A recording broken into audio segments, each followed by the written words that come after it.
going through too much to explain to you, but I still the same way I was when I came to you. Everything I have, what I had to exchange for you. Everything I've been through, I can't even complain to you. Wish it stayed the same for you.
From the CSI Softball Complex on the campus of the College of Staten Island, CSI Sportsnet presents NCAA Division II softball coverage live on the ECC Network. Today's matchup features the Purple Knights of the University of Bridgeport taking on the College of Staten Island Dolphins.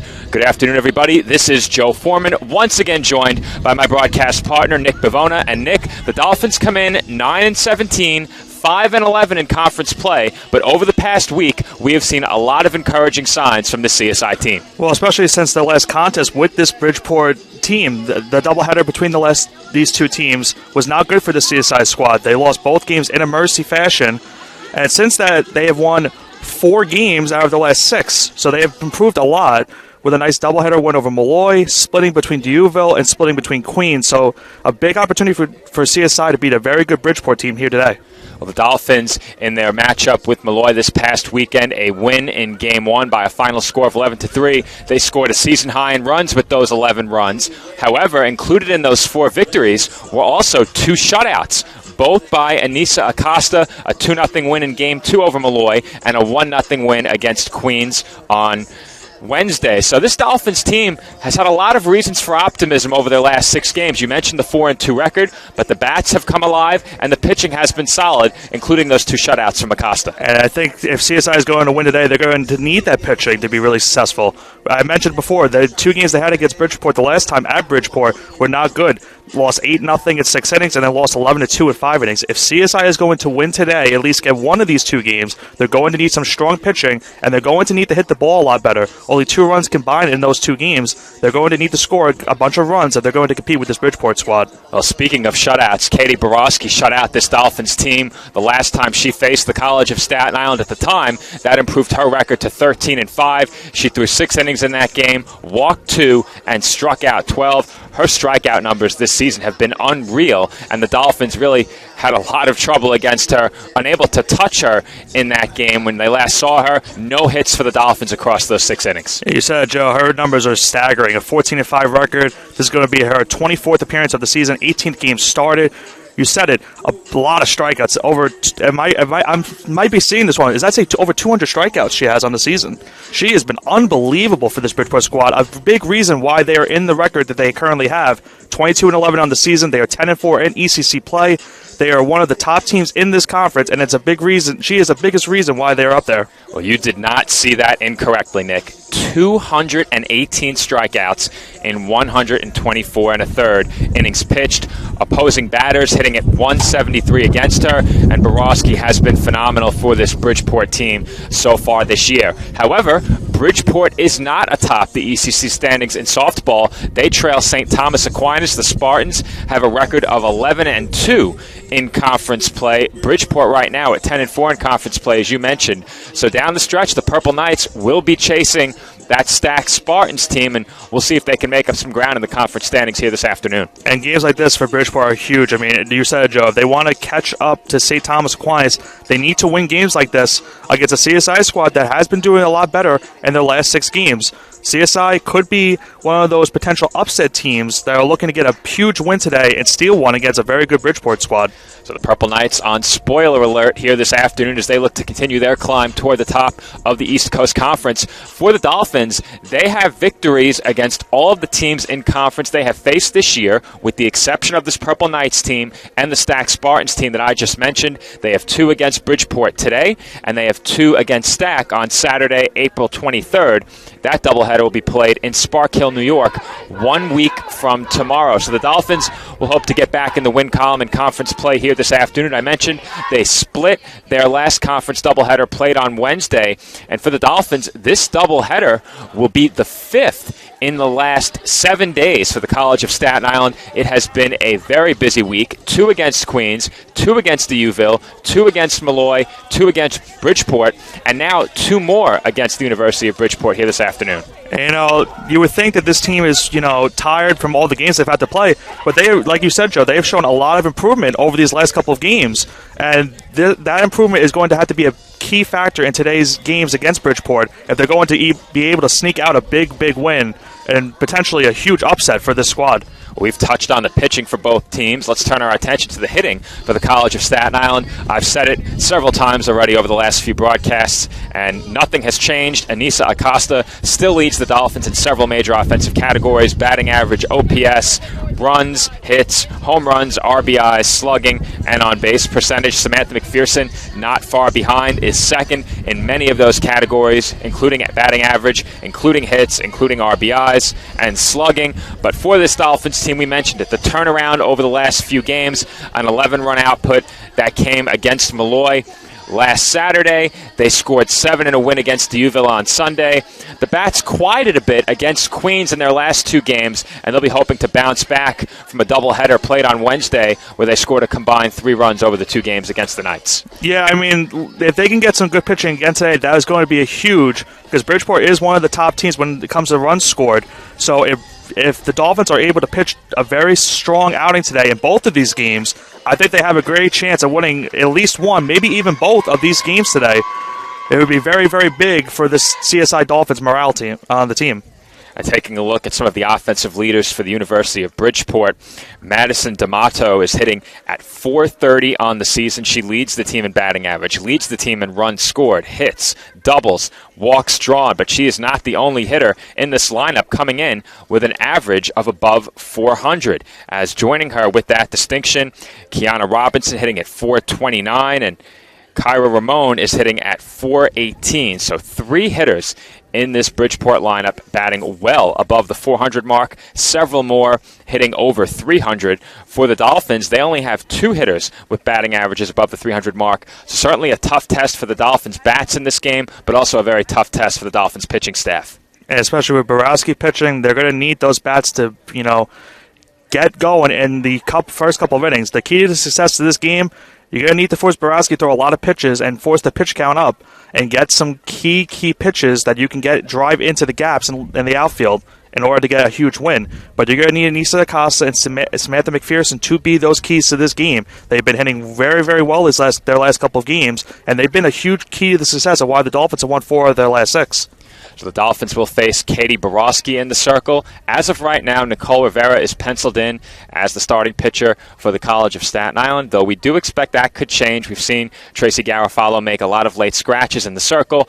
We will get a look at who the pitcher for the Dolphins will be in just a few moments. But with the starting lineups for both teams about to be introduced and the national anthem to be played, Nick and I will step aside and take a quick break. When we come back, we will have the official starting lineup for both teams as the Dolphins and the Purple Knights get set to begin today's East Coast Conference doubleheader from the College of Staten Island. Champions know how to seize opportunities. When they see moments of greatness unfold right before their eyes, they push as hard as they possibly can, and then they push harder. Because the heart of a champion never settles, never quits, and never stops giving its all. We are champions. We are Division II, We go big, we give it everything we've got, and we win. On the field, on our campuses, in our communities, for our causes, in our careers. We rise to become champions in everything we do. We are Division II, and there are no limits here. We make our time count. We set our own path. We become champions on our terms. It's time to up your game, because we're here to play and learn. But most importantly, we're here to discover ourselves, our vision, our heart, our drive, to achieve every goal we aim for, because we want to be champions at the highest level, life. At Division II, the opportunities are here. Are you ready?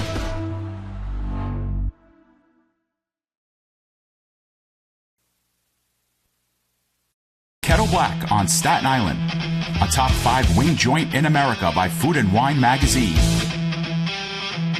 Serving daily lunch and dinner at the bar or on the floor. Perfect for family and group parties with top shelf drink and delicious food.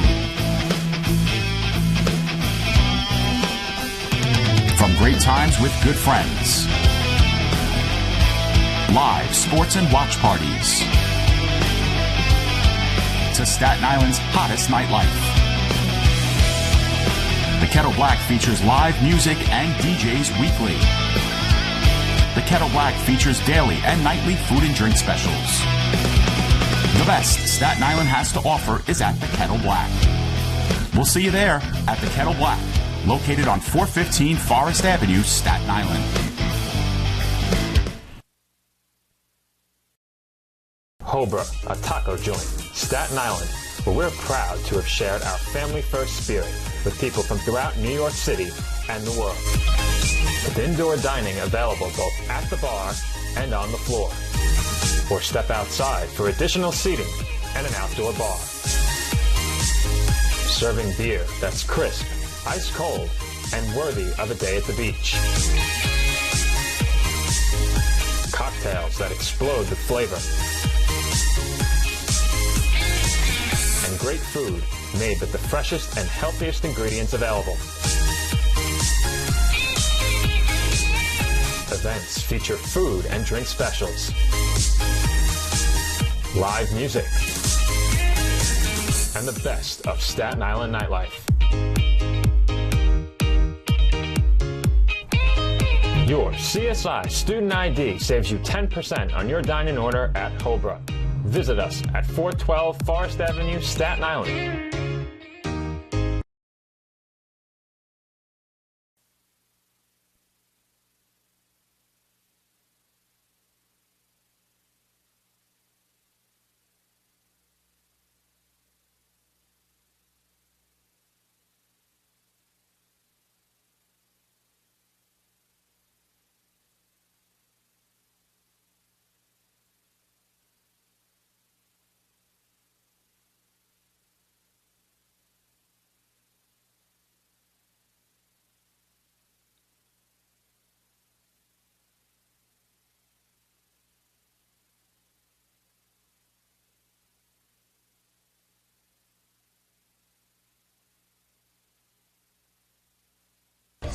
And we are back from the CSI softball complex. Dolphins and Purple Knights about to get underway, and it is Nicole Rivera in the circle for the College of Staten Island, so no late scratch for the Dolphins in the circle this afternoon. And the lineup that Rivera will face is as follows. You see it on your screen. Leading off for the Purple Knights is Madison D'Amato. Batting second is Meg McFarland. Batting third, Kyra Ramon. In the cleanup spot is Taylor Yates. Batting fifth is Kiana Robinson. Batting sixth is Samantha Sheeby. Batting seventh is Kalia Falk. Batting eighth is Irene Dill. And batting ninth is Haley Kim. In the field for the College of Staten Island from first to third, Acosta, Aponte, Moore, McPherson. From left to right in the outfield, Carrion, Carcano, and Whalen. Behind the plate is Isabel Gallo. And once again in the circle is Nicole Rivera. Number 1, D'Amato. As Joe said, Nicole Rivera is on the mound. This is going to be her 6th appearance of the season, 3rd start of the year. She has an 8.80 ERA, has pitched 8 2/3 innings, has allowed a 395 batting average. So if she's going to have a key success, she needs to keep these Bridgeport bats at bay and make sure to keep the Dolphins in this game if they're going to get a win. A tough test to open the game for Rivera, as Madison D'Amato is the batter. As I mentioned during the pregame, she comes in the leading hitter for the Purple Knights, and that pitch skips beneath her cleat. As you take a look, D'Amato working on the dirt in the batter's box, and there's quite the crater forming there already. We got a lot of rainfall last night, Nick. And Joe, we were very worried that we were going to have to at least move the game back a little bit due to the rain, but we were able to get this game on time. And let's see if the conditions play a huge factor in today's contest, because it was a lot of rain, as you said, Joe.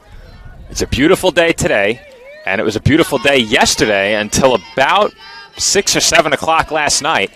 And then the Staten Island area received major thunderstorms, and we got some photos of the field in from last night and early this morning. A lot of work was done to make the field playable today, and credit to our facilities manager and grounds crew to make that happen. But the true MVPs of today's contest. It was a rain-soaked evening on Staten Island last night as the count runs full on D'Amato at 3 balls and 2 strikes.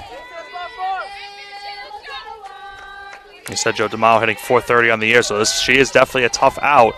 This would be huge for Rivera if she can get a quick first out. And that's chopped foul. During the pregame, I mentioned she leads this Purple Knights team in walks, and it's by a wide margin. She's drawn 24 base on balls. Next closest teammate with 11. Tough strikeout, too. Only 8 strikeouts in 100 at-bats. She has to count full. And the 3-2 is popped up on the infield. And it will stay in play for Acosta. We couldn't see her, but judging by the reaction of the Dolphins bench, she made the catch. Well, it's always good when you can't see stuff to hear a reaction from either the dugout or the audience and behind us. And you heard from the Dolphins dugout, they were very happy the play was made. Great job by Acosta. And we said it, Joe, not only does she play great, hitting, she does great pitching, she could also play good in the field. Well, early, Dawn Stearns has emerged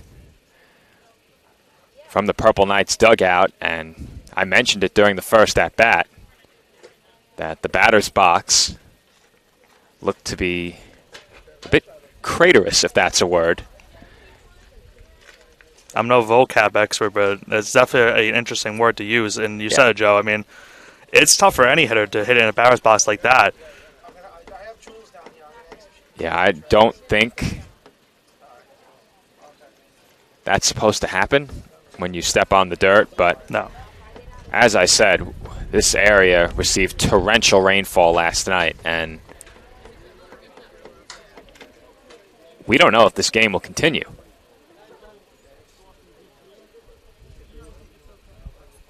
She's going to go check to see if anything. The problem is B&G is at lunch, and Tardy's in the middle of the game.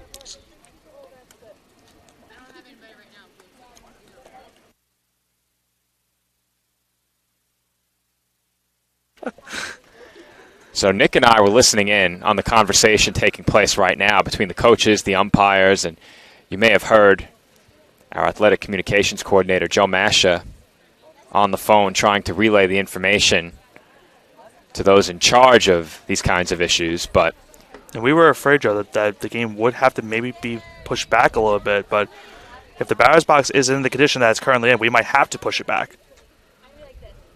Because there is a lot of right-handed hitters in today's contest. Well, play ball is the call from the home plate umpire. The two most favorite words to hear if you're on a baseball diamond. This could be very interesting moving forward. Now, I would think that at this point, it's an advantage to be a left-handed hitter in a fresh batter's box. And Meg McFarland, the batter for Bridgeport, is left-handed. She takes ball 1. McFarland hitting .299 on the season, has 16 RBIs. Also is a tough out to get. She has 8 walks on the season. So another tough at-bat for Nicole Rivera. Along with the leadoff hitter, D'Amato, McFarland has started all 33 games for the Purple Knights. Only 3 players have that distinction for the University of Bridgeport. For the second straight batter, Rivera has fallen behind 2-0, and She finds the zone for a called strike one.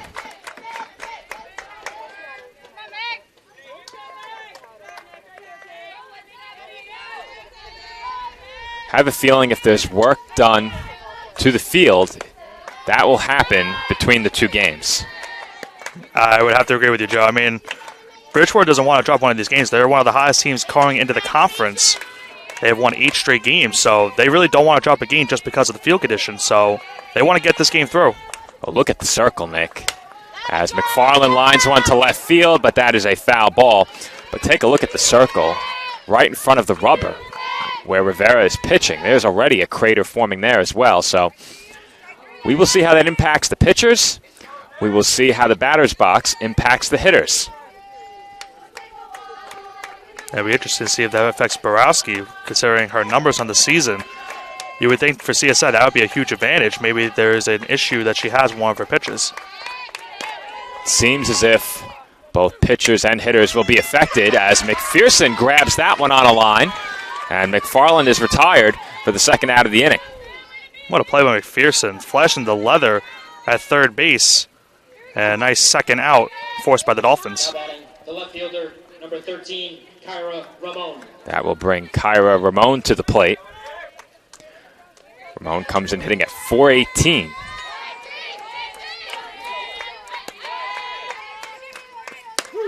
She takes a called strike.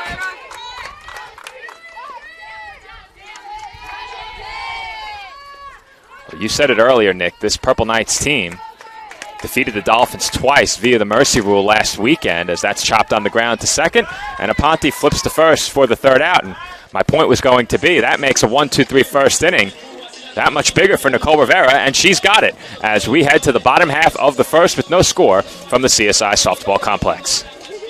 For me, just kind of was the glue that kept my family together, I feel like. I don't know what it was that drew me in, but after I started playing for a while and started seeing some early success as a little kid, to see how much it meant to my parents to see me play the game and try to make a difference was really what fueled me to keep playing and stay competitive. Being a triple major is not necessarily easy, but at the same time it is what you make it. Being a tighter-knit university, I have a lot of classes with the same professors, so they know me pretty well. I think it's that personal relationship that really helped me to thrive as a student. I was able to come here and get my triple major, as well as play a super high level of baseball against some of the best players in the country.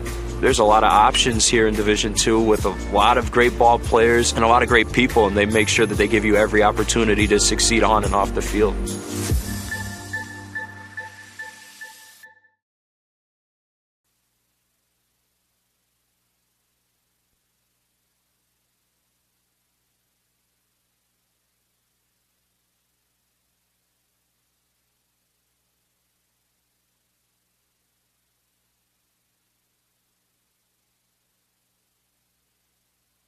And we are back from the CSI softball complex, where it looks like we are going to have to wait just a bit longer for the bottom half of the first inning, as our athletic communications coordinator, Joe Masha, takes to the field, and he will work on the right-hand hitter's batter's box. And our viewers can see that on their screens.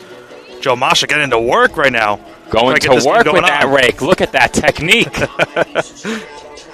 And he's not disrupting the chalk. That is very important. Look at him go to work. That's seasoned pro. He's definitely a seasoned pro, you could say the least. Joe knows what's going on. You could say he's somewhat of a grounds crew member himself. He's no Foreman Osborne, but he definitely is somewhat of a grounds crewsman himself. He certainly is not. Certainly is not. Well, Joe, I think with this time, I think we want to talk about yesterday's football between the staff and the students yesterday. I would like to talk about that. I'm happy you bring that up, Nick, as I was patrolling the outfield yesterday. We had the students taking on the faculty and staff in our flag football game, an annual event hosted by Sal Caruso and CSI Intramurals. And the staff, previously undefeated in that event, remained undefeated yesterday as my colleague and friend, David Pizzuto, threw the game-winning touchdown with 6 seconds left on the clock. Wow. I caught a touchdown in that game. Our friend and colleague, Nick Durst, caught a touchdown in that game. Our friend and colleague, Joe Balella, caught a touchdown in that game. So a lot of strong play from the Sports Info contingent, or at least some former Sports Info contingent and our current Sports Info contingent. So it was a fun afternoon here at the College of Staten Island. We beat the rain. We wrapped up at about 4:15, 4:30. We were on the field until maybe 5:30, just talking, hanging out for a little while. We enjoyed some good food. And by the time I was home for about a half hour, maybe 45 minutes, the torrential rain started. And that's how we find ourselves in the predicament we're in right now, with Joe now raking the infield. You can save by second field. Getting some help from former CSI softball player Juliana Cretella, who is helping him operate our scoreboard this afternoon. But, Nick, look at that technique with the rake. I mean, no one can do it any better. I couldn't do it better. I couldn't do it better, nor would I try. I am perfectly content right here at the commentary desk. But credit to Joe. He's out there working as hard as he has all day with the rake. And like I said, these two teams want to get this game in. Obviously, it's Easter weekend, so it's a big time to do these games, especially for this Bridgeport squad. They have to go to Queens tomorrow, so they need to get these two games in today and try to, avoid any of the issues that are in the field. We spoke about that yesterday ahead of today's broadcast when you and I talked that they had to get this game in because they have Queens tomorrow, and the weather forecast for tomorrow is not good. It's unlikely they play on Sunday with it being Easter, so they needed to get this game in today for sure, and it doesn't matter what the field looked like. At some point today, softball was going to be played. Absolutely, Joe. They needed to get these games in, and after the delay, now we have Mariah Carcano up at the bat. And Carcano swings to that pitch for strike two, but you can see it after just one pitch thrown by Carcano. Borowski throws hard. Yeah, I mean, there's a reason why she has over 200 strikeouts on the season. She is all business with these first two pitch strikes. Carcano comes in, hitting at 277. She has started all 26 games for the Dolphins. Count is now 1 ball and 2 strikes, but Carcano had a good game in Game 1 on Wednesday against Queens, and she opens this game with a strikeout. And another one to Borowski's strikeout numbers this season.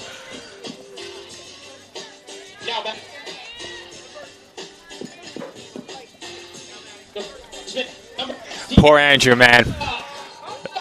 Poor Andrew. You know, Joe, I had that issue about a week ago with the audio. When it rains, it pours, but not in a good way for our audio issues.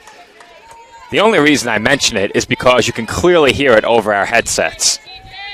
There's no way we can't acknowledge it, unfortunately, but I know they're on it, and hopefully we can get that taken care of ahead of Senior Day, which is 15 days away. There's no reason why we can't have that issue solved by then.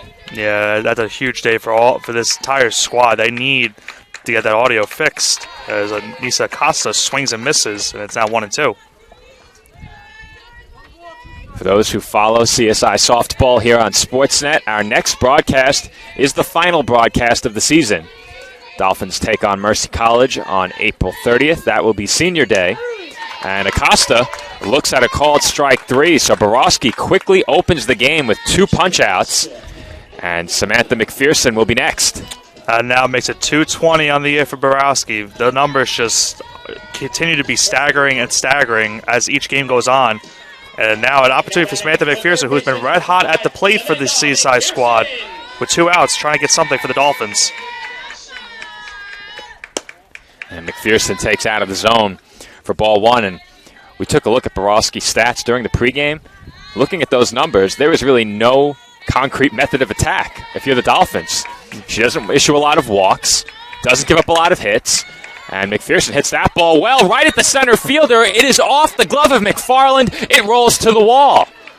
Well, how about that? There's a good swing from the Dolphins early in this game, and McPherson is on with a 2-out double. Well, Joe, that's going to be the key to success. They're going to need to find those mistake pitches thrown by Borowski. McPherson with a nice shot into center field, just off the glove, and an opportunity for the Dolphins, for Elizabeth Moore, to bring home a run and give CSI an early lead. That was a tough play for McFarland. That ball was scorched, but her initial break was in, and with that, she lost the play. As early in this game, Liz Moore comes up in an RBI spot, but she chops the first pitch she sees straight to first.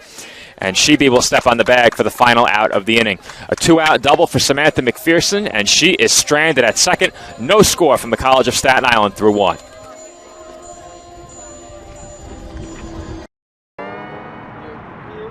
Wayne State Medical School has been my dream medical school since I was 5. Athletics are important, but so is service, so is research, so is becoming a better person. And we expect you to do well athletically, but don't forget the reason you're here, which is to give back to your community and to get good grades. It was my sophomore indoor season. It was the first year with our new head coach. And he comes in and he's like, we could be a national contending team if you guys work hard. And I heard him and I was like, well, I want to be a national champion. I want to be an All-American. And I bought in because he bought into our team. And I qualified to go to indoor nationals. I decided I wanted it, so I went and grabbed it.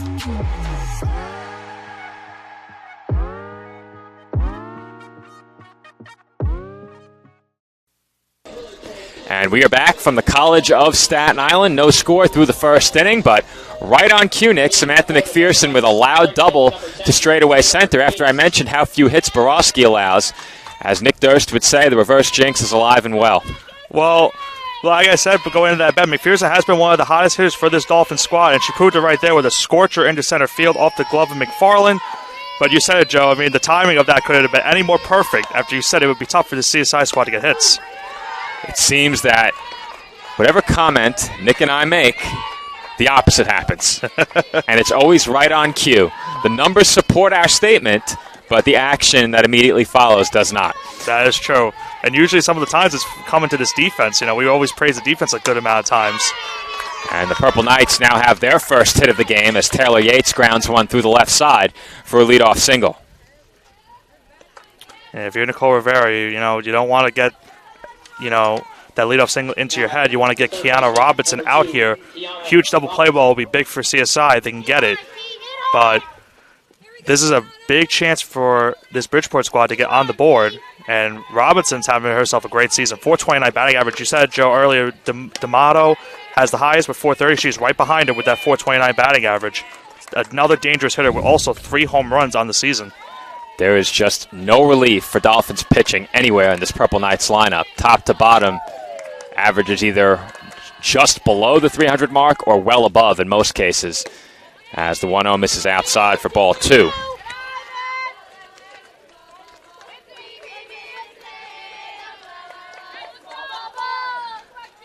You mentioned Robinson, second on this team in batting, also second in slugging at .653, and that's by a slim margin as she hits one well out to deep left center. That one hops the wall. Carry-on chases it down, hits the cutoff, and the runner, Yates, is forced to slide back into third. She lost her footing as she took the turn, but she's back in safely, and it's a double for Kiana Robinson. 2 in scoring position for the Purple Knights, and still nobody out. Well, there's a reason why she has that 429 batting average coming into this game. She risks one to left field, but heads up play by Jessica Carrion to throw that into the cutoff man, Elizabeth Moore, saving the run. It's going to be second and third. Nobody is out. So CSI trying to get out of this damage. And that pitch is taken downstairs for ball 1. Samantha Shebe will be the batter.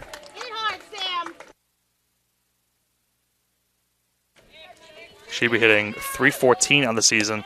5 home runs, 23 RBIs. And you said it, Joe, there's nowhere on this lineup for Bridgeport where there's any weaknesses. They are all strong hitters. Well, we mentioned how strong this lineup is several times during the pregame, and they're helping us hammer that point home here in this half inning. For the Dolphins, Rivera comes in having started only 2 games.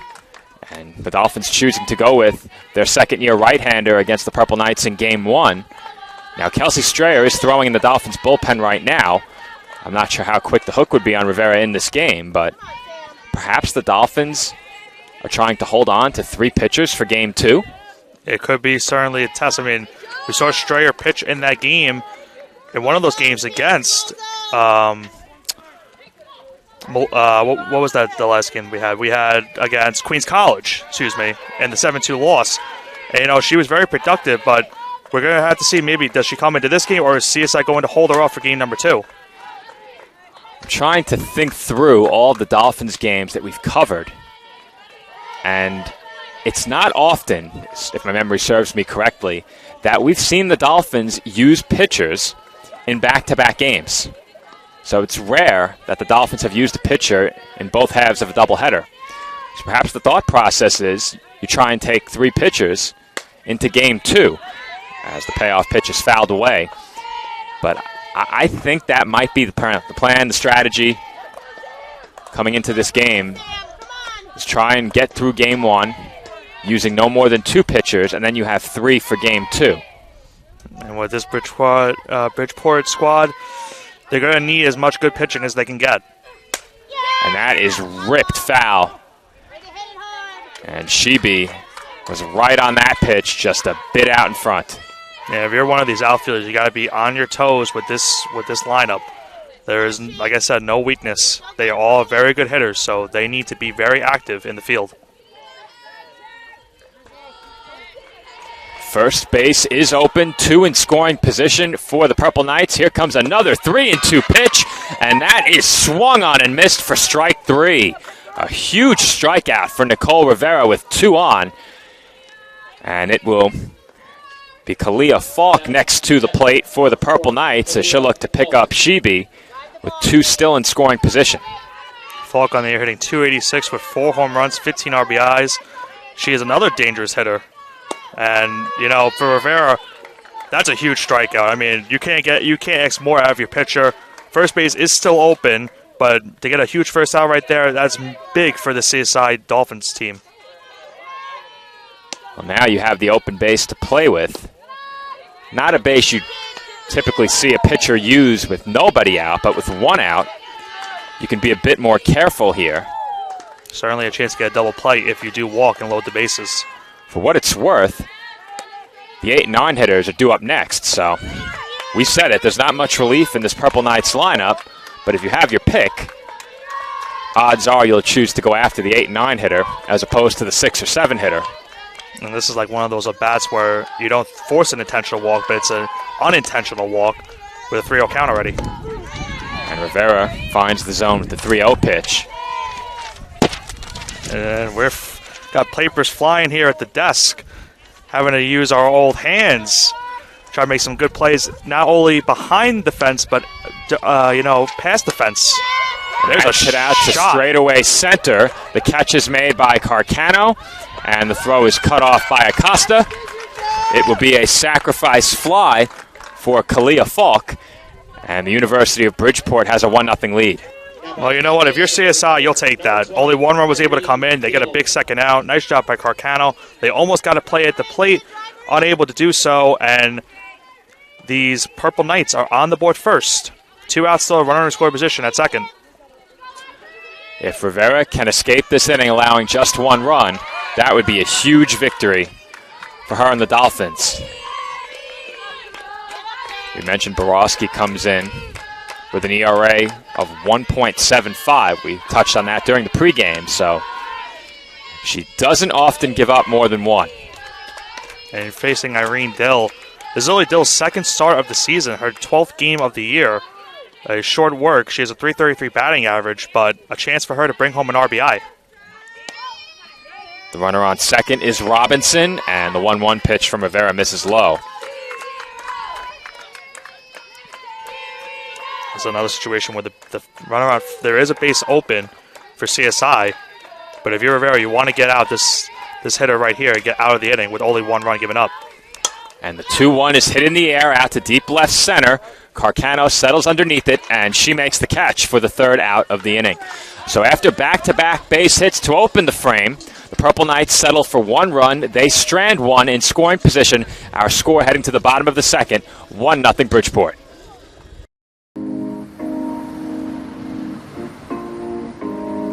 My dad was a soccer coach and bought this little book bag. I could sit in the book bag, like facing backwards and with like my legs out. So I'd be in his book bag when my dad coaches and the ball's going around. I'm like kicking at the ball in the back. And my dad was like, "We have a prodigy." So he put me into soccer and it just progressed from there. The catalyst was the opportunity to play soccer at a Division II school. On my team, I thrive to work as hard as I can. I mean, whatever you do on the field, there's a positive correlation to whatever else you do, be it personal relationships, homework, the way you carry yourself. I've changed since I got to King University. It's really helped me to develop as a leader. I think it's honestly the best thing that's ever happened.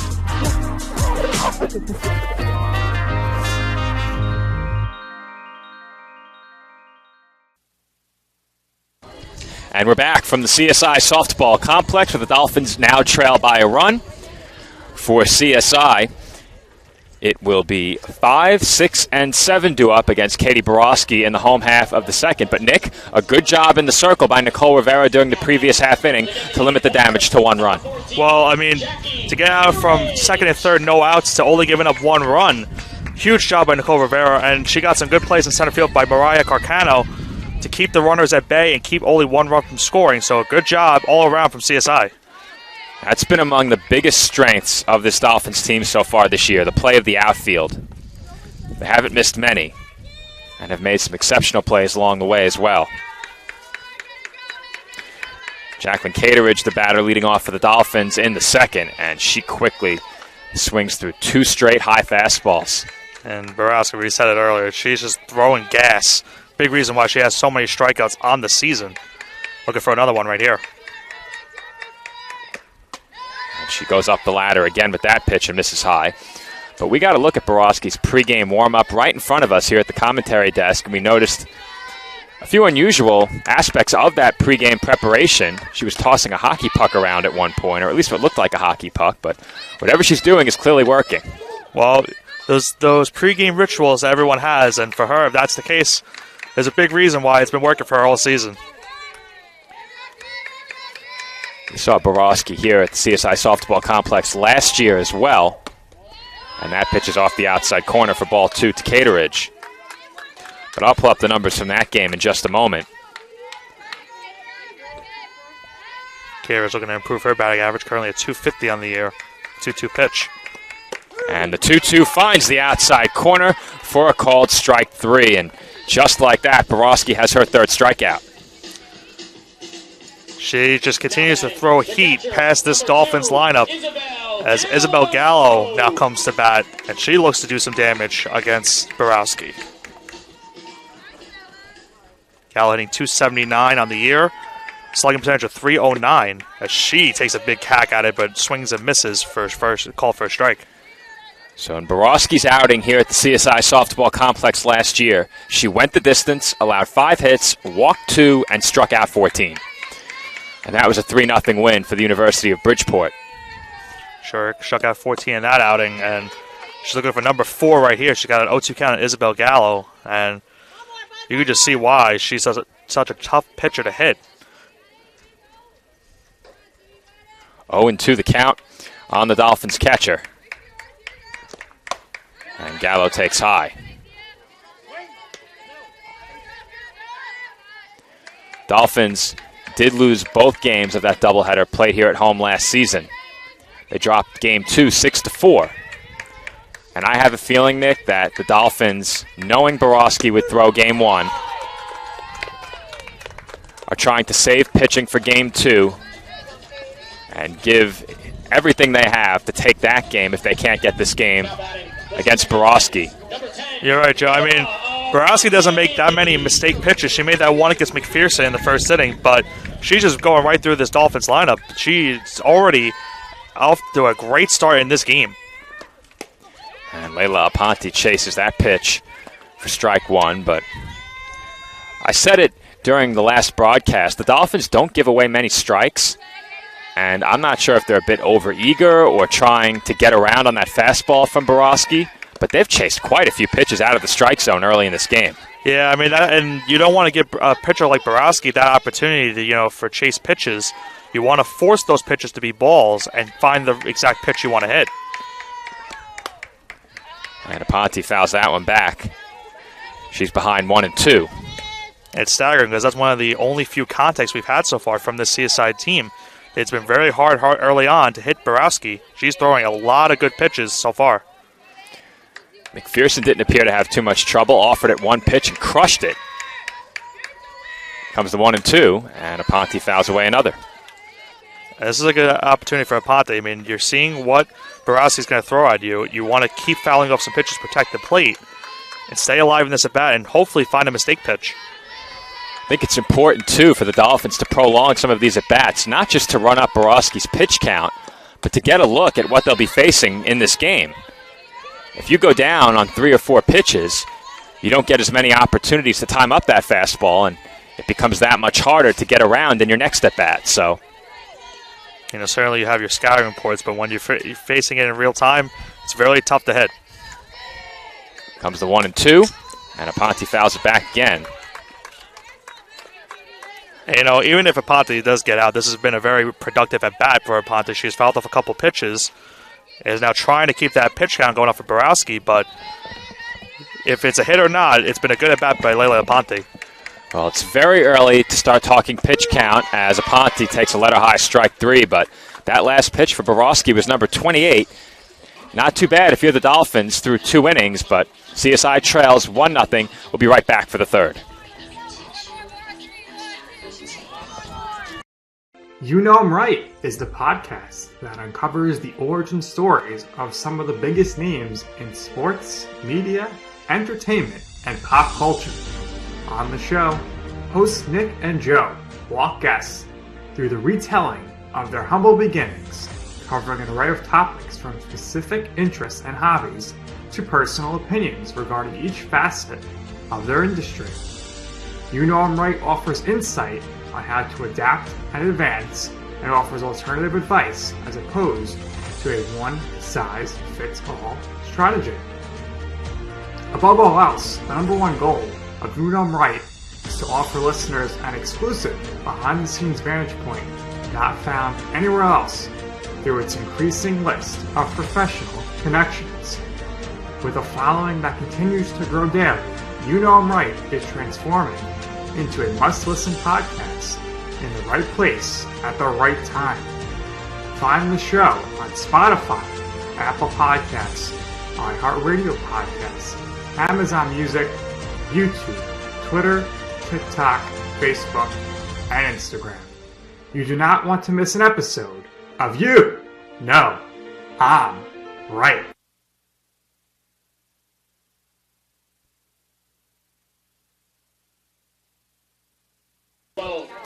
Third inning about to get started from the College of Staten Island, and Haley Kim will be the batter.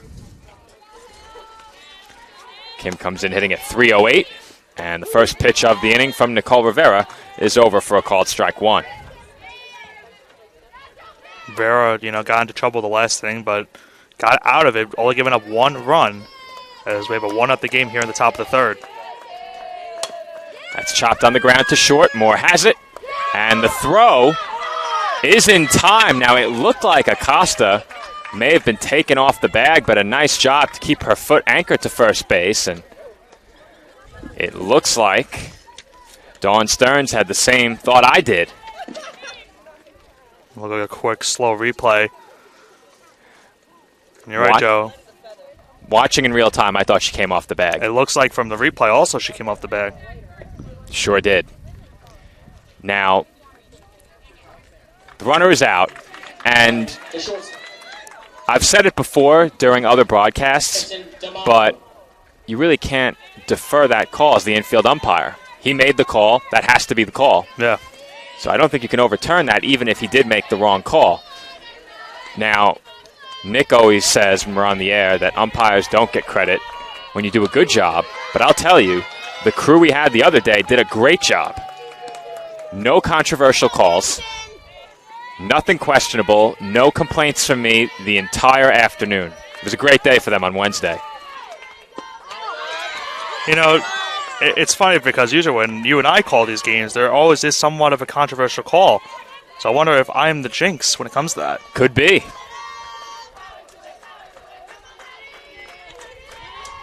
Have you ever saw Nick Durst's commercial before? You certainly know how to call that play. And that's a dead ball as it hit the batter D'Amato in the box, and the count is 1 ball and 2 strikes.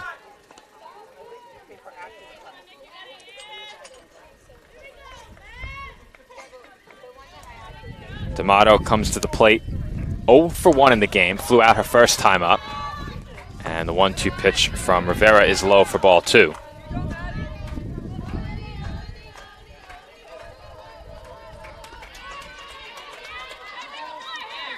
Two balls and 2 strikes the count on the Purple Knights shortstop, and the pitch from Rivera misses low again for ball 3. D'Amato is certainly a tough at bat, and she's proving it right here with the now count full of 3-2. They're trying to get that third pitch strike, get a big second out.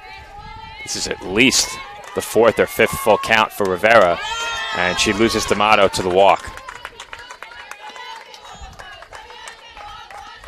Well, that's something Rivera simply can't afford, especially with the bases empty. Yeah, certainly, you're right, Joe. Certainly cannot afford to give up walks, especially when she had a 1-2 count. She gave up 3 straight balls after that, and now a chance for Meg McFarland to advance the runner. McFarland lined out to McPherson at third, her first time up, and that's it out to straightaway center. Carcano comes in to make the catch on the run, and they're quickly 2 away. Carcano's been very active early on in this game. Another strong defensive play in center field. Huge second out for CSI.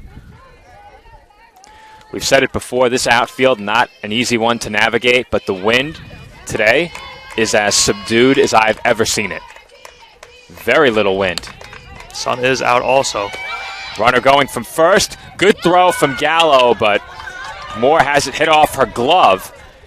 And the tag is applied at third by McPherson, not in time, as we will see who they charge that error to on the throw to second. It looked like a good throw from Gallo, but McPherson, or I should say Moore, at shortstop covering second, did not continue to the ball. They had the out. It was a good throw into the runner. Moore did not continue to receive the ball, and because of that, it hit off the webbing of the glove and rolled into center field.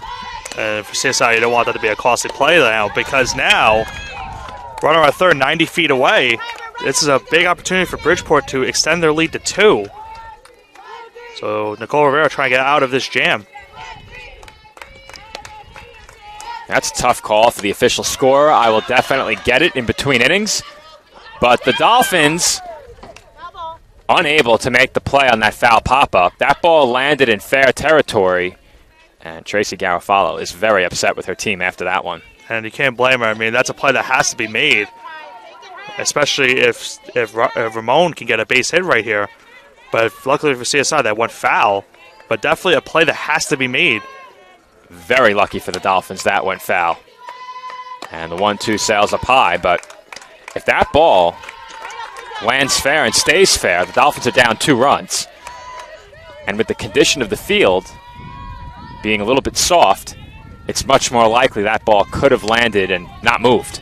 Absolutely. So fortunate break for CSI as Rivera has another full count. And see, a play like that is really hurting Rivera because she could have been out of the inning, but now the count's full because of that. And another opportunity for Bridgeport to get another runner on. Kyra Ramon, 0 for 1 at the plate in this game, has now drawn a walk. Second walk of the inning by Rivera. And now Taylor Yates, the Purple Knights cleanup hitter, will have a chance with 2 on and 2 out. And if you're CSI, you want to get out of this inning. If that play near down the third base line costs them a run, it's going to be a very, very heated argument in the dugout. Throw goes to second. Purple Knights try to induce the rundown, and the Dolphins execute perfectly. As tagged out at the plate was D'Amato, and that will do it for the third inning. The Dolphins perfectly execute the 2-4-2 putout, and we head to the bottom half of the third with CSI trailing 1-0. Check, 1-2, check, check.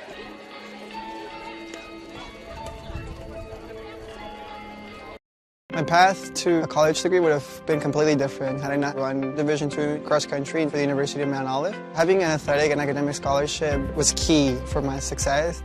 Our coaches were really helpful with balancing out my academics and athletics. I decided to attend graduate school because I wanted to become an athletic director.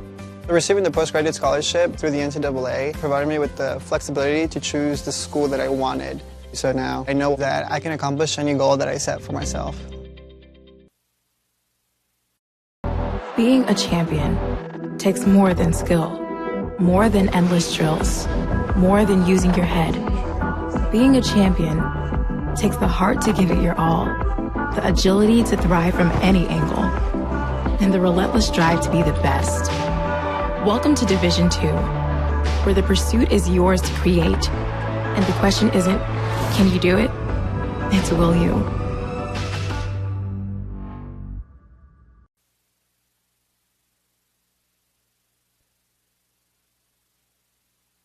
And we're back from the CSI softball complex as we had a third party in on our discussion about whether the error should go on Gallo or Moore for the advancement of the runner to third during the previous half inning. We'll talk more about it after this at bat, as Carry-On will lead things off for the Dolphins here in the third, and the CSI left fielder takes ball one. But the question is error on Gallo or Moore, and we had differing opinions on it as that pitch finds the zone.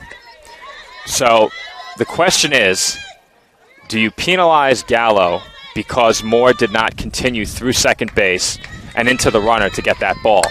As Carry-On lays down a bunt, it's handled at third, and a strong throw from Robinson retires Carry-On for the first out. But the question is, Nick, do you penalize Gallo because Moore did not continue into the runner? And my perspective on it was, if Moore remains on the bag and the throw is to the bag, the runner is out. So for that reason, I would charge the error to Gallo on the play. If Moore continues through the base, catches the ball, and applies a tag, the runner is out as well. So it wasn't a bad throw, but because the throw was not to the bag and they had the runner if the throw had been to the bag, I gave the error to Gallo. It's certainly a tough call on who it is. I mean, the home plate umpire came over to us and said that would probably be on the shortstop, Elizabeth Moore. So it's tough how you can call that one. Either way, it is an error for the Dolphins, but the question is, who is the error on? I think you're right, Joe. I think you have to give it to the catcher at that rate because of the throw, but it's certainly a tough decision. It can go either way, but like I said, if the throw is to the bag, the runner is out. The throw did not need to be into the runner. So for that reason, I gave the error to Gallo, though the Dolphins still could have recorded the out. Thankfully for CSI that a run did not score because of that. Still a 1-0 game here in the bottom of the third inning. And Victoria Whalen up at the bat, 2-strike count, 2-2. And she certainly, forces a lot of pitches when she's up to the plate. And Whalen gets out of the way of that 2-2 pitch. The count is now full on the Dolphins right fielder. It's back to the top of the order behind Whalen. Mariah Carcano is on deck. Dolphins looking for their second base runner here. And Whalen draws the walk. Well, CSI for the first time did something right. It did not chase any pitches. Victoria Whalen had a great at-bat right there. Did not chase anything out, and she was able to work a walk. And that's what CSI needs to do to get back into this game. They need some base runners. They only have one hit so far. They need to get some runners on if they're going to have a chance in this game. Well, I said it during the last broadcast. The batting averages really haven't been there for the bottom of the Dolphins lineup, but those hitters have been tough outs. And Whalen just drew her 8th walk against 24 plate appearances. 23, actually, because that walk will not go down as an official at-bat. So 8 walks, 23 official at-bats for Whalen.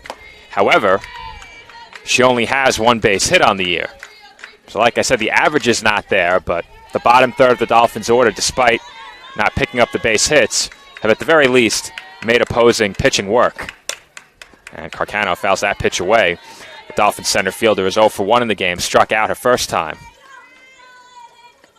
You see the Bridgeport defense is in on this play. The third baseman and the second baseman are in. With 2 strikes, definitely not a bunt situation for CSI. And Carcano takes up high now. With the third baseman playing in, if Carcano slaps one in that direction with enough behind it, that's a tough play.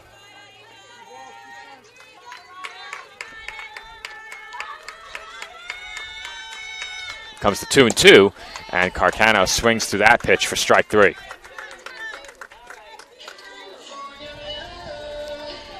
Cano goes down on strikes for the second time, and Anissa Acosta will be the batter. Number 16, Anissa Acosta. Acosta needing to give a spark to the CSI Dolphin lineup. If there's anyone to do it, it's her. And Acosta takes outside for ball 1. Acosta struck out looking her first time.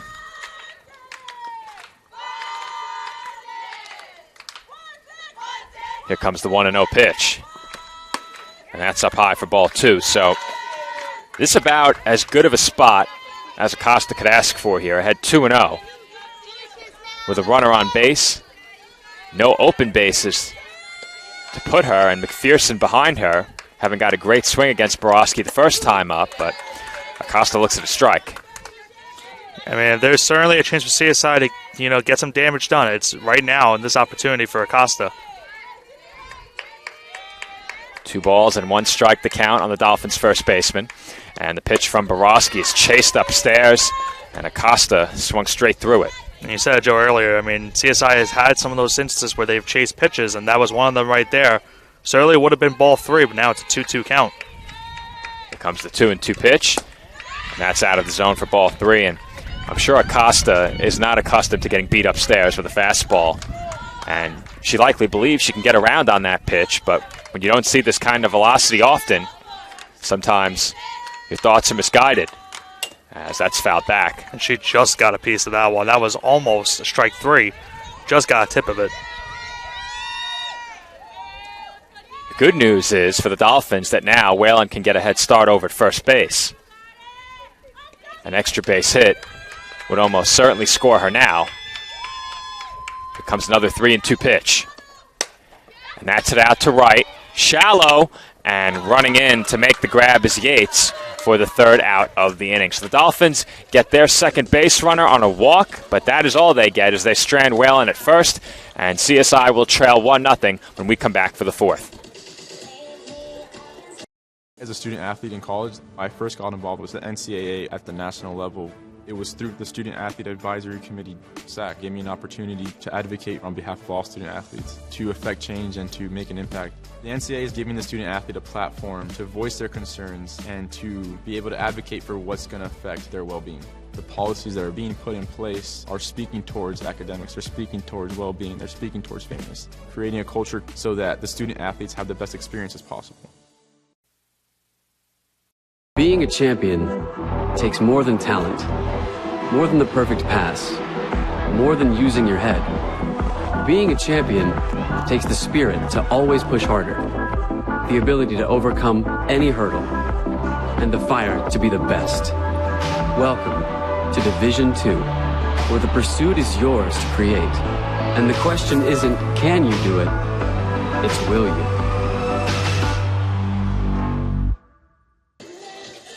And we are back from the College of Staten Island, where the Dolphins still trail 1-0 at the start of the 4th inning.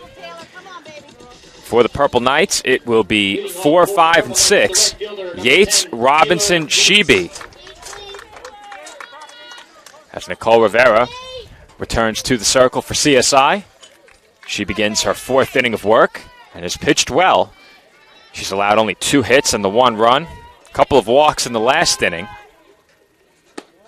Those are only 2 free passes issued in this game, and she's behind Yates 1-0. You said, Joe, she has pitched to the best of her ability so far. Has held this Bridgeport team to 1 run. CSI just has not been able to get to Borowski. Just 1 hit so far as we head now into the 4th inning. That last pitch evens up the count at 1 ball and 1 strike, and if Acosta could have gotten on and given McPherson a chance with a runner in scoring position, that certainly would have been the Dolphins' best chance of the game, as that's chopped foul. I'm not sure the Dolphins could have asked for a much better setup. Acosta to the plate with a runner on base and McPherson behind her, as right now McPherson is the only Dolphin who's made solid contact in this game. Still early.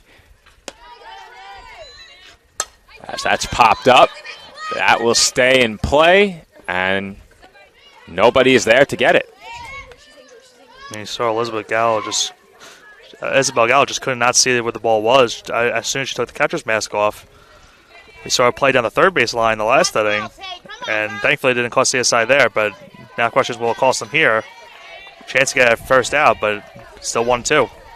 Acosta had to run a long way for that ball. If Gallo had been able to spot it, I think she was the closest one to it. And that is over the stands and out of play.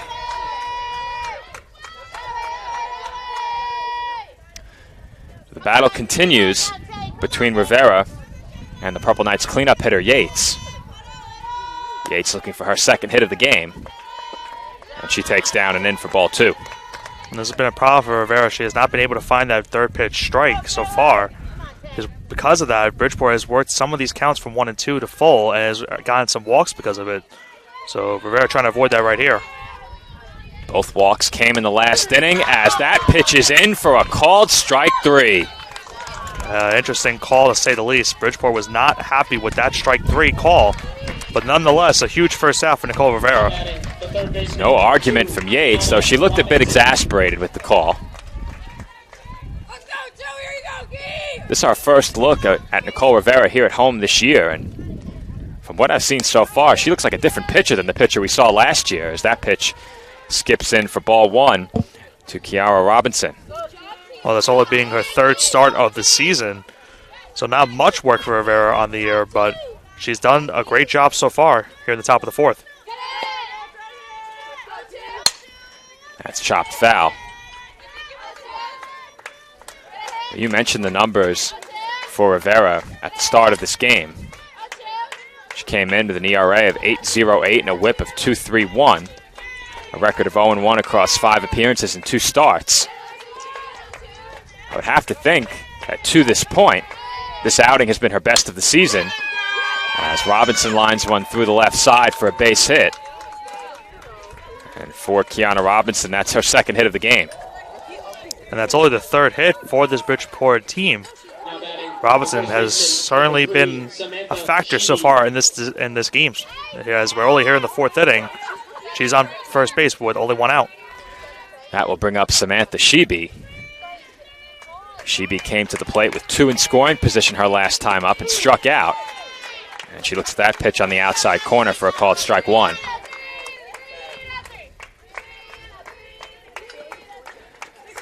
Rivera's pitch count right now stands at about 63. Once again, my pitch count not official, but I think I have it right, as that's grounded through the left side for another Bridgeport base hit. Robinson moves up from first to second, and Shebe is on with a 1-out single. First of the night, we see back-to-back hits for one of these teams. As I think we are going to have a pitch runner. Grace Dorita is going to pinch run at second base. So Dorita will pinch run at second for Robinson.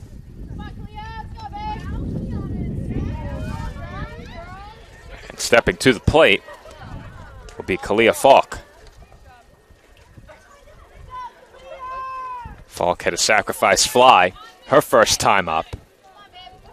Drive the ball. Come on, drive the ball. Right now she is responsible for driving in the only run of the game. Rivera working with 2 on base for the second time, and her first pitch is in for a called strike 1. Rivera has gone out of jams in these last 2 innings, looking to do it again here in the 4th and try to keep it a 1-0 game. And the 0-1 is blocked nicely by Gallo. And Sergio Gallo's keeping that ball in front of her. If not, the runners would definitely have advanced.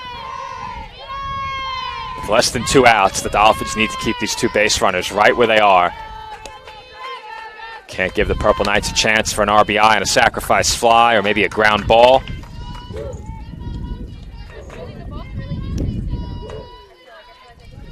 I think we had 2 pinch runners on the play, not just 1. Shebe also correct was pinch run for. We'll get that change in a minute. Kim Childs, the pinch runner at first, and that's popped up on the infield. And Nick. There it is, Joe. There it is, another infield fly. How do we always get those? Our favorite call. And I don't think we'll ever let that one go. Nope. As there are now 2 away in the inning. That call is now synonymous with Sportsnet. I think that's fair to say. So for those who aren't familiar, I'll run through it one more time very quickly. We may have an audience tuning in from Bridgeport, and we'll wait until after this next pitch. Irene Dill up at bat again. She's trying to bring home a run here with 2 outs. Dill flew out her first time up. And the 1-0 swung on and missed. She was way out in front there, but very quickly, earlier this year here at CSI, we had a call of infield fly on a ball hit to the outfield. And since then, Nick and I haven't been able to let it go. So every time there's an infield fly, we get a bit excited as that one's fouled back. And the count is now 1 ball and 2 strikes. But to see an infield fly called correctly restores our faith in umpiring just a bit, as that faith was damaged a great deal by that poor call earlier this year. Joe, I hate to, berate one of the umpires, but I mean, certainly one of the worst calls we've ever seen, either professional or here at the college level. It's just not a call you see that often. And, when we saw that call, we just couldn't believe it. It's undoubtedly the worst call I've ever seen in person, though I think the umpire knew he botched it after. And once again, Rivera induces a pop-up on the infield. 3 Dolphins converging. Gallo drops the ball, and now they have a runner hung up between second and third. And that is just a disaster for the Dolphins.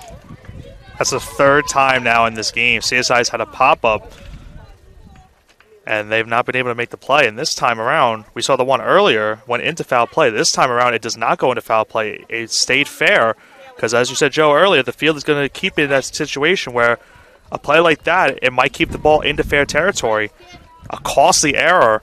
Now you have the bases loaded, 2 outs, and again, Rivera trying to get out of a jam that her defense has put her in.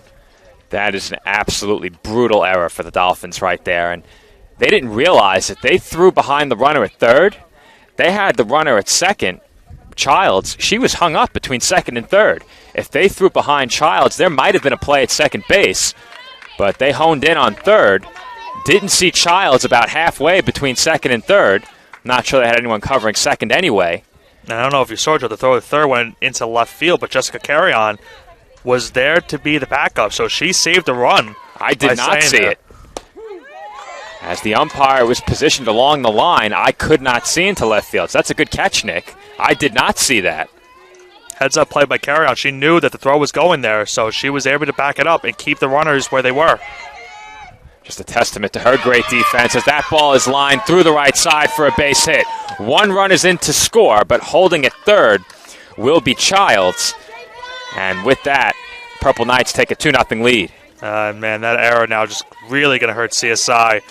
Nice piece of hitting, and now 2-0 game, but certainly did not have to be a 2-0 game, as I think we're going to have a pitching change, Joe. It looks that way, and Alexis Miramontes will come out of the Dolphins' dugout. So Nicole Rivera, betrayed by her defense in this half inning. She pitched very well and will head back to the dugout trailing 2-0. So Miramontes will be the new Dolphins pitcher. And I have the numbers for Miramontes on the season. She comes in having appeared in 16 games with 8 starts. She's pitched to a record of 3-7 with a whip of 2.01, an ERA of 6.32. In 44 1/3, she's allowed 73 hits, 48 runs, 40 of those earned. She has walked 16 and struck out 22. 202 opposing batters have hit .361 against her. So Miramontes will inherit the bases loaded with 2 outs. Joe, we also had a pinch runner at second base. Kylie Pinnell is coming to pinch run for number 20, Irene Dill. All right, so another pinch runner, 3rd of the inning for the Purple Knights, and that should make it fun to get the substitutions back in for the defensive alignment during the next half inning. Hopefully they'll pass those down to me as they happen. And top of the order now coming up for the Purple Knights. So Miramontes trying to get out of a jam and keep this 2-0. This at-bat could be the turning point in the game, if not that drop pop-up. As a deficit of any more than 2 runs will make it very tough on the Dolphins against Katie Borowski. Madison D'Amato at the plate is 0 for 1 in the game. Flew out her first time, walked in her second at bat. A chance here to drive in one, maybe more. And that's taken down and in for ball 2. And certainly not a good start to the at bat for Miramontes. She needs to get some strikes throwing. She does not want to walk in another run. She has to throw a strike here, and D'Amato likely knows that, but she takes on the inside corner.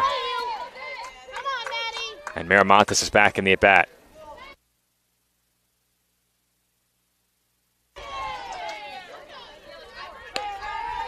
Here comes the 2-1 pitch. And that catches the outside corner for a called strike 2. A little off speed for Miramontes. D'Amato was not ready for that one. Good pitch. And a great opportunity to get a big third pitch strike to get out of the jam. Back-to-back pitches on the black. 2 balls and 2 strikes the count. And the pitch from Miramontes is grounded to the left side off the glove of McPherson. And she lost the play as that ball rolls into left field. 2 runs will score. That will be the 3rd Dolphins error. And CSI now trails 4-0. Man, CSI has had so many opportunities in this inning to get out of it. It should still be a 1-0 game. But costly errors, as you said, Joe, have hurt them in this inning. That's now the 3rd error of the game. 2 runs score. It's now a 4-0 game here in the 4th inning. And with Katie Borowski at the helm for Bridgeport, it's going to be tough for CSI to get some runs. Just a brutal inning for the Dolphins defense. There's no other way to say it. As that pitch misses inside for ball 1 to Meg McFarland. McFarland is 0 for 2 in the game. Lined out twice. If the Dolphins were going to pick up a win against the ace of this Purple Knights pitching staff, they were going to need to not only get it done at the plate, but they would have to get it done in the field and in the circle as well. The pitching to this point has done its job. The fielding has not.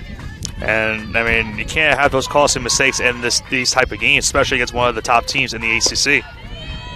And that pitch is taken out of the zone for ball 3, so Miramontes didn't help herself out in the last at-bat, was able to battle back after falling behind 2-0, and she got the ground ball she needed. However, she's behind 3-0 here. A walk would load the bases, and the 3-0 pitch is up high for ball 4.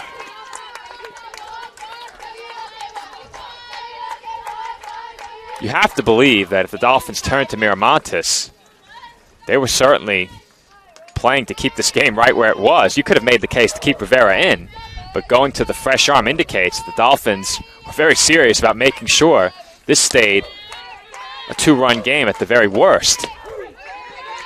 And that pitch is in for a called strike 1. Unfortunately, that has not worked out in CSI's favor, as their defense has just not helped their pitching today. I wasn't certain we'd see another Dolphins pitcher in this game. As the 0-1 skips in to the right-hand hitter's batter's box, and the count is even on Kyra Ramon at 1 ball and 1 strike. And now it certainly ponders a question of what happens in Game 2 of this doubleheader. If I'm not mistaken, Anissa Acosta has started every Game 2 we've covered with the exception of 1. Miramontes started one of the Game 2s. So we'll see. Kelsey Strayer also hasn't pitched yet in this game, and you have to think they want Miramontes to finish this one. As that's hit sharply on the ground, and the sure-handed Acosta makes the play at first look easy. And that will finally retire the side, but not before the Purple Knights tack on 3 runs. 2 huge Dolphins errors prove costly as the Dolphins now trail 4-0. Car is damaged. Where you take it is your decision. But insurance companies would like you to think otherwise. While they may have a lot of pull, it may not always be in the best interest of your car. Your car will be fixed right and on time. What insurance company can argue with that? Call Dependable Auto Body at 718-447-4890.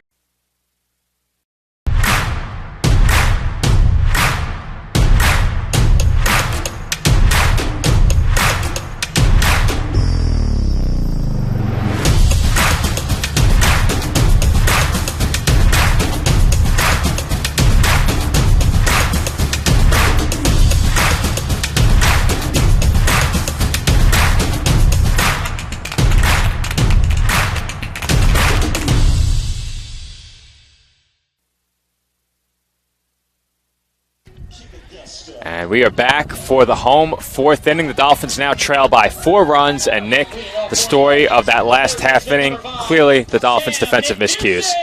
It definitely could just be a 1-0 game right now, but you said it, Joe. Those 2 errors in that inning really coming back to bite CSI. One by Gallo, one by McPherson. She comes to bat now here at the bottom of the 4th inning, but a big reason why Bridgeport's up 4-0. It undoubtedly should be 1-0 right now. As Samantha McPherson looks to call it strike. McPherson has the Dolphins' only base hit. A loud double to straightaway center. Off the glove of McFarland, it rolled to the wall, and McPherson grounds that one foul.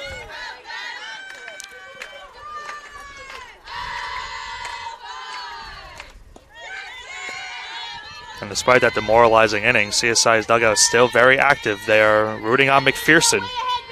They looked for a nice leadoff base runner here in the bottom of the 4th. Dolphins can only get back into this game 1 base runner at a time. And McPherson takes out of the zone for ball 1. A very tough pitch to look at for McPherson. Again, it's still relatively early in this game as Dolphins will have 4 more turns at bat, including this half inning. But as I said, they need to get back in it 1 base runner at a time. If they manage to get into the run column and perhaps score twice in this game, you'll look back on this inning, or I should say the previous half inning, and it's really going to sting. Absolutely. I mean, you don't want to look back on those mistakes, but if it costs you a game, it's definitely going to ponder through your head. Complexion of this inning changes completely as well with that 3 spot, as the Dolphins had 3, 4, and 5 due up here in the bottom half of the 4th, trailing by a run. You come to the plate energized in that position. Now perhaps not as much. And McPherson fouls that one back. That's been a good at-bat by McPherson. Probably one of the best at-bats we've seen all day. At an 0-2 count now has worked it full, fouls off that pitch right there.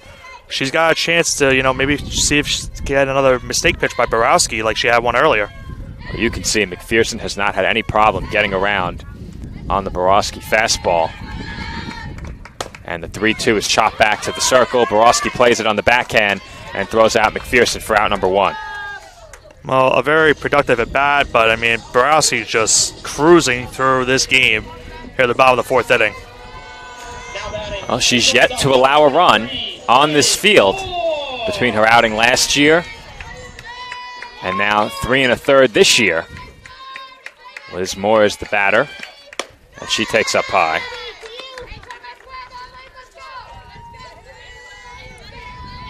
Moore is 0 for 1, grounded out her first time up. And she takes a called strike. Seems like ages ago at this point that Moore came to the plate with a chance to give CSI the lead back in the 1st inning. Yeah, I mean, the complexion of this game has changed with that top of the 4th inning. Sure has. And Moore takes up high.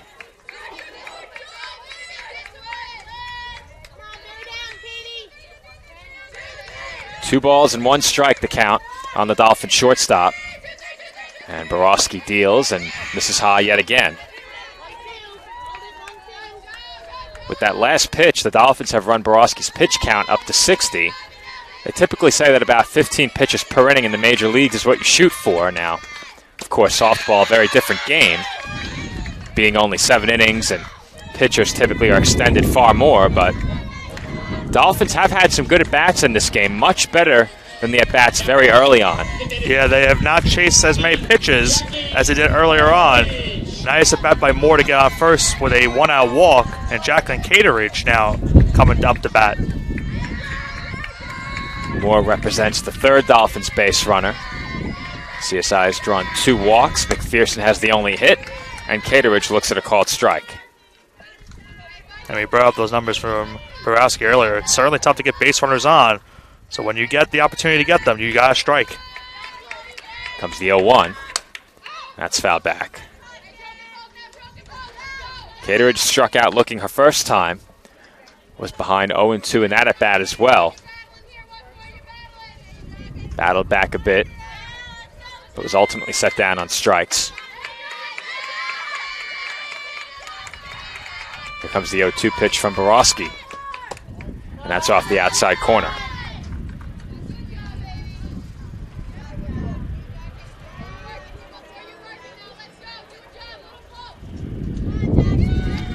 Comes the 1-2. And that's fouled back. And I said it earlier, Nick, the Dolphins, with these prolonged at-bats, now the second time through the order as well, have gotten a chance to measure up that fastball a bit. You can see Cateridge doing a better job getting around on that pitch in her second plate appearance. First time around, they were not able to time the fastball, but you're right, Joe. As the second time it comes around, they're starting to get more contact on that fastball pitch, which has been Borowski's best pitch so far today. I would be very interested to see the difference in the numbers for teams first time through the order against Borowski and after. I'm sure the numbers don't favor the hitters in either case, but I'd be curious to see if there was an improvement. It's certainly an interesting stat to know. And that pitch misses high. So Cateridge continues to battle. Count now 2 balls and 2 strikes. This next pitch will be the 7th of the at-bat. Borowski's, hitters hitting against Borowski are hitting 173 on the year. You can see why, as there's a called third strike, another strikeout for Borowski today, and she gets a big second out. Cateridge goes down looking for the second time, and Isabel Gallo will be the batter. Now batting, the catcher, Gallo in a bit of a slump lately. At one point earlier in the year, she was CSI's leading hitter. I believe that was back during our first broadcast of the year. She's now down to 4th in batting as Borowski finds the zone for strike 1. Certainly fishing a pitcher like Borowski is not really going to help. Hopefully maybe she can find a pitch that she can make good contact with.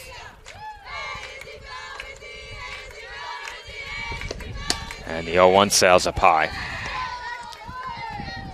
That was number 70 for Borowski, that last pitch. The at-bats for the Dolphins have been much better this second pass through the order. Comes the 1-1. That's fouled back.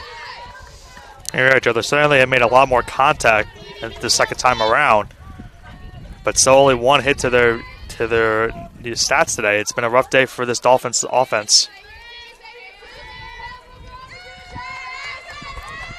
1 ball and 2 strikes the count on the Dolphins catcher.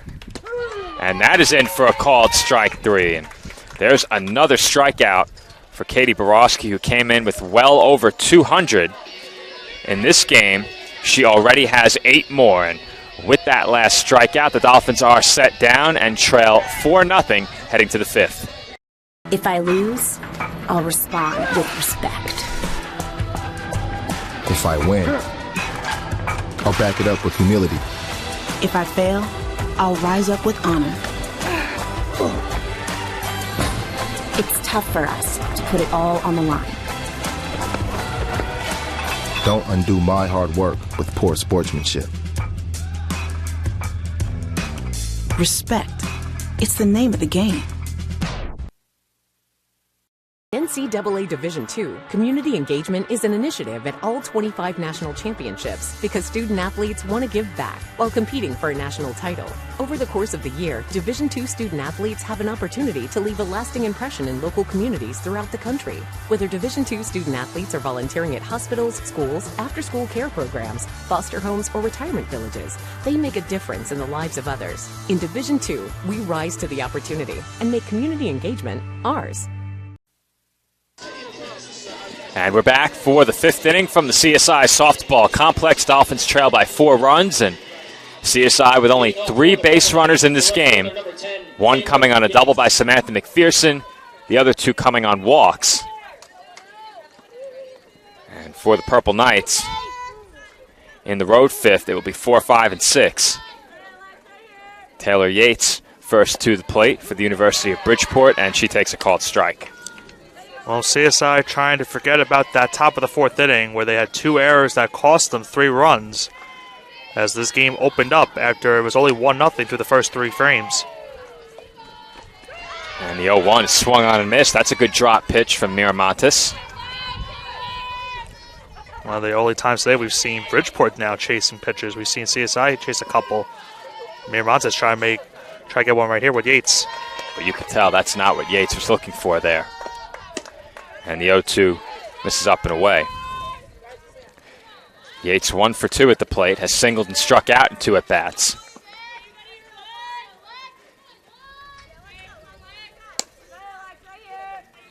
Comes the 1-2. That's grounded foul.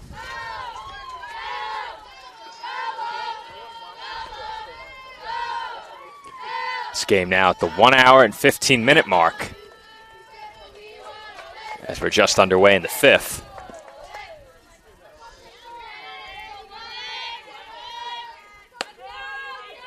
Comes the 1-2 for Miramontes. And that's it softly on the ground to third. McPherson fields it and throws out Yates for out number 1. And good start to the top of the fifth inning. Miramontes gets an early out number 1, but we saw in that last inning, CSI was able to get 2 outs, but Bridgeport took advantage and was able to get those runs in with 2 outs. That will bring Kiana Robinson to the plate. Robinson 2 for 2 with a single and a double. And the first pitch she sees is grounded just foul outside the third base bag.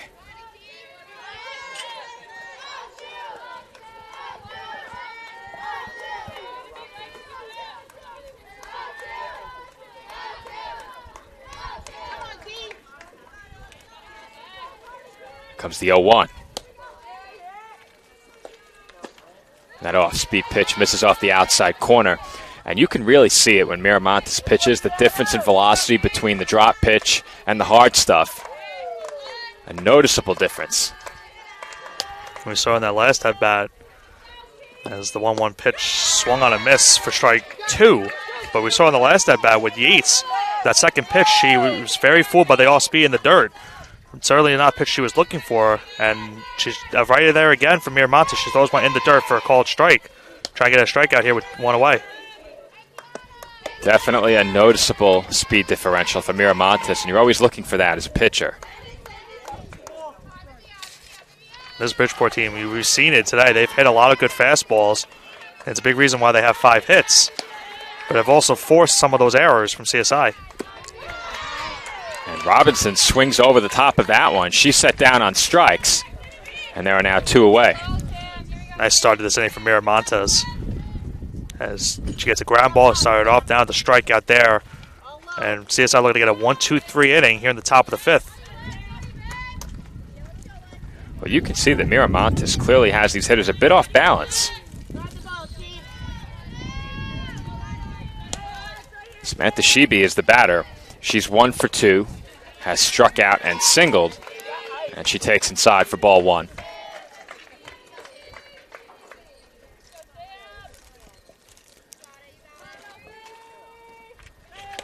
It's good for the Dolphins that Miramontes has come out pitching well so far. As that's a shot right at Victoria Whalen, but as I said earlier, I think the Dolphins likely want Miramontes to finish this game, and a 1-2-3 inning just like that one certainly helps that cause. As the Purple Knights go down 1-2-3 in the fifth, CSI trails 4-0. We come back for the home half of inning number 5. Stop to make sure someone is okay. Get in the way and disrupt the situation. Notify an authority. Or walk them home safely. We can change the language around rape. We can make campuses safer for our teammates, our friends, and our classmates. We cannot be bystanders. Taking action isn't always easy, but it's on us to intervene. Because we can. Learn more and take the pledge at itsonus.org.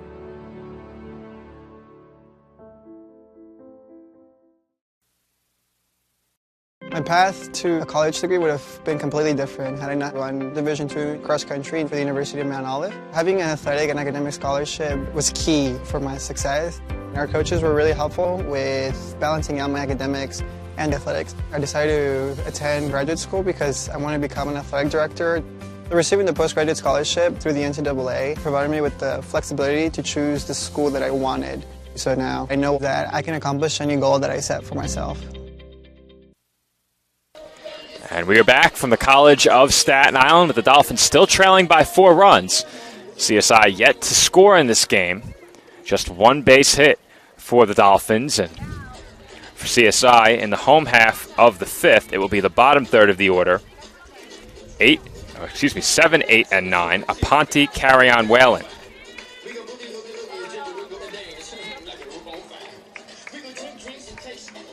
And for Aponte, she had a good bat last time out. was able to foul off a couple pitches, but Borowski is still dealing as we head to the bottom of the 5th. Layla Aponte gets things started. She struck out her first time up, and here she looks at ball 1.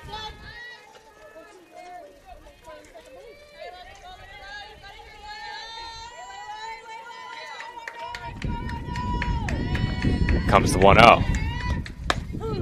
That's in for a called strike.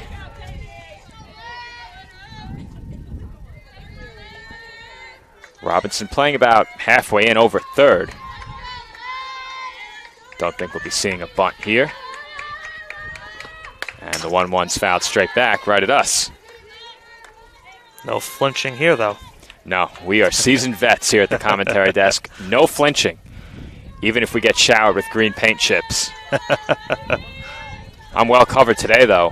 Hood, sunglasses, hat.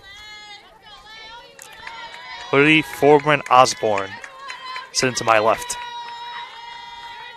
I'm well protected from the sun, as that's fouled back by Aponte. I was not protected yesterday. Went home as tan as I've been in a long time, which isn't saying much. Sun was definitely out yesterday, especially for that football game. And Aponte lines one down the right field line. That's fair. And it's cut off nicely in right field by Taylor Yates along the line, and that will hold Aponte to a single. Well, we saw her in the first at-bat for Aponte. She was able to foul off a couple pitches and find the timing for that fastball from Borowski, and she gets a nice blooper into right for a leadoff single, something CSI has not had very often today, a leadoff base runner. So a chance for Jessica Carrion. This could be definitely a bunt situation. Look how far in the infield is playing for the Purple Knights. And that's bunted foul by Carrion. This has to be as far in as I've ever seen a team's infield play. Definitely second baseman and the third baseman are in for the Purple Knights. They're ready for this bunt. Well, if Carrion's looking to bunt, which she was not on that pitch, but if she had been looking to bunt, I think the only opening was between the circle and third base. Bunt it towards short, force Robinson to make the play moving to her left. But even then, for a right-handed thrower at third, that's not too difficult of a play. Comes the 0-2. And Carrion stays alive. Well, you can see it, Nick. She's trying to drive the ball the other way. They're still playing her pretty far in on the left side. They're ready just in case. But Carrion, we have seen a couple times this season, has had some infield hits. So she would definitely take one right here. The CSI is trying to cut into this deficit. Well, you can see it now, Nick. Those last two swings moved Robinson back a bit. Would you dare try and bunt with 2 strikes? It's a very risky call. Borowski's already had a couple strikeouts. It would certainly not be ideal for CSI to get a strikeout on a bunt that went foul. I don't think they'll try it, but the thought crossed my mind as Carrion fouls that one back.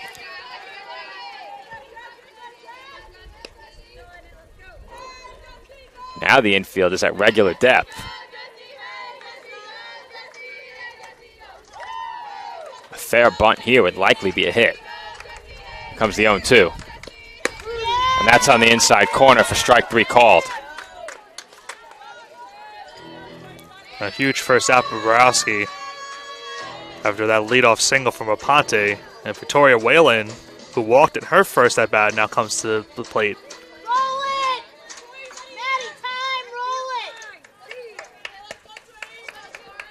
Whalen looking to reach for the second time, and she takes high for ball 1.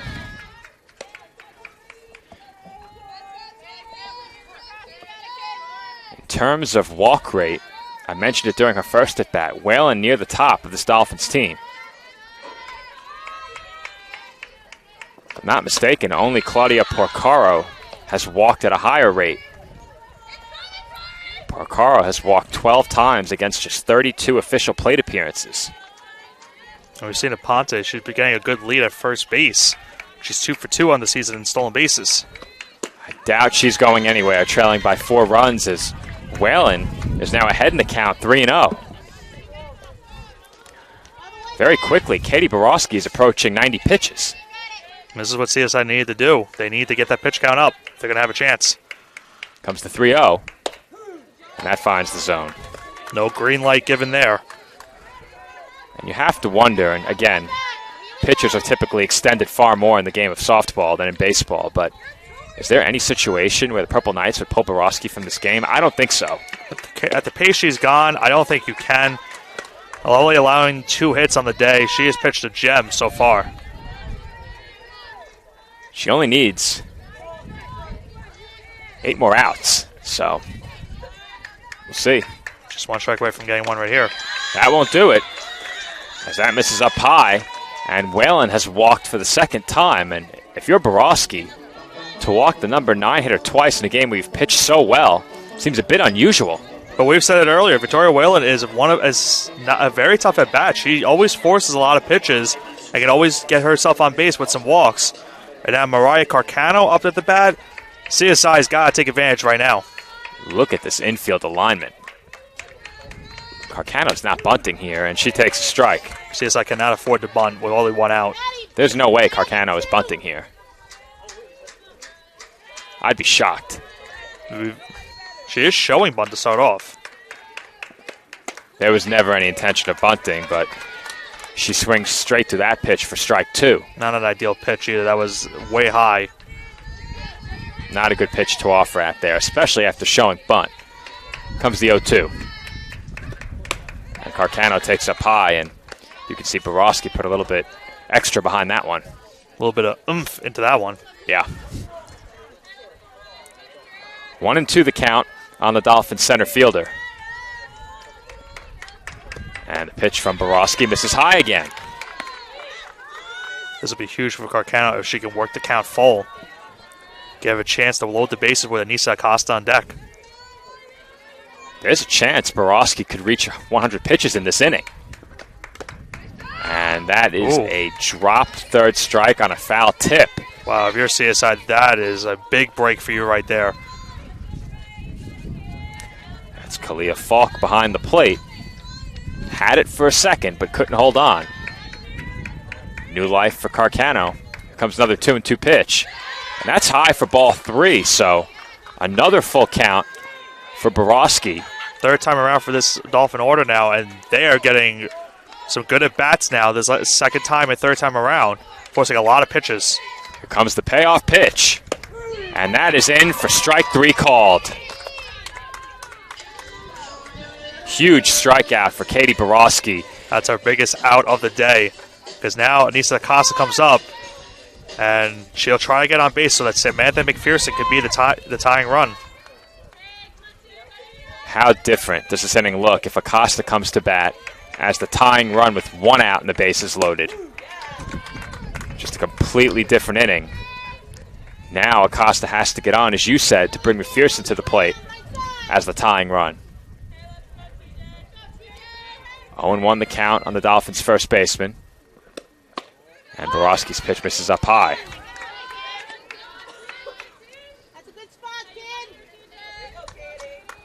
Borowski now 4 pitches shy of 100. Comes the 1-1. And that's in for strike 2.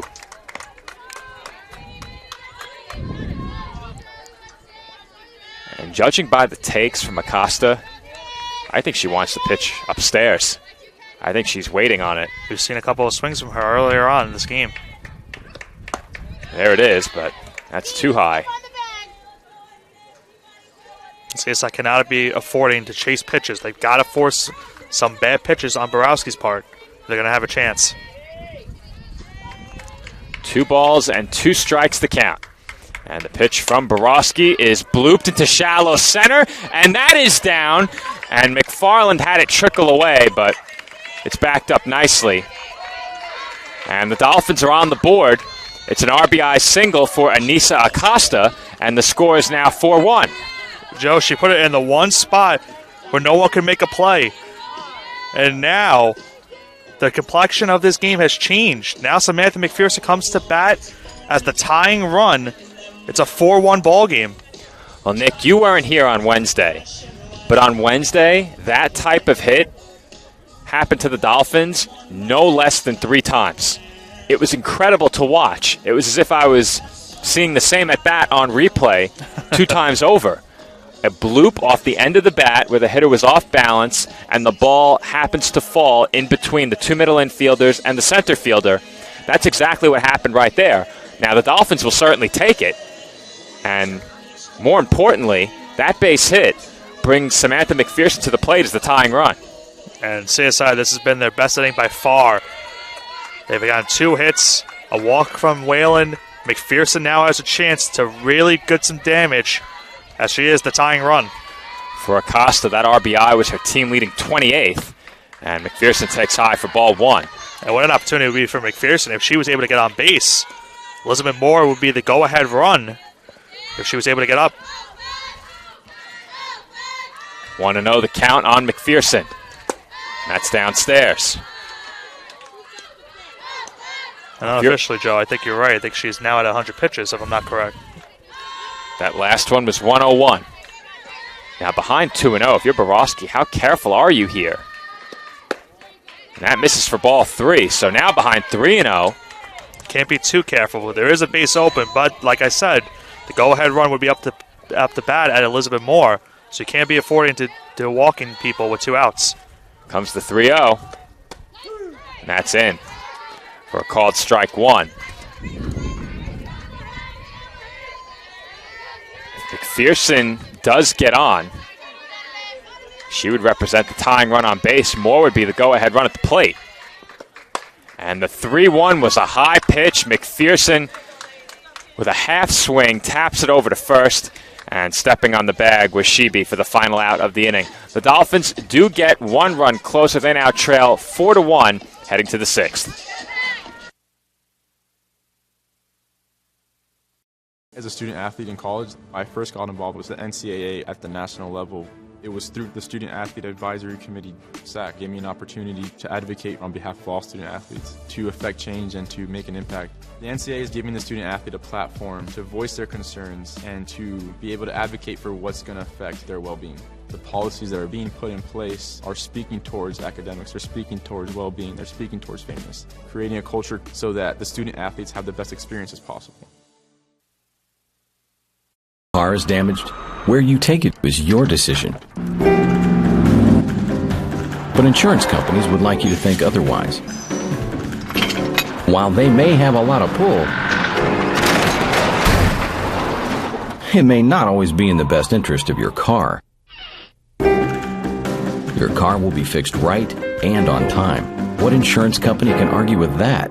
Call Dependable Auto Body at 718-447-4898.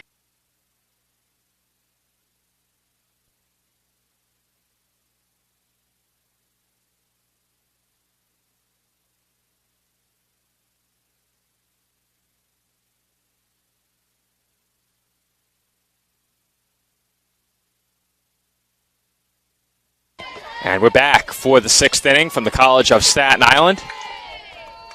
Dolphins now trail by 3. Our score is 4-1, but Nick, we talked about it earlier. If the Dolphins were somehow able to scratch out a run, how big would those errors they committed be? And right now, the 2 errors they committed in the 4th are the difference in the game. I mean, certainly, Joe. I mean, it would be a tied game right now if not for those errors. But unfortunately, because of those errors, CSI is trailing by 3 runs. They certainly had a chance in the last inning to cut the deficit more. But a tough break for Samantha McPherson as she went for a check swing, but it hit off just the top of her bat. And it stayed fair for a ground out to end the inning. Well, that was going to be my next point, Nick. McPherson was ready to take ball 4, and on the half swing, she chopped a grounder in fair territory straight to Shebe at first base. And a tough break indeed for the Dolphins' third baseman as the 6th inning opens with a ground ball to short, and Falk is thrown out by Moore for the first out. Miramontes so far out of the pen has done a good job at keeping these Purple Knights at bay, trying to keep this a 4-1 score. Well, Nick, I'm not sure if you realized it, but mercifully they have put our public address announcer, Andrew Rotundo, out of his misery, and he's been relegated to music duty. We're going to try and take care of the microphone issue in between games. Well, Joe, I certainly had an issue with that microphone a couple games ago. When it rains, the audio sometimes can cut in and out. So certainly that is a factor for our audio today. Well, interference certainly could be a problem, as we do have a pinch hitter. It would be number 19, Isabel Porcaro, up at the bat. So Porcaro gets her first at bat. She's behind 0-1 and is quickly in a 2-strike hole. Now, based on my understanding, the issue is a frequency issue with the audio receiver and the microphone. Seems like something we could take care of ourselves, but the sound company was called. They have not arrived with a solution yet, and the season is drawing nearer to a close. We have one doubleheader left here at home, 3 games. So what better time than now to get that taken care of? We'll see. As that's it out to right along the line, and that's a foul ball. That's the one area of the field that Nick and I cannot see clearly. This is true, Joe. It is with great difficulty that we contort ourselves around the desk and over the fence and through the openings in the fence to get an eye on the ball down the right field line. And that was hit right at me, but like a pro, I did not flinch. Just some more green chips.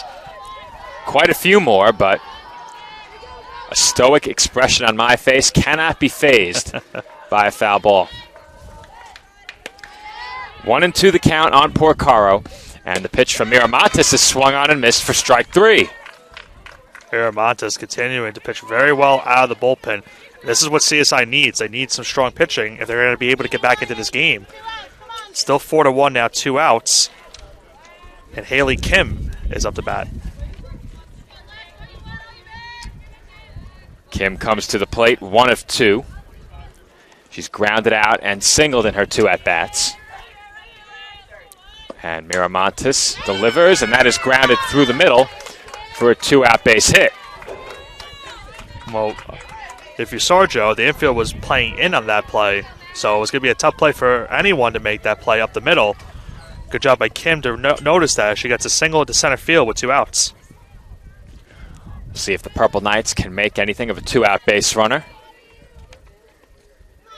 Back to the top of the order. Madison D'Amato is the batter. D'Amato is 0 for 2. And here she's behind in the count, 0-1. She's flew out, walked, and reached on an error in her 3 plate appearances, as that is lined straight into the glove of Acosta for the 3rd out of the inning. So Miramontes allows 1 base runner, but that is all. The Dolphins trail 4-1 when we come back for the bottom half of the 6th. Hobra, a taco joint, Staten Island, where we're proud to have shared our family-first spirit with people from throughout New York City and the world. With indoor dining available both at the bar and on the floor. Or step outside for additional seating and an outdoor bar. Serving beer that's crisp, ice cold, and worthy of a day at the beach. Cocktails that explode with flavor. And great food made with the freshest and healthiest ingredients available. Events feature food and drink specials, live music, and the best of Staten Island nightlife. Your CSI Student ID saves you 10% on your dine-in order at Hobra. Visit us at 412 Forest Avenue, Staten Island.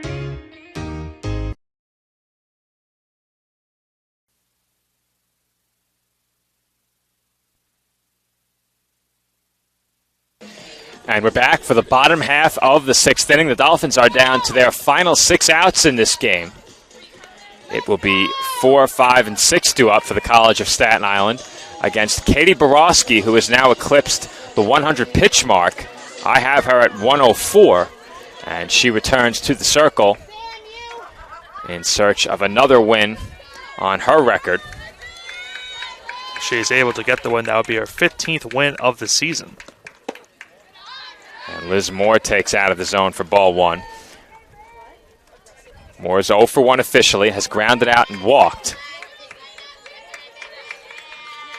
And the pitch from Borowski is hit out to right field, and that is over the glove of Yates, and it rolls to the base of the fence. Moore heads for second and will stop there.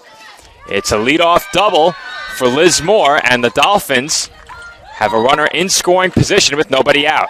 Well, that's the second time today we've seen a double over the glove of one of the Purple Knights outfielders. Now Elizabeth Moore gets a double. CSI we saw last inning had their best inning all day. They was able to get a run in.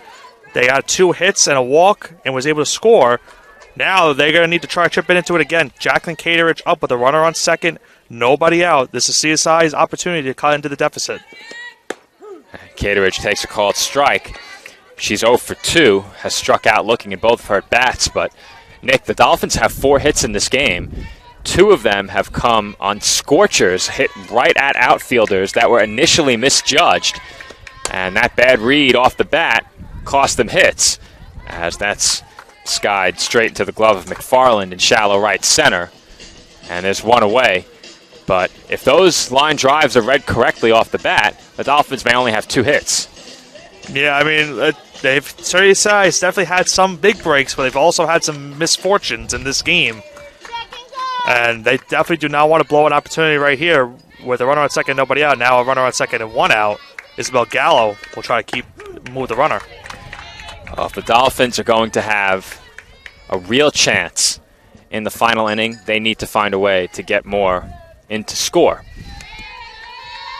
Isabel Gallo is at the plate, and she takes down and in to even up the count at 1 ball and 1 strike.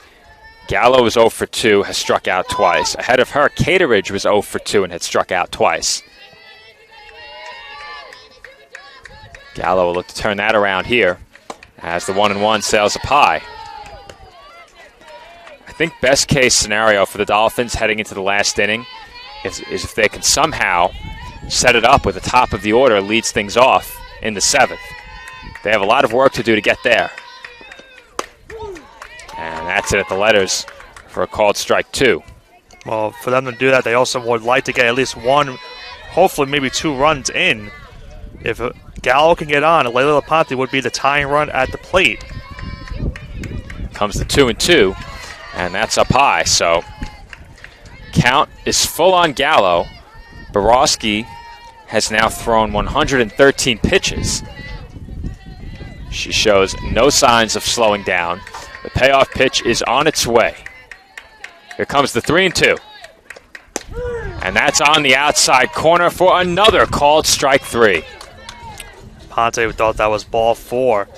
Just looked like she was about to get ready to go to first base. So after a leadoff double, 2 big outs by Borowski. And it's going to be up to Layla Ponte to try to drive home the run. And I think if there's one issue the Dolphins have had against Borowski, among several, but a big one that I've noticed is in 3-ball counts, they're looking to take. They're not trying to attack. And when it's 3-2, Borowski has, more often than not, been able to find the strike zone. You can't be allowing Borowski to get that 3rd strike. You have to protect the plate.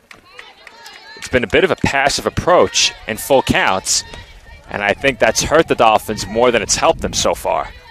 Certainly, Borowski has walked a couple of batters today, but can't be affording to try to, wait for your pitch. You need to see if the pitch is there. You have to make contact with it, because sometimes it will be called strike 3. I'm not sure if there's such thing as your pitch against Borowski, but at the very least, with less than 2 strikes, you can look in your location and hope for the best. But in 3-2 counts, the Dolphins have not been looking to swing the bat, and that's been hurting them. Ponte needed to protect the plate here, 1-2 count. Still a chance for Aponte to chase home more from second. A lot of room along the left field line as that's fouled back. Looks like they're shading Aponte to right field. Now remember, Joe, she had that single to right field, so a big reason why they're shading it over there. 1-2 the count on the Dolphins' second baseman. And Borowski's pitch is taken up high.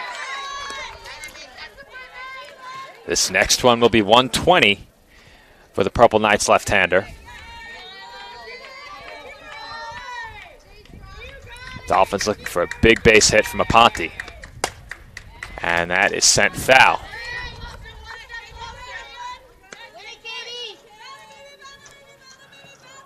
Last two at-bats for Aponte have been good ones.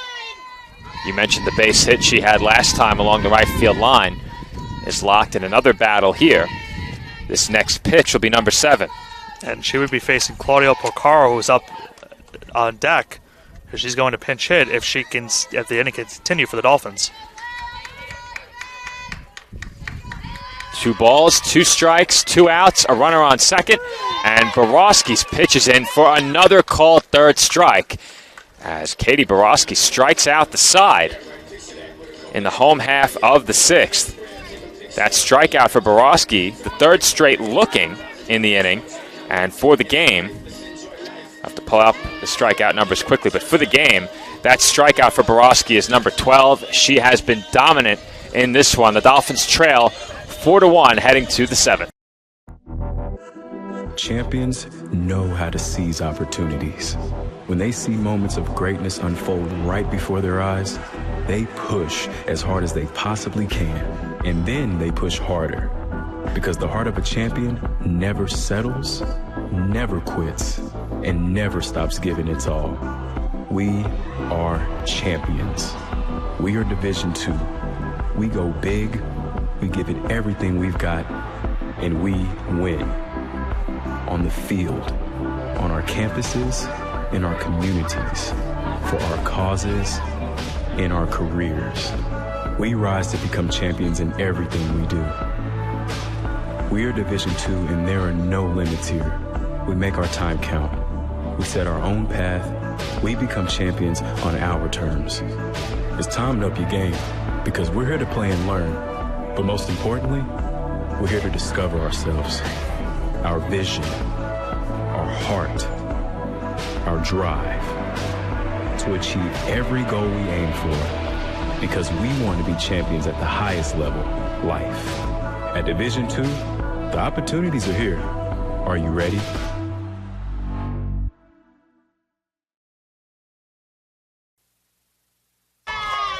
And you only missed one pitch here in the 7th, but Meg McFarland wasted no time lining it into left center field for a leadoff double. That's the 7th hit for the Purple Knights in this game, and they have a runner in scoring position to get things started in the 7th inning.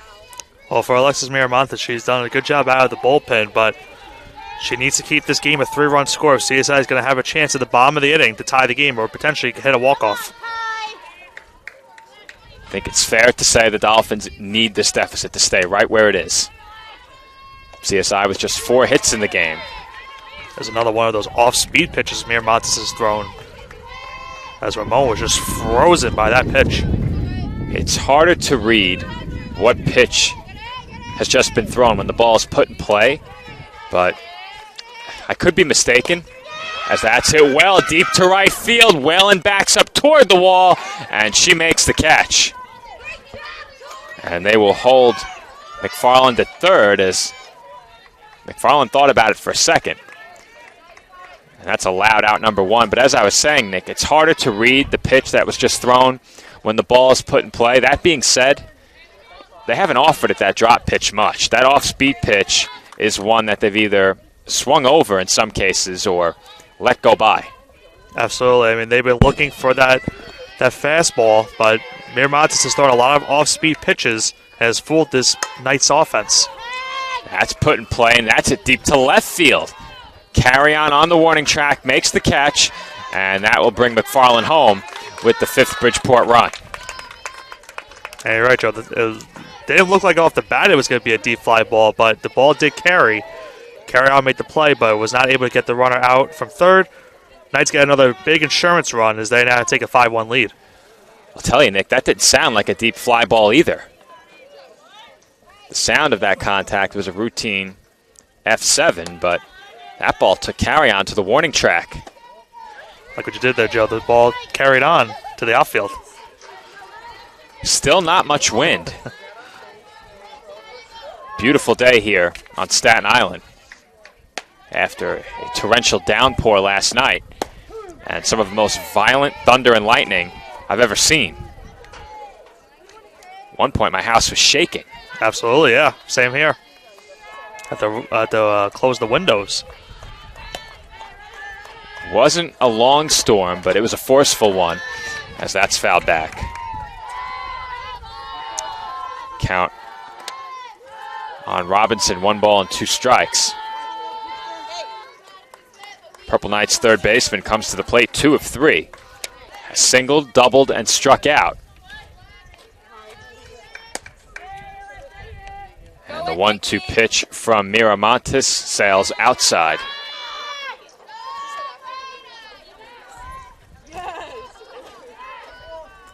Count now 2-2. Looking ahead to the bottom half of the inning. 8, 9, and 1 due up for the Dolphins. They will trail by at least 4. And that's hit softly on the ground to third. Strong throw from McPherson, not handled by Acosta. And that's going to be Dolphins error number 4. Unless we get a look at this replay and see that she may have beaten it out. I don't think so, Nick. I don't think she did either. Let's take a look. Let's slow it down. Drive the ball, Sam. Come on, kid. Let's get one more. Let's get one more. Here's another look.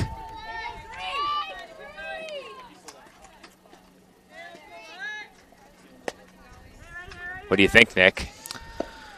It's tough to tell from there. We'll take another look at it after this play. Well, I think the top half of the 7th inning has come to an end with that catch by Carcano. We'll stay right here for one more look at that last play, as I haven't scored it myself yet, so I need one last look.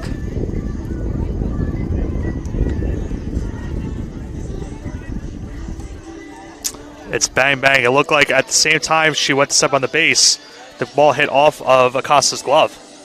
Well, it comes down to, do we think she was going to be safe or out? That's how we make the call. I don't envy Louis Matrone, who has to make that call. I'll tell you, looking with the naked eye, I thought she would have been out. In real time, watching that play take place, I thought the runner was going to be out. Certainly a tough call. Try to slow it up one more time. Let's see. Slow it up a little bit more, and you can pause it when we have the throw contact Acosta's glove.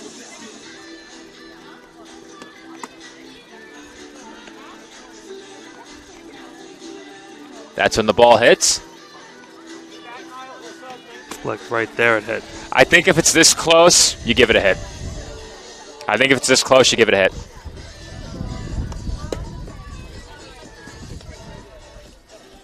If we had to look at it 3 times to figure it out, I think that's a hit, Nick. I think you have to give it a hit. It's too close. It's too close of a call.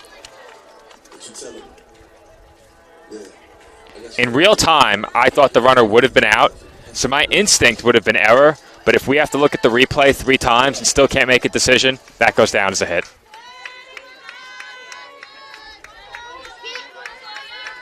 Pinch hitter for the Dolphins to open up the home half of the 7th. Claudia Porcaro will be the batter. And Porcaro takes a call at strike 1. It's certainly tough for Porcaro. I mean, she certainly heard it from her teammates of how to hit Borowski. But she'll have to try to lead off for the Dolphins here in the bottom of the 7th as they try to stay alive in this game. Limited at-bats for Porcaro this year. But as I mentioned before, she leads the team in walks and is second in on-base percentage as a result. She's also 4th in slugging. Bit surprising she hasn't gotten more chances at the plate. She's behind 0-2 here, and that sails high. If I'm not mistaken, Porcaro was out with an injury on Wednesday, which is why she didn't play against the Knights. And it looks like she got a piece of that one, but it winds up in the glove of Falk, and there's one away. That's now strikeout 13 for Borowski. The dominance continues for the Bridgeport lefty. Certainly a reason why she came into the game with 218 strikeouts. She's thrown 125 pitches as Whalen takes high. And Whalen has been one of the most tough hitters she's faced today with 2 walks. It's fair to say she's been the most difficult out. She won't offer to pitch out of the strike zone. And for one reason or another, Borowski hasn't really attacked her, as she's missed with 2 straight here. You certainly like to see that out of your number 9 hitter. Whalen doing a good job today, forcing Borowski to throw pitches. Borowski walked Whalen on 5 pitches last time, and that's a letter high strike.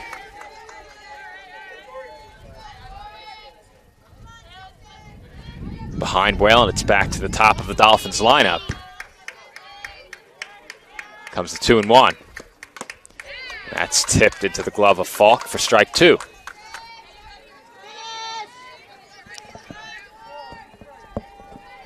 Borowski looking for 14 now. She's 1 strike away from that. I was about to say game 2 will get underway about 30 minutes following the conclusion of this game. I'll be joined on the call by Andrew Rotundo. Stepped in very nicely for me when I missed game 2 on Sunday. And Whalen fouls that one back. And Sergio, Andrew did a great job on the play-by-play. And, you know, to have people like that able to fill in, can't ask for more. Next man up here at Sportsnet. I don't anticipate I'll miss another game this year, as the 3-2 pitch misses for ball 4. So Whalen has drawn her 3rd walk of the game, and Mariah Carcano will get her 4th at bat of the game. She has struck out 3 times.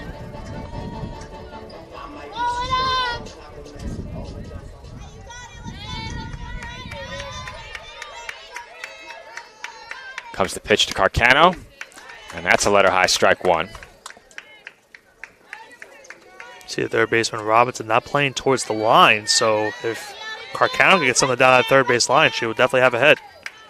Comes the 0-1. That's downstairs.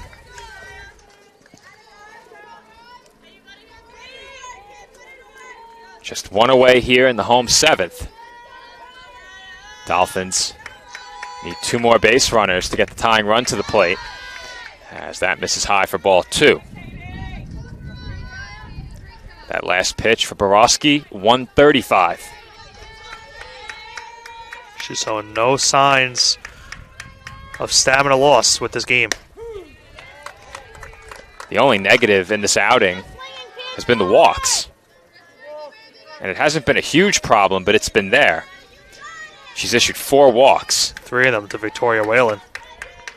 But you put that against her 13 strikeouts, doesn't look so bad. Lisa Acosta had to just, get out of the way on that one. The dream scenario for the Dolphins would be if Carcano and Acosta can reach base and give McPherson a chance as the tying run. If there's anyone you wanted at the tying run, it'd be her. Still a long ways away from that. Here comes the 2-2, and Carcano fouls that one back. This is what Carcano needs to do. Needs to foul off some of these pitches. Try to work the count full. Well, if there's any way to get to Borowski, it's foul off as many pitches as you can, and don't offer it pitches out of the strike zone. Just make sure you get around on that fastball. Here comes the 2-2, and that's up high for ball 3. Now, Joe, we brought up earlier how CSI in these 3-2 situations has looked for that ball 4, but has struck out a couple of times. Carcano has to try to avoid that in this at-bat to avoid a second out. Payoff pitch on its way. And that is way upstairs for ball 4. What a great at-bat by Mariah Carcano. Now, a chance for Anissa Acosta to get on base and have a chance for Samantha McPherson to be that tying run. CSI, this is their opportunity. They need to pounce on it. That insurance run the Purple Knights scored in the top half of the inning looming much larger right now. And certainly that 4th inning with the 2 errors is coming back to bite CSI so far. If the Dolphins get on the board again here, that inning would be huge. As that's it out to center. Could be trouble. What a play. Able to make the catch over the shoulder was McFarland. When that ball was up in the air, Nick, I thought it was going to find its way down. Well, we saw one earlier, that sac fly in the top of the inning, with the ball carried to bring home the run. That ball carried too. It looked like that was going to be a routine play for McFarland, but heads-up play by her to track it down, type of a Willie Mays catch, as she had to turn around and make the basket play, and CSI's down to the final out. Great job by McFarland to track that ball in center. As, again, Nick, I thought that ball was falling, judging by her reaction to it in the air. Way to stay with it by the Purple Knights center fielder. And with that, the Dolphins are down to their final out. And for Samantha McPherson, she's got to try to get on base so Elizabeth Moore can be the tying run. Comes the 0-1, and that's low. First base is open, but of course, you want to keep McPherson off the base paths at all costs here and not give the Dolphins a chance to bring the tying run to the plate. Comes the 1-1, and that skips in, and that's a dead ball. It's in the Purple Knights dugout, and you don't see that too often, as Whalen will come in to score. Wow, what a break for CSI. They get a second run off the dead ball. Now it gets a little bit more interesting with a 2-1 count. It's now 5-2 game.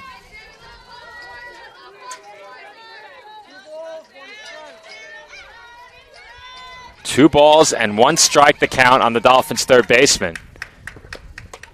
And that's off the glove of Falk. And Carcano scores. Now, Nick, you know what I'm going to say. As I don't think I've ever seen a coach more furiously throw open the dugout gate than Dawn Stearns just did. She is not happy with her team, but Nick, you know what I'm about to say. We'll take a trip back to the fourth inning, and the Dolphins, with two key errors, allow 3 runs to score. It's certainly a big factor into this game. I mean, obviously CSI would be in control if they were able to avoid that inning, as we hear some humming of the Jeopardy theme song from the CSI dugout. That's on our computer, so Andrew Rotundo should be playing that song right now. McPherson is ahead in the count, 3-1, so if she gets on, the tying run comes to the plate, but the Dolphins allowing 3 unearned runs in the fourth inning right now is the difference between trailing by 2 and walk-off win. Comes to 3-1, and that's up high for ball 4. So Borowski has now thrown 145 pitches. The Dolphins, against all odds, have brought the tying run to the plate. They entered this half inning trailing by 4.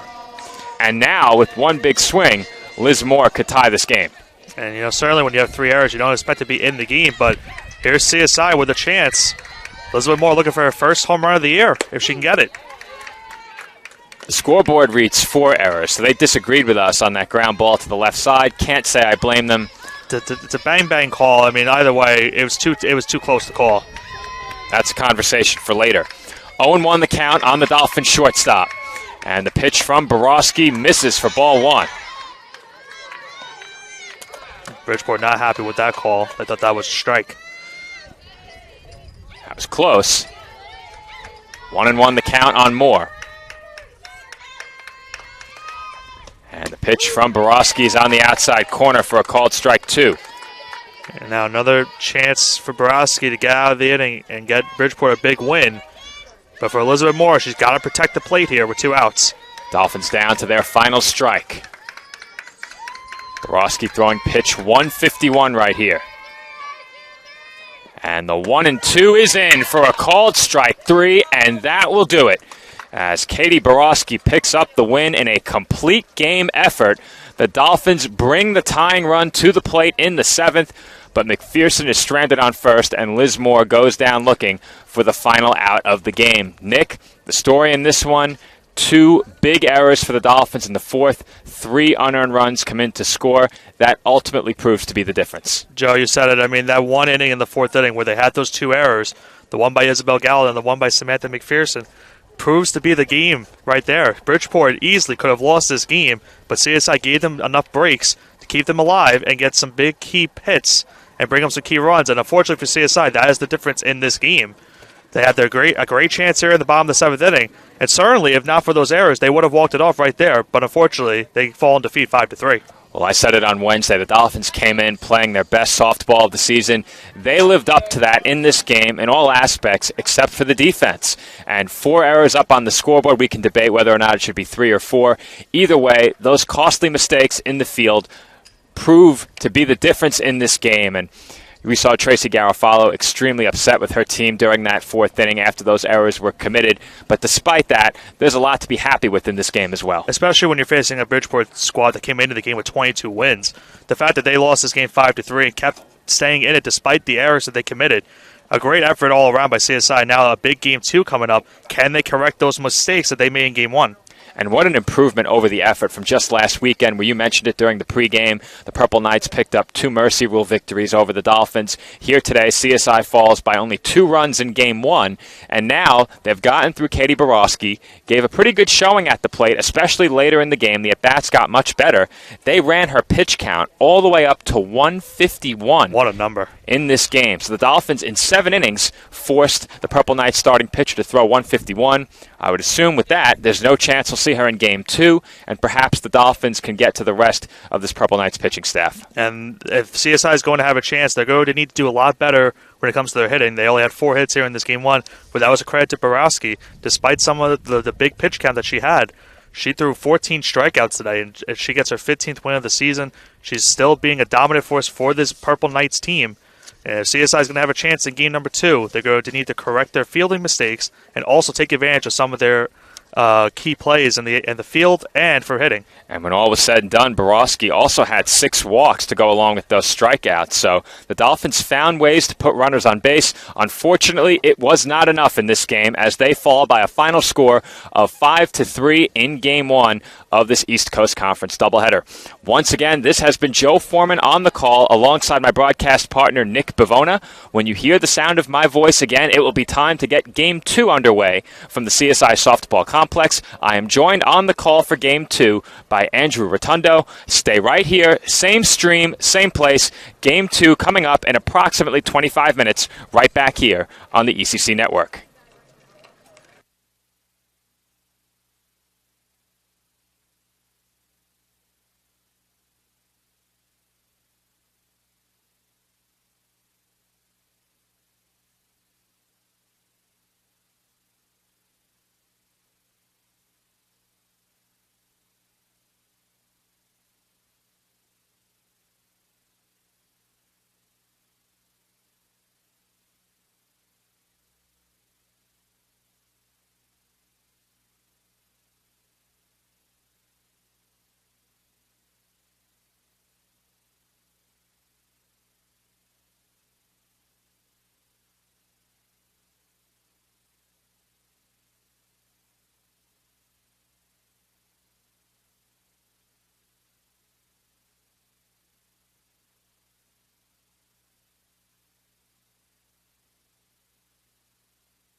And we are back from the CSI softball complex for Game 2 between the College of Staten Island and the University of Bridgeport. And we did have a late change to the Dolphins starting lineup. I'll pass that along in just a moment as I am scrambling to enter the Purple Knights starting lineup into my scorekeeping app.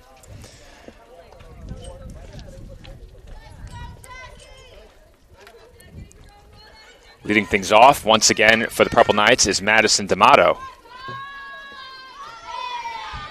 This is Joe Foreman welcoming you into the CSI softball complex alongside my broadcast partner, Andrew Rotundo. And the first pitch of the game is in from Jacqueline Cateridge for a called strike one. So an interesting start to this game, as I'm not sure if that was a late scratch that sees Cateridge get the start. I do believe that she and Anissa Acosta switched positions, Andrew. So Cateridge gets the start. Acosta moves over to first base. And the count is even at 1-1 strike on D'Amato, who is hit by the pitch. Yeah, not a good start for the Dolphins in this one. As you said, Joe, Cateridge comes in last minute. We were expecting Anissa Acosta, and it's a last-minute change. And Cateridge hits the first batter, and Bridgeport's off to a quick start here in this second game. So what I was told is that the designated player was moving to pitcher, so that would have been Cateridge over at first base. Now the lineup card that I was just handed has Cateridge listed as the pitcher from the start.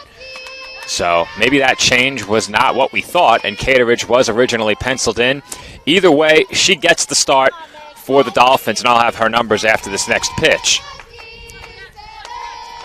Kyra Ramon is the batter.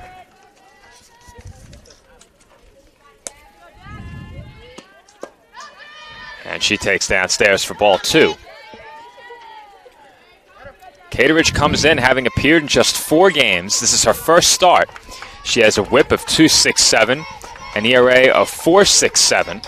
In 6 innings, she's allowed 15 hits and 13 runs. Only 4 of those runs are earned. And we saw in Game 1, Andrew, how big those unearned runs can be, as ultimately that was the difference in the final score. A lot could have happened had the Dolphins not committed those errors, but if you strictly look at the runs allowed and the earned runs, those unearned runs that CSI allowed were the difference in the game. And Cateridge finds the zone for the first time against Ramon.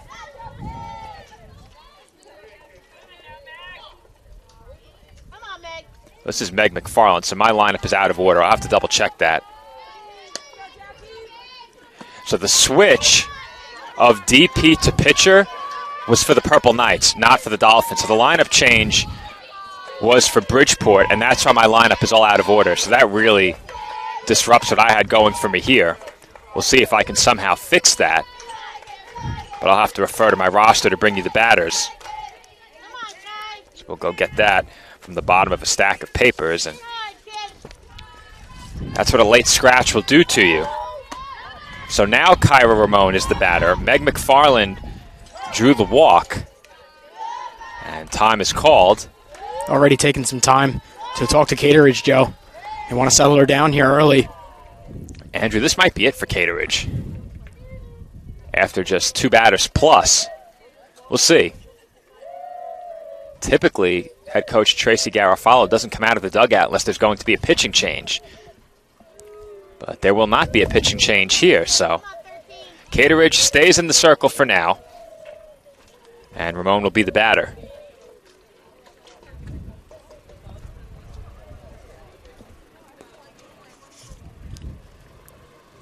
Ramon, a left-handed hitter. And Nick and I spoke about it during Game 1. A bit of an advantage to be a lefty today, as there's quite the divot in the right-hand hitter's batter's box, not nearly as much on the left side. And that pitch misses outside, so Ramon is now ahead 2-0.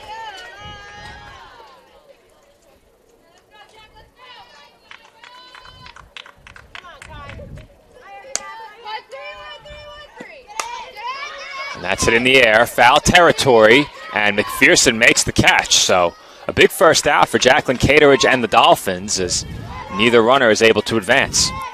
Yeah, and good hustle by McPherson over from third as this is popped towards the left side, and she makes that hustle to get the grab, and that's a big first out for the Dolphins, or for Bridgeport, rather. Taylor Yates is the batter. Hopefully that solves my lineup issue. Let's see if we have the new lineup here.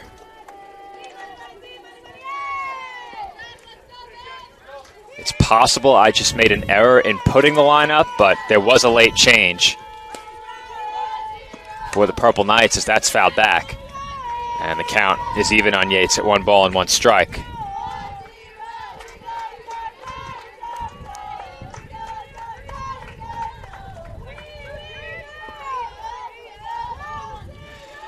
So based on the lineup I have in front of me now, the pitcher for the Purple Knights in this game will be Samantha Sheeby.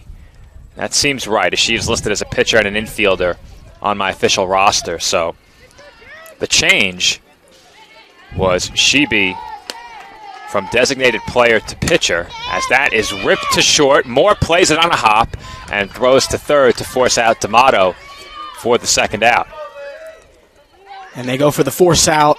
They want to get that the easiest out, as there's already runners on for Bridgeport. So good job and a good heads up by the Dolphins to get that second out. And now Bridgeport's going to need a base hit.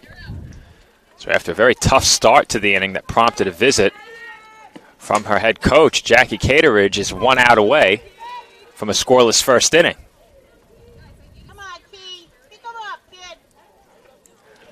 The Game 1 appearance for Nicole Rivera was only her 6th of the season. For Cateridge, this appearance is her 5th.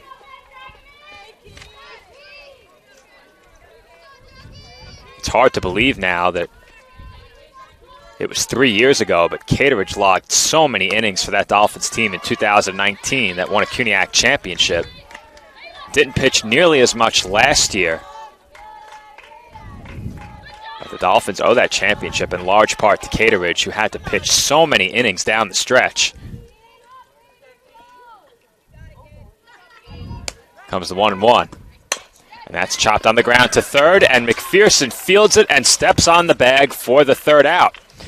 2 base runners in the inning for the Purple Knights. They are both stranded, and we have no score headed to the bottom half of the first.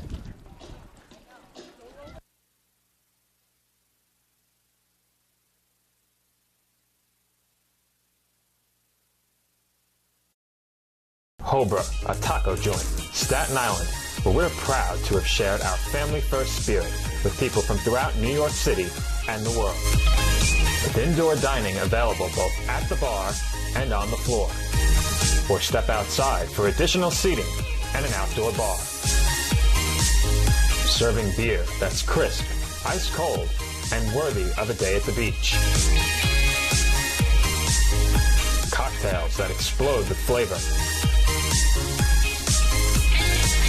And great food made with the freshest and healthiest ingredients available. Events feature food and drink specials, live music, and the best of Staten Island nightlife. Your CSI Student ID saves you 10% on your dining order at Cobra. Visit us at 412 Forest Avenue, Staten Island.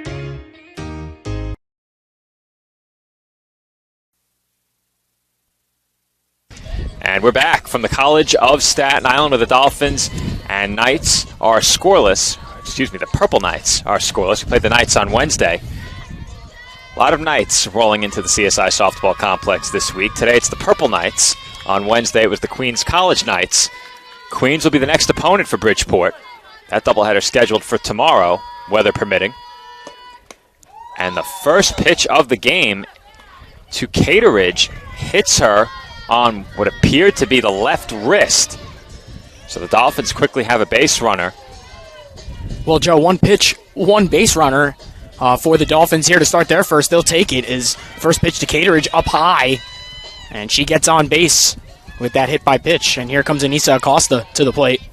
They sure will take it after the Dolphins struggled for base runners throughout Game 1. And Anissa Acosta drills one to center, but that is straight into the glove of McFarland for a loud first out. And Anissa Acosta just drills this one. Once again, another first pitch swinging, and Acosta gets all of that, but right into the glove out there in center field for the first out. And we've praised Acosta quite a bit. Her performance at the plate this year has been phenomenal, but didn't have many great swings in game one. That was undoubtedly her best of the day right there. Samantha McPherson is the batter. McPherson had one of the Dolphins' hits in game one, their only extra base hit. And she's quickly ahead 2-0 as Cateridge is running, and she is out by a mile. And not in time is Cateridge, and that's a bad break for the Dolphins. There's now 2 outs in the inning, and there's nobody on for them.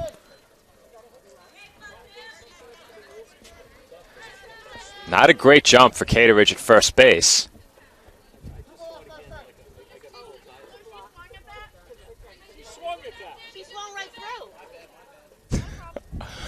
Andrew. We've seen some interesting things here today, Joe. I don't know what to say. I don't know what to say. That was something. After this next pitch, we'll fill our viewers in on what just happened. Now, I fancy myself something of an umpire myself, especially after what we've seen this year. Now, we had a game earlier this year where the crew did not know how many outs there were. In that same game, if I'm not mistaken, they also didn't know the count at one point. That was the same game. Right. I do believe this umpire was on that crew, and he just had the count wrong. McPherson swung through the pitch, and he signaled 2-0 as McPherson is on with another hit, but McPherson had swung through the pitch on the attempted stolen base. The count was 1-1. The signal was 2-0. It left everyone confused, and I guess we got a my bad out of it, and we move on and play forward. And Sheeby noticed it right away. I noticed it right away. Quite surprising, to put it mildly, as McPherson continues to hit the ball very well, not to be lost in our discussion of what we think of the umpiring. McPherson continues to swing a hot bat. Purple Knights are fortunate she had to stop at first as Sheeby backhands that one and throws out more for the final out of the inning. Dolphins pick up their first hit. Once again, it belongs to Samantha McPherson, but she is stranded, and we have no score through one.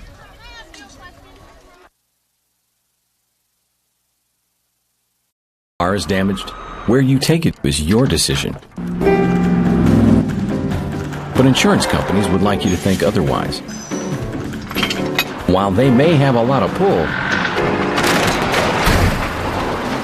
it may not always be in the best interest of your car. Your car will be fixed right and on time. What insurance company can argue with that? Call Dependable Auto Body at 718-447-4890.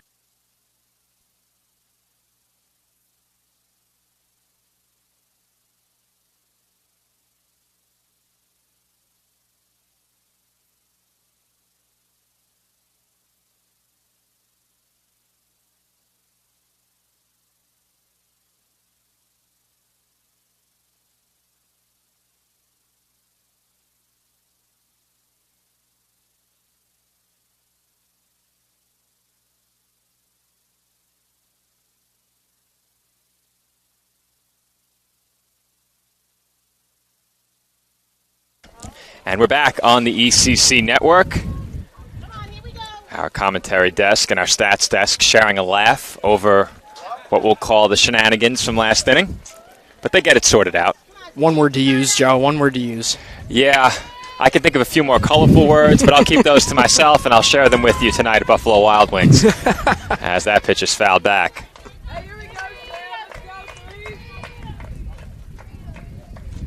And the discussions about the things that happen in these games are almost unreal sometimes, Joe. Yeah, I'd say so. I'd say so. comes the 0-1. And that's a half swing by Shebe, and home plate umpire said she went around. I spoke about it with Nick during game one. I commended the great umpiring from Wednesday. And this game, not off to a great start, but it was a solid game one as well. I didn't catch any miscues. It was a well-called game. Bit of a hiccup here in the first inning. Joe, maybe they just need to get back into it. Maybe they just, in between games, maybe took a little nap. Hopefully they hydrated because it's very hot outside. Right. And that's line foul.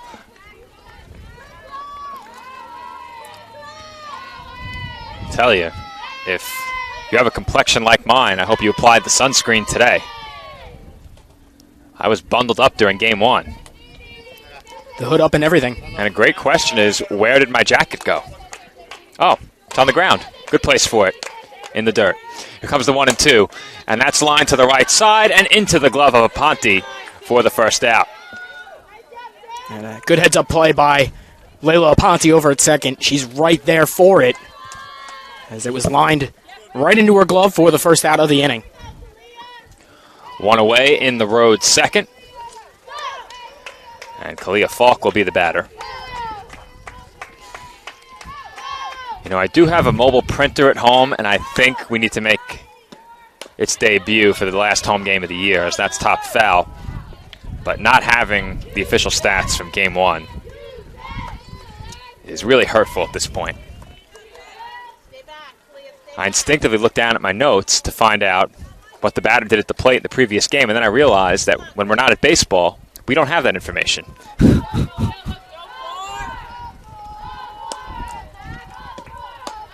That pitch sails up and away. Count 1-1.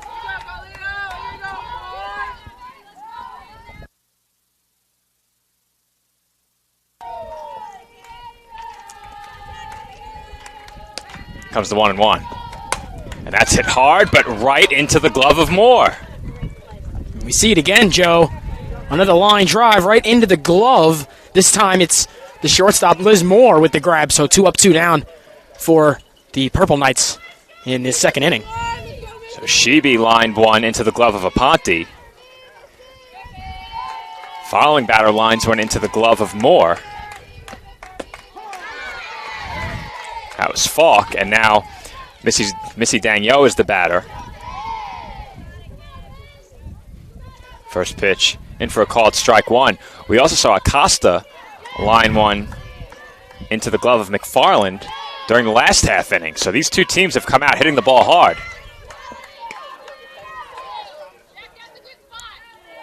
In terms of defense, though, right in the right spots. Is there a few line drives right to the glove? I've said it before, sometimes it's better to be lucky than good. As the 1-1 is grounded just foul. And a good chance for Caterage to get out of the inning here. 1-2 count. And nobody on with 2 outs. Great opportunity for the Dolphins here to keep this game scoreless going into their side of the second.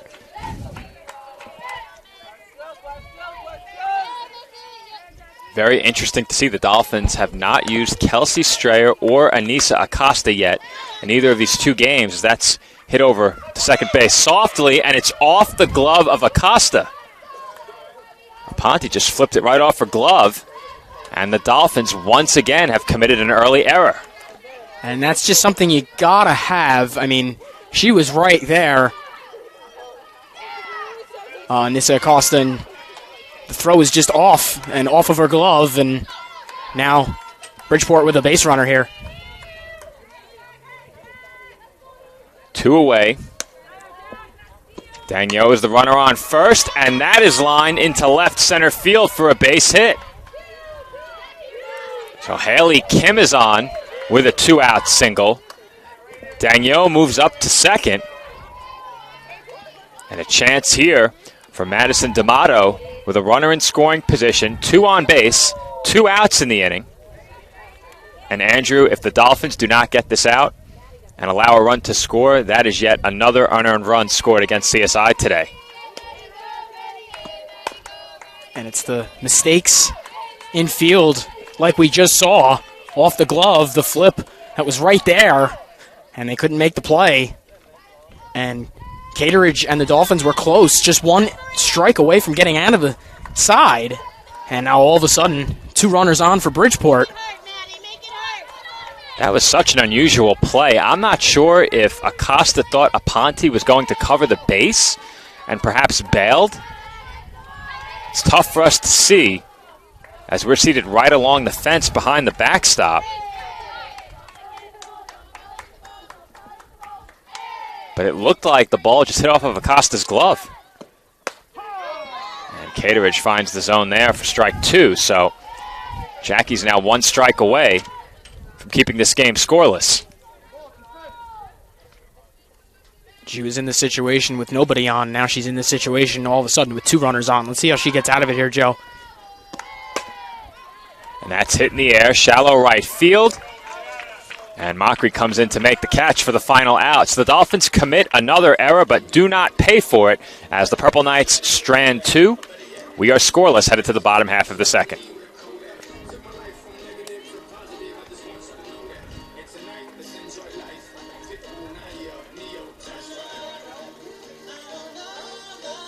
Kettle Black on Staten Island, a top 5 wing joint in America by Food and Wine magazine. Serving daily lunch and dinner at the bar or on the floor. Perfect for family and group parties with top shelf drink and delicious food. From great times with good friends. Live sports and watch parties. To Staten Island's hottest nightlife. The Kettle Black features live music and DJs weekly.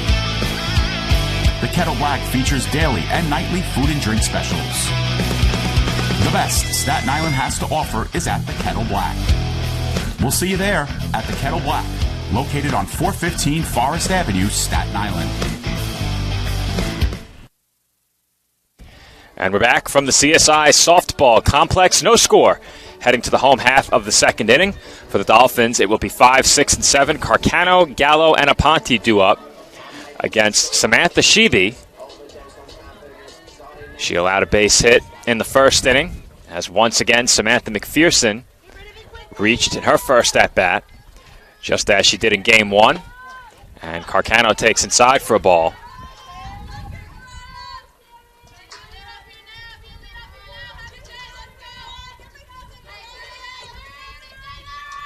Comes the 1-0 pitch, and that's in for a called strike.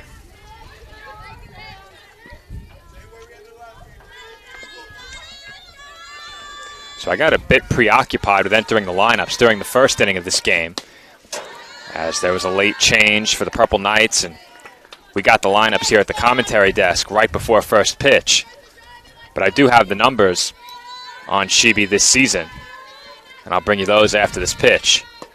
And she does find the zone with that one for a called strike 2. Sheeby comes in having appeared in 13 games, including 9 starts. She's pitched to a 5-5 record with a 5.12 ERA. She has 2 complete games. And right there, she misses with ball 3.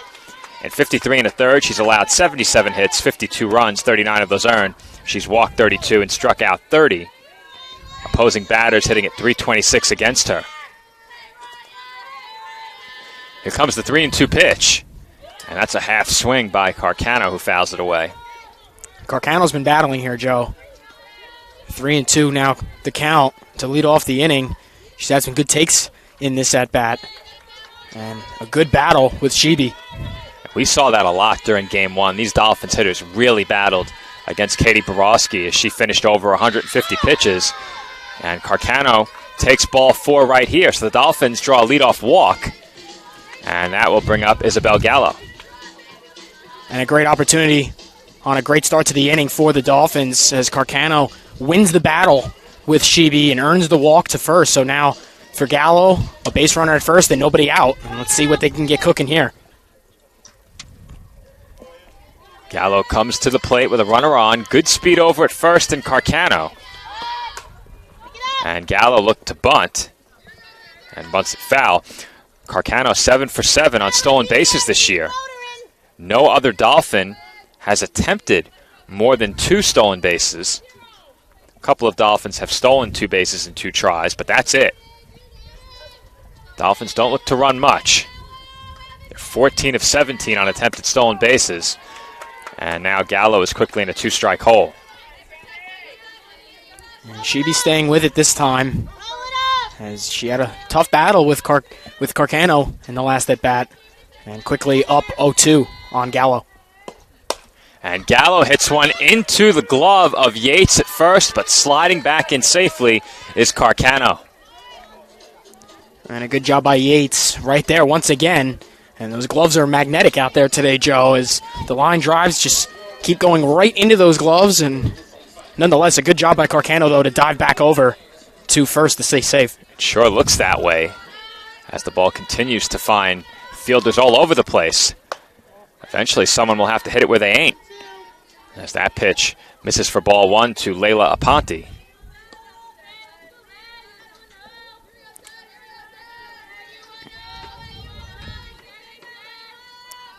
With 1 out now, I think it's much more likely Carcano tries to 1 as Aponte sends one down the right field line. That rolls into the corner. Carcano rounds third. She is being waved home. And the home plate umpire throws his hands up. That's a dead ball in the right field corner.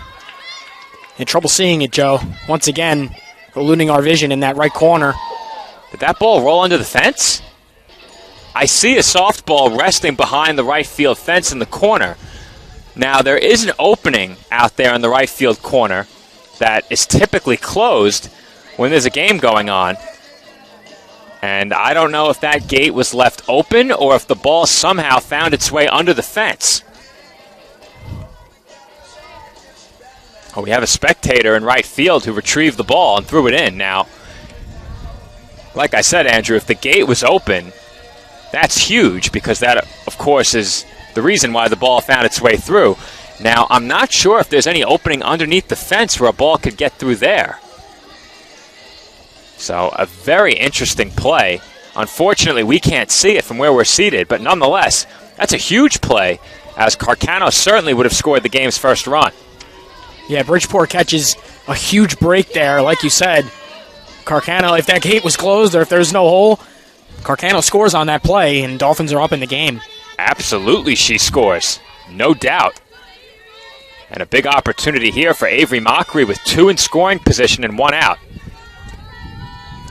And look at that hole in the middle of the infield as Mockery takes strike 1. As I said before, Carcano has good speed over at third. If she breaks on contact, it would be tough to throw her out at the plate. I presume that's why the Purple Knights infield is way in, and Carcano swings through that pitch, or excuse me, Mockery swings through it for strike 2. And you mentioned the speed of Carcano, and Mockery just needs to make some good contact here, get this deep enough at least to bring Carcano home, as she does have the speed to do so. Comes the 0-2, and that's up and away for ball 1. With the 2-strike count, the Bridgeport infield moved back just a bit. Still a nice-sized hole in the middle. We've seen it time and time again, Mockery battling back from behind in the count. Not an easy out. She's behind here, 1 ball and 2 strikes. And that pitch sails upstairs for ball 2. And we've been talking all day about it, Joe. The battles by the Dolphins at the plate. As Mockery turning now this one into a battle with Sheeby. Trying to get those runners home and get the scoring open here for the Dolphins. Pitch number 5 coming up right here from the Purple Knights right-hander. And that is swung on and missed. Mockery went up the ladder after that fastball. And she goes down on strikes for the second out. What a huge strikeout for Sheeby. And Bridgeport is now, the Dolphins are going to need a base hit from Jessica Carrion to bring either, at least one of those runners home. So what a play by Sheeby. Definitely limiting the damage for Bridgeport. That looked like ball 3 from here as Mockery chased that fastball upstairs. And Carrion takes strike 1. Getting dirty. 0-1 the count. And the pitch sails high. You can see just how far in Kim is playing on the right side. She's not in the frame yet, but a couple of steps forward and she would be. Very close to entering our batter's camera as the 1-1 finds the zone for strike 2. I got to say, Joe, Sheedy really keeping her control and her composure in the circle. She's working quickly here as well. Comes the 1-2. Yes! And Carry-On takes outside. Good eye by Carry-On. Call that a stone-cold take by the Dolphins left fielder. Pitch just off the outside corner. Here comes the 2-2. And Carry-On whiffs on that one for strike 3. So the Dolphins strand 2, but a ground rule double ultimately cost CSI a run. As Carcano was crossing home plate, ground rule double was called, and she was sent back to third. Because of that, we are still scoreless, headed to the third inning. Champions know how to seize opportunities. When they see moments of greatness unfold right before their eyes, they push as hard as they possibly can, and then they push harder. Because the heart of a champion never settles, never quits, and never stops giving its all. We are champions. We are Division II. We go big, we give it everything we've got, and we win. On the field, on our campuses, in our communities, for our causes, in our careers. We rise to become champions in everything we do. We are Division II, and there are no limits here. We make our time count. We set our own path. We become champions on our terms. It's time to up your game, because we're here to play and learn. But most importantly, we're here to discover ourselves, our vision, our heart, our drive, to achieve every goal we aim for, because we want to be champions at the highest level, life. At Division II, the opportunities are here. Are you ready?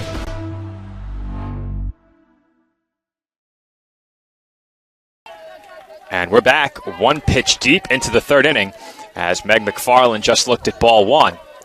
Now, we got some more information regarding that ground rule double as the 1-0 pitch sails up high from Cateridge for ball 2, but what we were told is that that softball somehow found its way underneath the fence in the right field corner.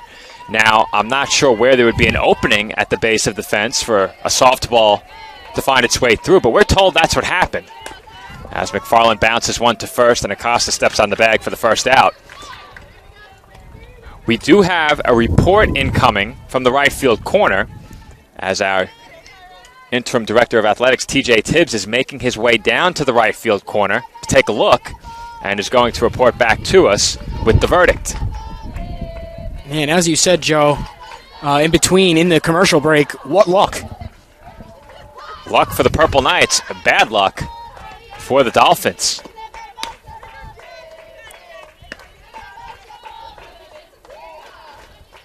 Kyra Ramon is the batter. She's 0 for 1, flew out her first time up. She's ahead in the count here, 1-0. And that misses for ball 2. Cateridge got McFarland to offer at a 2-0 pitch just moments ago. Now it's a 2-ball count on Ramon. And it's 3-0 now. And a good job by Ramon at the plate here, working it to 3-0. And definitely a hitter's count here for Ramon. Comes the 3-0 pitch. And she was taking all the way there.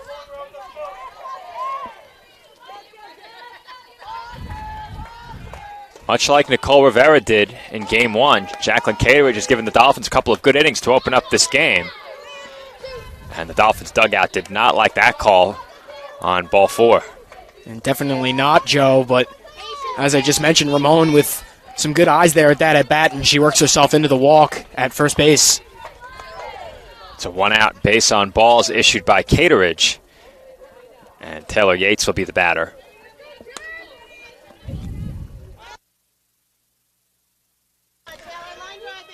The report is in, and that ground rule double did indeed travel under the fence as Cateridge underhand tosses over to first. That moves Ramon to second, and Andrew, if you can clip that replay quickly, I'm almost certain the Dolphins had a play at second base there. We'll get another look in just a moment, as with 2 away now, Kiana Robinson will be the batter.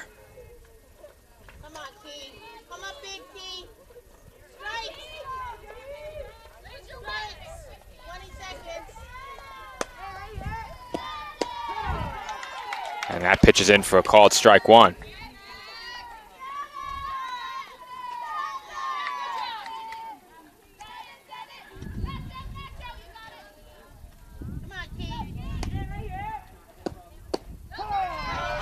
Well, here's a quick look at that last play as we have a 2-strike count.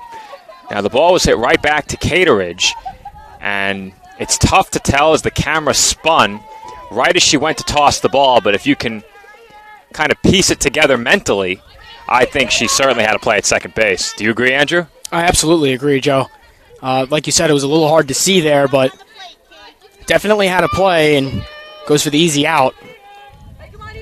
Well, that only matters if she gives up a base hit here, and Robinson just stayed alive as she was way out in front of that pitch.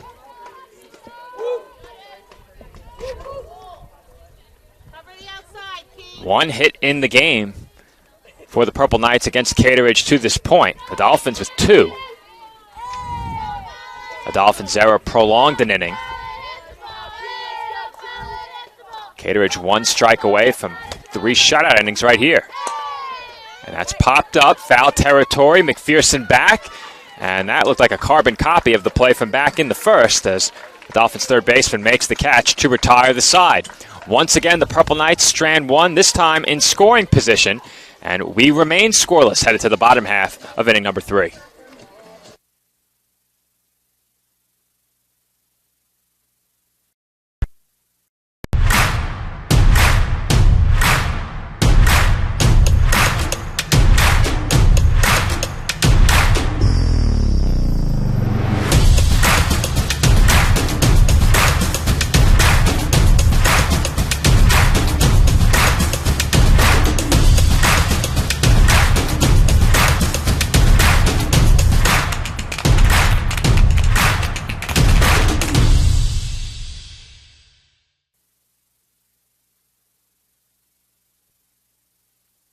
And we are back from the CSI softball complex as information continues to pour in regarding that ground rule double in the right field corner.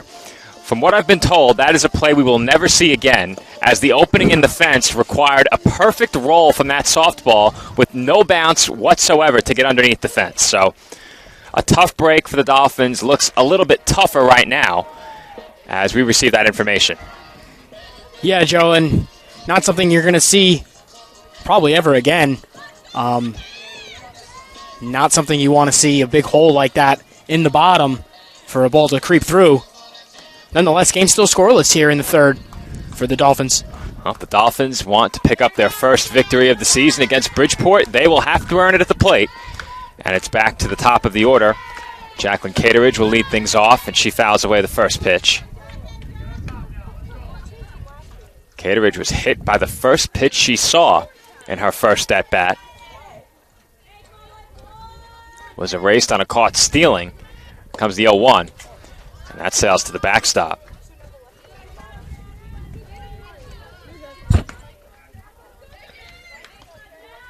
That one really got away from Sheeby.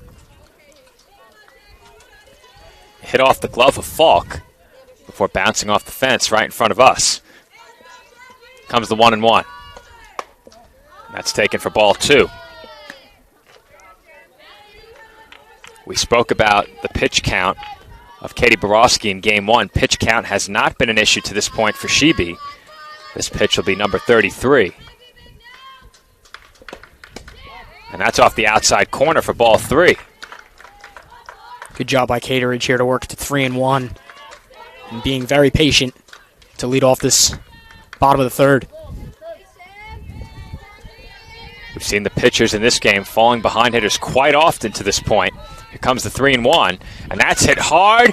Getting a glove on it was D'Amato, but that wasn't enough as Cateridge is on with an infield single. And once again, those gloves are magnetic, but this time, not so much as this bounces in and out. And Cateridge is safe at first. And let's see what the Dolphins will make of it here. Acosta up at the plate.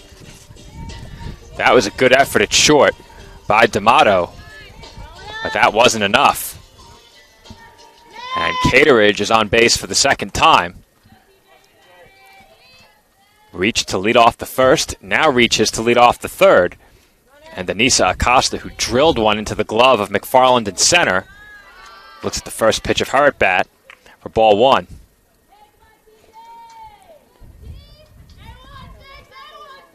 Acosta hit a rocket right at McFarland in her first plate appearance. And that's hit hard toward the middle, off the shin of Shibi. It rolls into center field, and everyone is safe. And the Dolphins are cooking here. A lot of fortunate plays for them. That ball takes another deflection and another drive up the middle. And now the Dolphins first and second, nobody out. They'll take that for sure. Shibi immediately waves off the umpire and her coach, saying she is okay. And she will continue here in the third inning. And Shibi took that one right off the right shin. And they nearly had a play regardless, as off the rebound, D'Amato was almost able to get to it from shortstop. But it trickled through, and the Dolphins have 4 base hits in the game. That matches their game 1 hit total. Samantha McPherson, the batter, and that bounces short of home plate. It was blocked by Falk, but it rolled over to the fence, and both runners advance 1 base. And once again, talk about fortunate for the Dolphins. That one gets away again from Shibi. Both runners advance. Nobody out still in the inning, and McPherson in a prime spot here to put the Dolphins on the board first in this one. Dolphins can't ask for much more in this spot. They have to come through with a run. And that might do it as that's blooped into right. It is down for a hit. 1 run is in. Acosta is held up at third. And Jacqueline Cateridge comes home with the first Dolphins run. CSI now has their first lead of the day, 1-0. And the Dolphins keep rolling here in this one. Already more hits in this one than they did in the last one. And they get the first run of this one. A drive into right. That gets down. And enough for the first run. Well, Andrew, remember what I said about being lucky versus being good? That one blooped right over the glove of Kim at second base. She almost got there. It lands in front of Dang Yo. And Liz Moore took a big cut at that first pitch.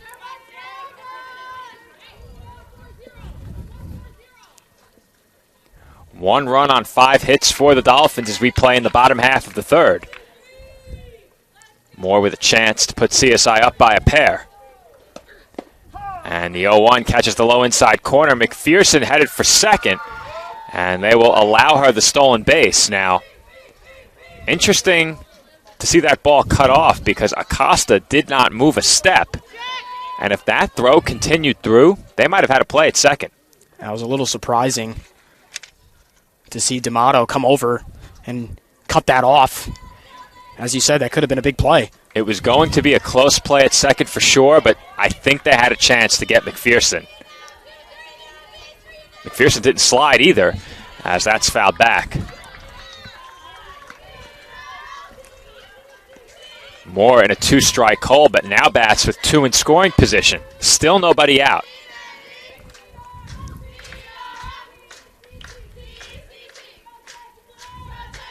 Shibi shakes off Falk behind the plate. Comes the 0-2 pitch. And that's blooped towards second, and this time Kim is able to make the catch. And nearly gets over the head of Kim there as she reaches up and grabs that behind. And like I said, she had to make a leap for that, so nonetheless, she gets the first out. And that's a big one for Bridgeport. Mariah Carcano will be the batter. She walked her last time up. The infield moves way in against Carcano.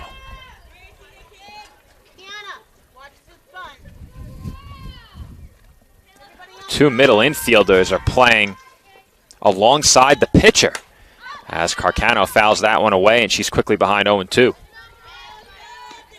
Playing extra safe, the Purple Knights are here. Well, they refuse to let a bunt be the reason the Dolphins take a 2-run lead. Can't say I blame them. Comes the 0-2. That's outside. The Dolphins really struggled to pick up base hits in Game 1. That has not been the case here in Game 2.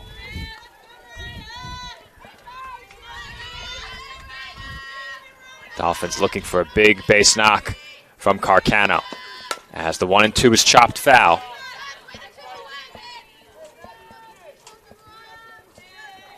Sheeby approaching 50 pitches now.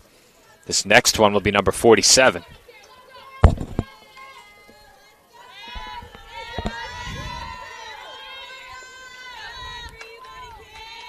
Here comes another 1-2 pitch. And that's a good block by Falk behind the plate.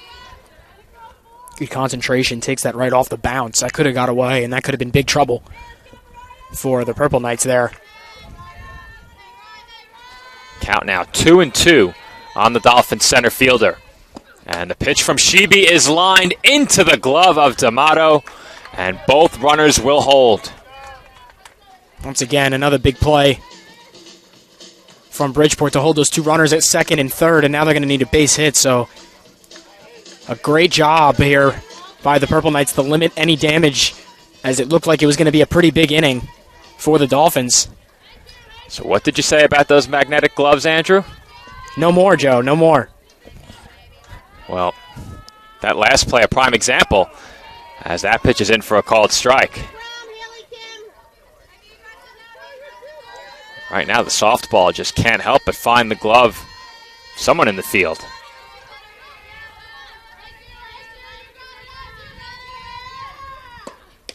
And the 0-1 to Isabel Gallo misses.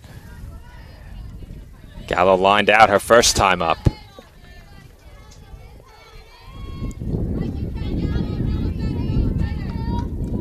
1-1 the count on the Dolphins catcher. Acosta the runner at third, McPherson at second, and Gallo takes a called strike 2.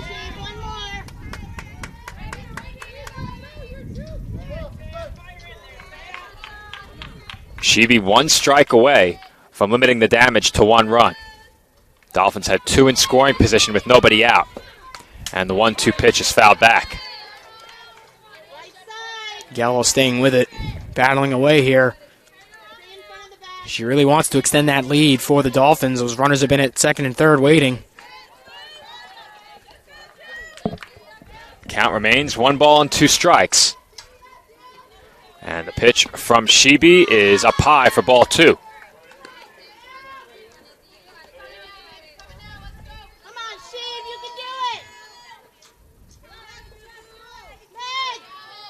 After that last pitch is really the first time we've seen Sheeby not immediately come set to deliver another. Comes a 2-2, and that's up high for ball 3.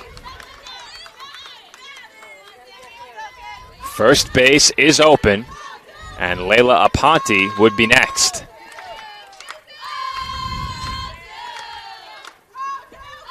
Sheeby once again taking her time ahead of this payoff pitch. Here comes the 3-2. And that skips in for ball 4. So Sheeby got ahead of Gallo and loses her to a walk. Interesting, Joe. For a second, I thought Sheeby was going to have it there, but great job by Gallo, deceiving everyone there. And with the good eyes and the patience, she extends the inning and loads the bases for the Dolphins. And you can just see the difference in CSI's approach at the plate this game against Sheeby, as opposed to their approach against Borowski, at least in the early innings of Game 1. And Layla Aponte looks at a ball up and away, so Dolphins second baseman quickly ahead in the count, 1-0, and now there's nowhere to put her.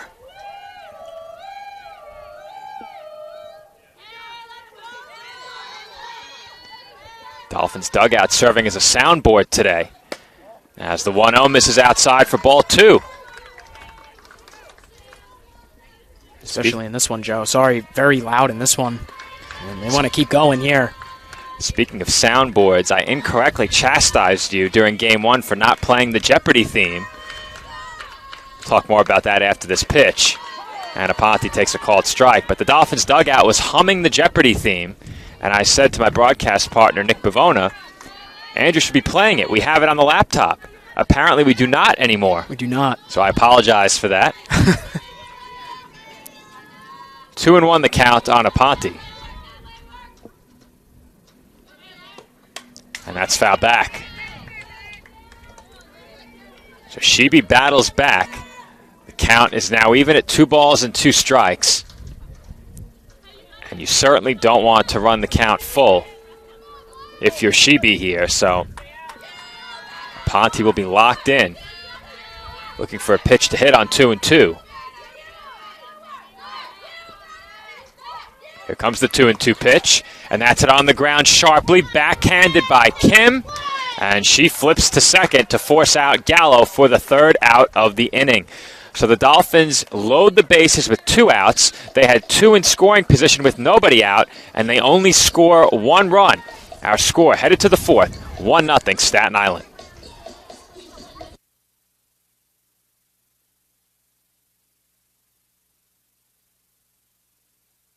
NCAA Division II, community engagement is an initiative at all 25 national championships because student athletes want to give back while competing for a national title.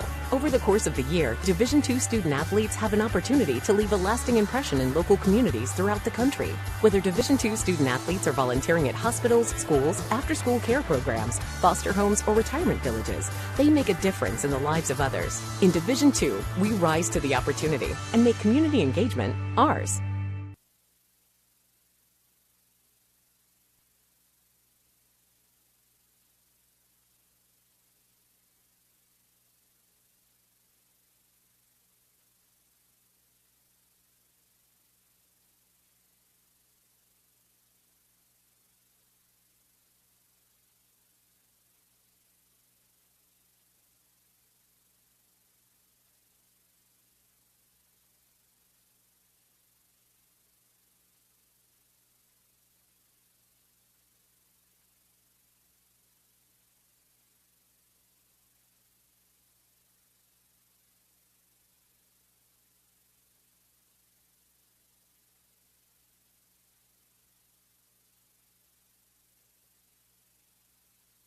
And we are back from the 4th inning from the College of Staten Island, where CSI leads the University of Bridgeport by a score of 1-0.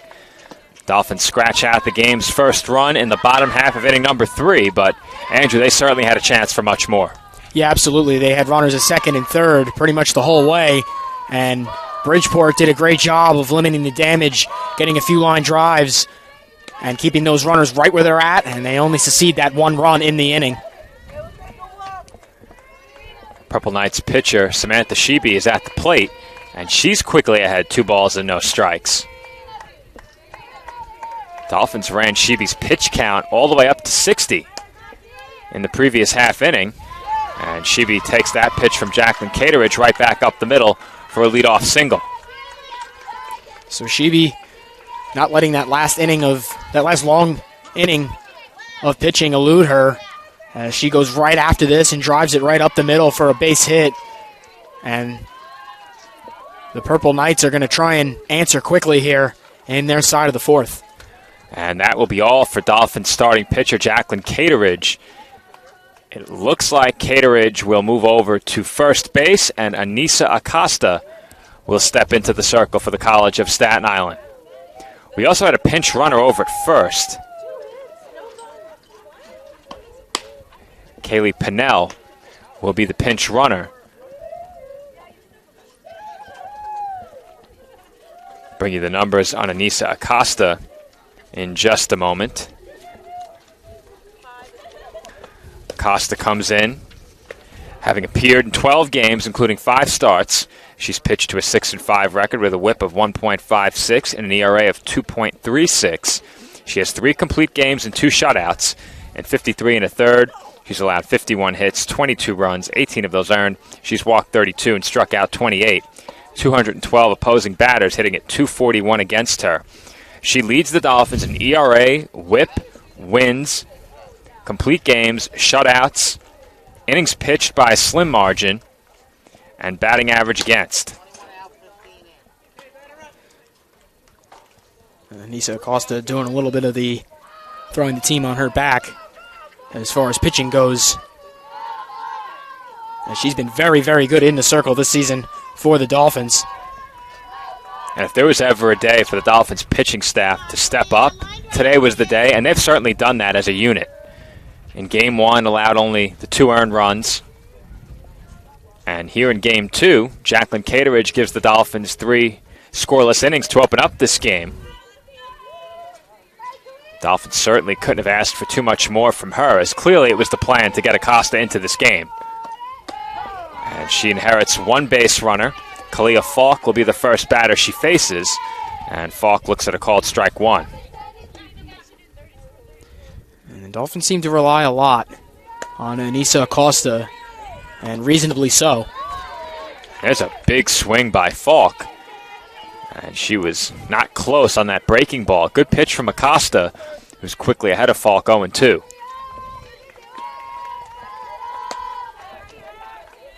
Here comes the 0-2 pitch. That's outside.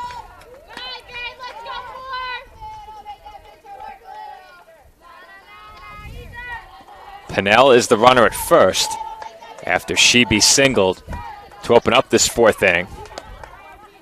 Here comes the 1-2. And Falk chased the pitch in the dirt. The runner is going. And I don't know what Aponte was thinking there. She just declined to tag the runner. And Tracy Garofalo is rightfully livid with her second baseman. I'm not sure why Aponte didn't apply the tag. I'm at a loss for words for that one, Joe. Not sure what happened. Maybe a little bit of confusion. Certainly there was confusion. Now, the batter had swung at strike 3, and it was a drop third strike, so the batter cannot run to first. First base is occupied. Aponte saw the batter running to first. That didn't matter because you can't advance to first base on a drop third strike with less than 2 outs. And for whatever reason, she didn't apply the tag. It was such an odd play because the runner basically ran straight into Aponte. Aponte moved out of the way and granted the stolen base. More odd antics to add to those discussions, Joe, about these games. I'm not sure I've ever seen that either. Really remarkable. Pinch hitter at the plate here for the Purple Knights. Nearly missed it as we discussed that last play. Just when you thought you've seen it all, Joe. I don't believe I have a 15 on my roster in my stat keeping app, so I'll have to add a sub, as that's fouled off Gallo's mask.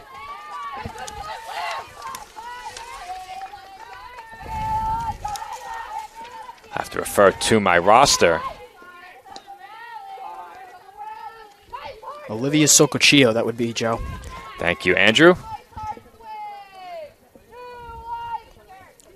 Socochio behind 1 ball and 2 strikes.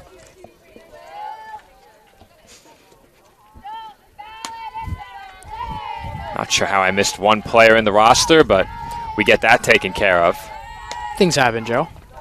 Even I make mistakes. The great Foreman Osborne, as that's grounded Absolutely. short. Moore has it. Strong throw to first in time. And there are 2 away in the inning. And a textbook play there. Grounded to Moore. And she concentrates, gets that throw down to first for the second out. And the Dolphins want to make sure they got that. As now Pinnell over at third. Dolphins will try and pick up Aponte. And that pitch misses down in the dirt for ball 1. Haley Kim is the batter.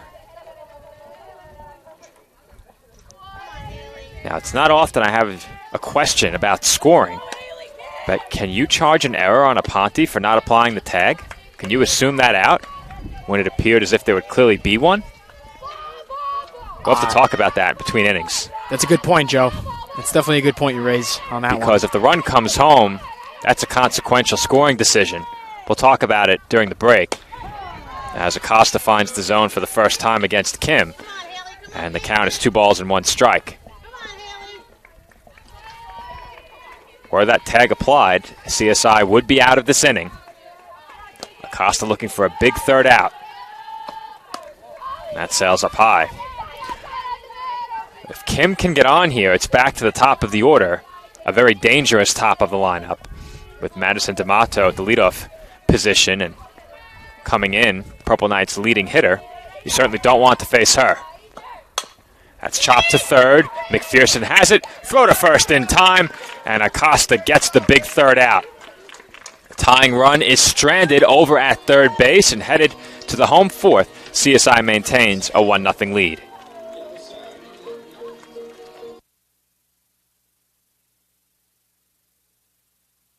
Stop to make sure someone is okay.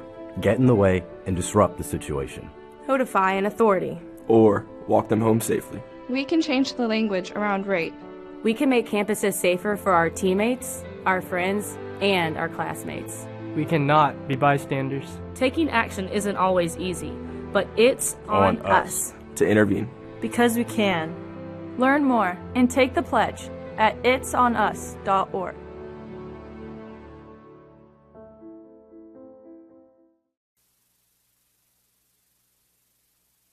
If I lose, I'll respond with respect. If I win, I'll back it up with humility. If I fail, I'll rise up with honor. It's tough for us to put it all on the line. Don't undo my hard work with poor sportsmanship. Respect. It's the name of the game.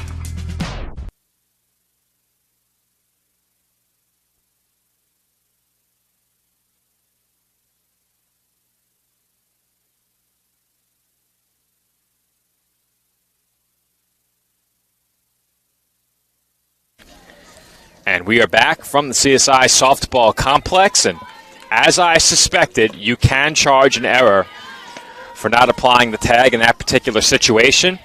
With that, the Dolphins are assessed their second error. Fortunately for CSI, it does not prove to be a consequential one. It forced Acosta to throw a few extra pitches, but other than that, no harm done.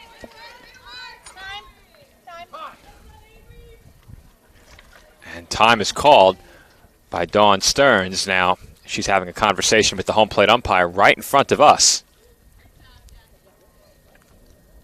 And it looks like there's going to be a change. At this point, I would presume that change is in the circle.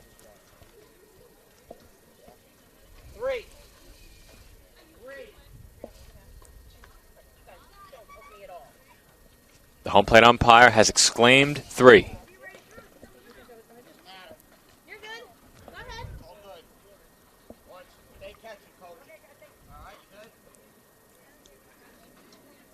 What was that, Joe?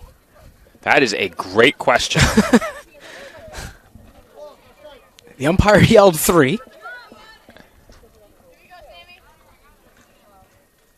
I'm not sure what just happened. It's not often I'm at a loss for words. I like to talk, but that will get me talking as Mockery sends one over the glove of McFarland, and it rolls to the fence. That will wake up the Dolphins' dugout a bit as Avery Mockery leads off the 4th inning with a double, and it looks like that will be all for Samantha Shebe. And a shot there into the right center gap by Carrion, and that's a big hit. Oh, I'm sorry, by Mockery. Carrion's the one up at bat. And that's a big leadoff double for the Dolphins. They're going to try and extend the lead here to 2. Nobody out in the inning. Mockery got ahead in the count, 2-0, got a good pitch to hit, and she drove that deep into the right center field gap. McFarland didn't have a chance. And the Dolphins now have a runner in scoring position, nobody out. Jessica Carrion, I believe, was announced as the batter. She has since disappeared, and I think she's having a word with her first base coach. There she is. New pitcher into the game for the Purple Knights as well.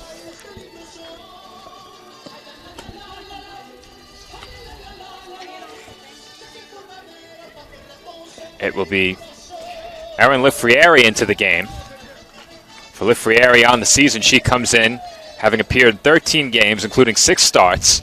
She's pitched to a 3-1 record with a 3.25 ERA. She has 2 complete games and 1 shutout. In 32 1/3, she's allowed 45 hits, 21 runs, 15 of those earned. She's walked 5 and struck out 13. Opposing batters hitting at .317 against her. So a bit of a step up in terms of the numbers for Lifrieri over Shibi, especially in terms of ERA, about a 2-run difference between that duo. And Lifrieri will come in to try and keep her team within 1 run. Carry-On will come to the plate looking to bunt. And that ball is bunted foul.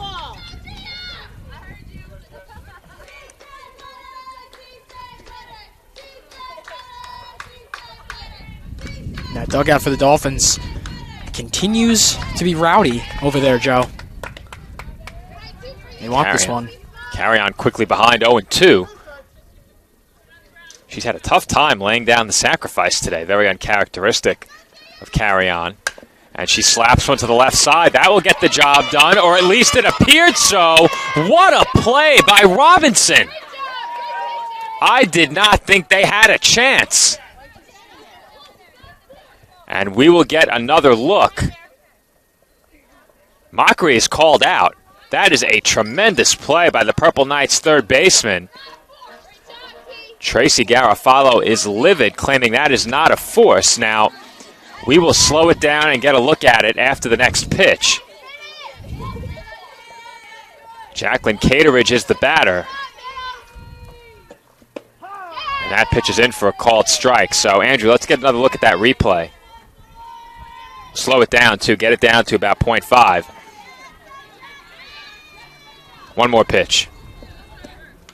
And Cateridge fouls that one back. So we'll play the replay here.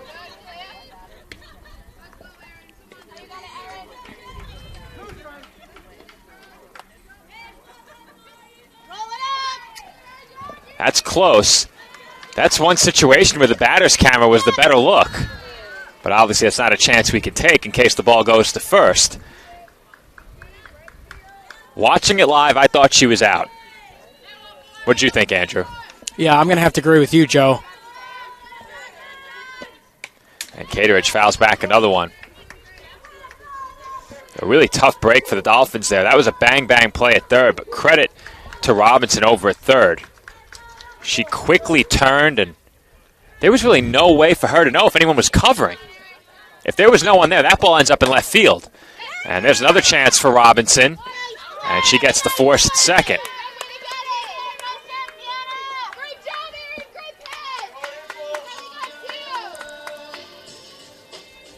So now 2 outs in the inning.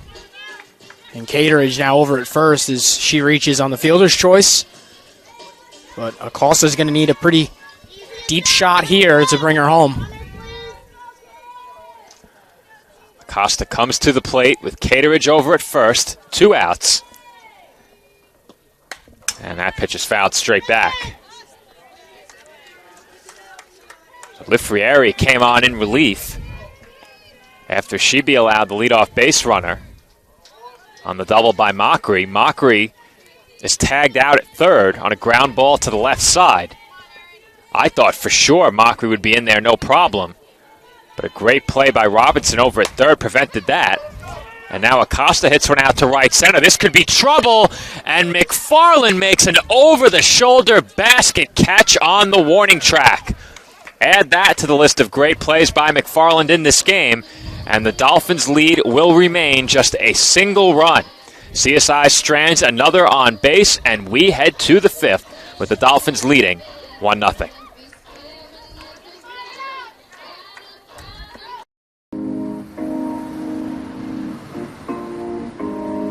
My dad was a soccer coach and bought this little book bag. I could sit in the book bag, like facing backwards and with like my legs out. So I'd be in his book bag when my dad coaches and the ball's going around. I'm like kicking at the ball in the back. And my dad was like, "We have a prodigy." So he put me into soccer and it just progressed from there. The catalyst was the opportunity to play soccer at a Division II school. On my team, I thrive to work as hard as I can. I mean, whatever you do on the field, there's a positive correlation to whatever else you do, be it personal relationships, homework, the way you carry yourself. I've changed since I got to King University. It's really helped me to develop as a leader. I think it's honestly the best thing that's ever happened.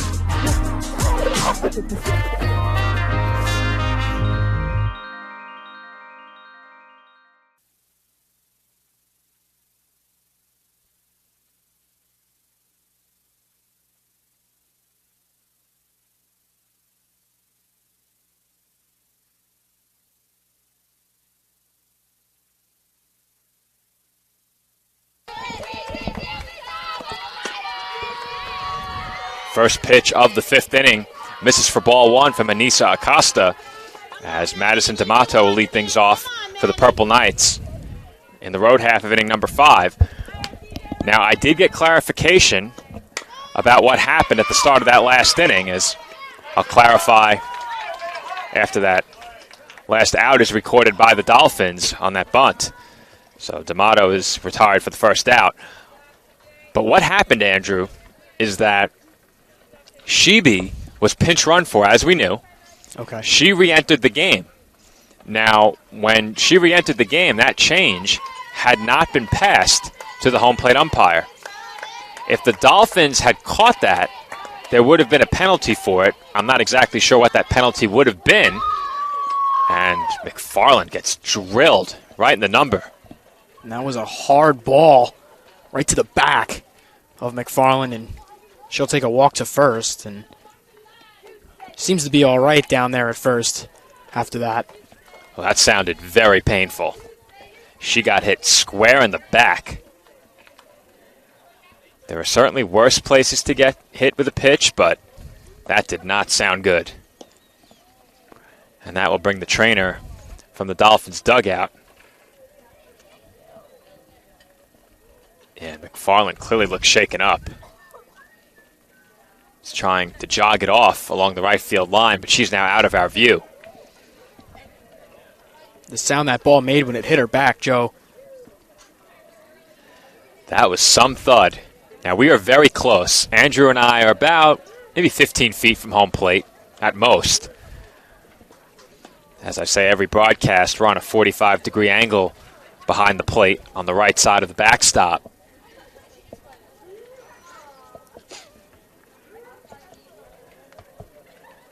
McFarland is still being attended to by the trainer along the right field line. Now, if that pitch hit you in the back, I'm not sure there's any lasting effect there would be other than a bruise. Now, if McFarland got hit in the rib, that could be different. A bruised rib can really linger, and that can be an injury that potentially sidelines you. It certainly will limit you at best. But it looked like she was hit in the back. We don't want anybody getting hit with balls at all, Joe, but luckily it wasn't lower. We've seen it quite a bit this year, a lot of hit by pitches. Pitchers just don't seem to have the command they used to. The era of Greg Maddux and Tom Glavine is very much over. Comes the 1-0. And that misses for ball 2. At the plate is Kyra Ramon. Ramon is 0 for 1. Flew out and walked in 2 plate appearances. 2-0 pitch from Acosta on its way. And she finds the zone for a called strike. Good job coming back from the 2-0 to find the zone there by Acosta. And she stays composed and in this at-bat with Ramon. Comes the 2-1. And the runner, McFarland, was about 4 or 5 steps off of first base there. And she decides to turn back. Gallo did a good job staying with that in the dirt. Count now 3-1 on the Bridgeport left fielder. And Acosta's pitch is taken for strike 2. I'd have to think, with how far off the bag McFarland has been getting, that she's going to run on this 3-2 pitch. Definitely would not put it past her. Here, Joe. Let's see. There she goes. And that's grounded through the left side for a base hit. And running on the pitch, McFarland will go first to third. Runners on the corners for the Purple Knights now with just one out in the inning. And it will be their cleanup hitter, Taylor Yates, coming to the plate. That's something they needed here, as that's just their third hit of the game in this one. And now just one away, and they got runners at the corners. And they are in a good position to at least tie here, Joe. Big spot for Yates, who shows bunt. And the Purple Knights will try and induce a rundown. And that's nicely executed by the Dolphins. That will keep both runners where they are, and we will get set to do it again on the next pitch, Andrew. Absolutely. That's often the case, so I would be prepared to see something similar on the next pitch. Now, whether or not the Dolphins play it the same way remains to be seen. And that's hit softly on the ground to first. That will bring the run in. And the runner, Yates, is ruled out of the baseline. But McFarland comes in to score the game-tying run. And the score is knotted up at 1 with 2 outs now in the top of the 5th.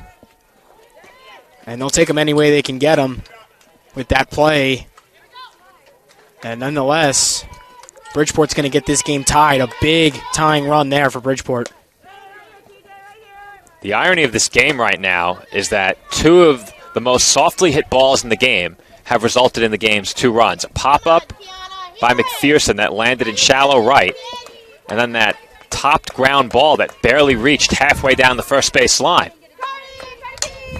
That's it toward the hole. Moore has it. Throw to first in time.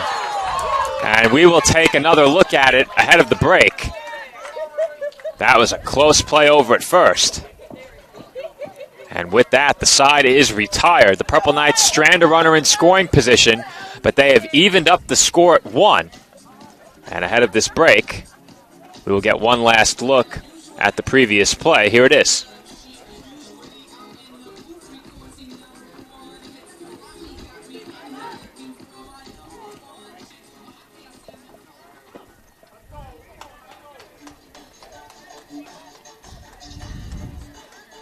Now, it looked like McPherson may have contacted the ball.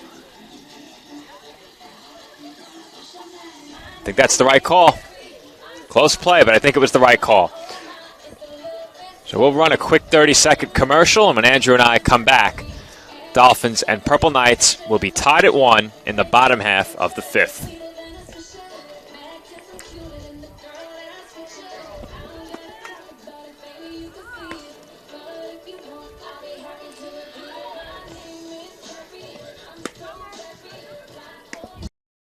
Being a champion takes more than skill, more than endless drills, more than using your head.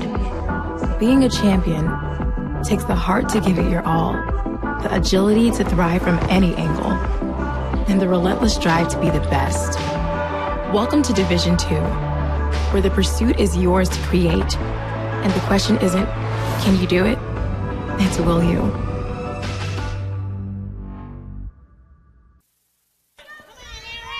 McPherson, Moore, Carcano, 3-4-5 for the Dolphins in the bottom half of the 5th. And the Dolphins' third baseman looks at a called strike 1. McPherson is 2 for 2, has singled in each of her first 2 at-bats.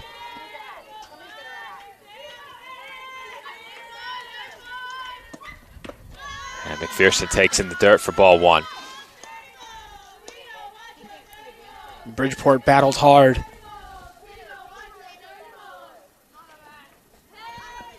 Bridgeport battled hard in that last inning to get the game tied.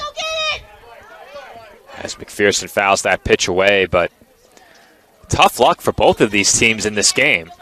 The Dolphins score on a ball that was blooped just beyond the infield, just over the glove of Kim. And then the Purple Knights score on a ball that wasn't even hit all the way down the first baseline. Nearly came to a stop about halfway to first base.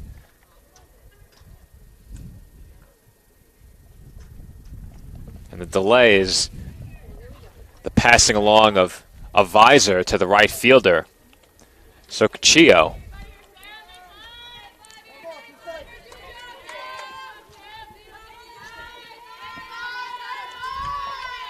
Comes the 1-2, and that's it sharply on the ground through the right side. Play at first base, and McPherson beats it out. And that just gets by Kim for a base hit, and a good start to the inning for McPherson and the Dolphins. They're up and running here in their side of the fifth with Liz Moore coming to the plate. What a day for McPherson. Now has 3 hits in this game. Was a big part of the Dolphins' offense in game 1. There wasn't much of it until the end of the game, as Liz Moore goes after that first pitch and pulls it foul. Dolphin shortstop is 0 for 2 with a ground out and a fly out.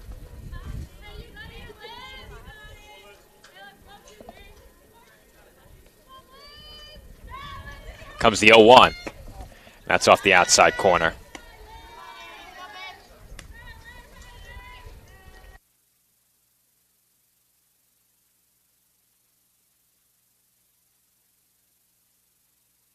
Comes the 1-1, and that's lined to the right side. Played on a hop at first. Throw to second, sails into left center field. And McPherson will go first to third. What a break for the Dolphins on that play. As that looked like it could have been trouble for the Dolphins. Instead, this is tossed into the outfield. And now McPherson's over at third, only 1 out in the inning. And Dolphins are going to look to quickly take the lead back here in their side of the fifth with Carcano at the plate. Talk about costly errors, as the Dolphins will need a 2-out base hit now. As on one pitch, Carcano is retired. And I was about to say, we've talked about costly errors all day long. That error looked as if it might be huge. And then immediately Carcano goes after the first pitch and grounds out to third. And Carcano should have maybe taken a little bit of a more cautious approach with that one, going after the first pitch, and 1 pitch, 1 out for her. And Isabel Gallo takes out the knees for strike 1, as I'm still in the midst of trying to score that play with the error. Not having much luck here. The action does not wait for me, as the 0-1 pitch to Gallo misses low for ball 1.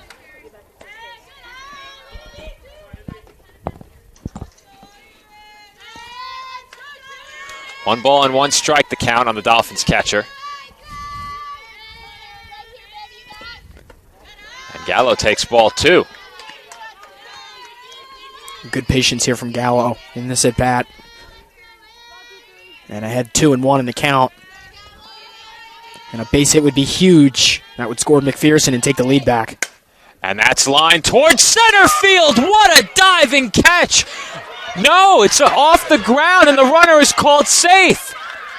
And Dawn Stearns can't believe it. I was certain she caught the ball. Andrew, let's take a look at the replay. I thought she caught it. And there is no agreement from the umpires. What a huge call this will be. It's either a tremendous play by D'Amato or an RBI base hit for Gallo, and it's a hit for Gallo.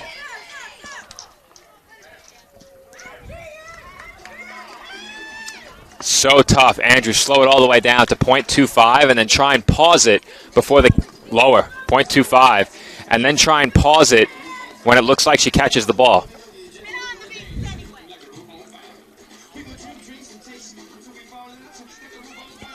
Let's get a look.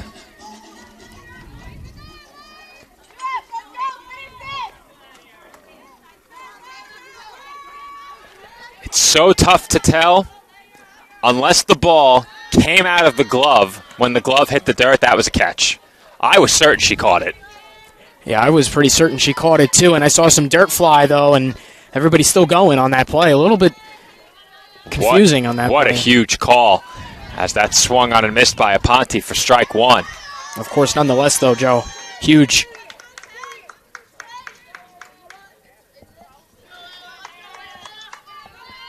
Now, I'm not sure where the umpire on the infield was positioned on that play,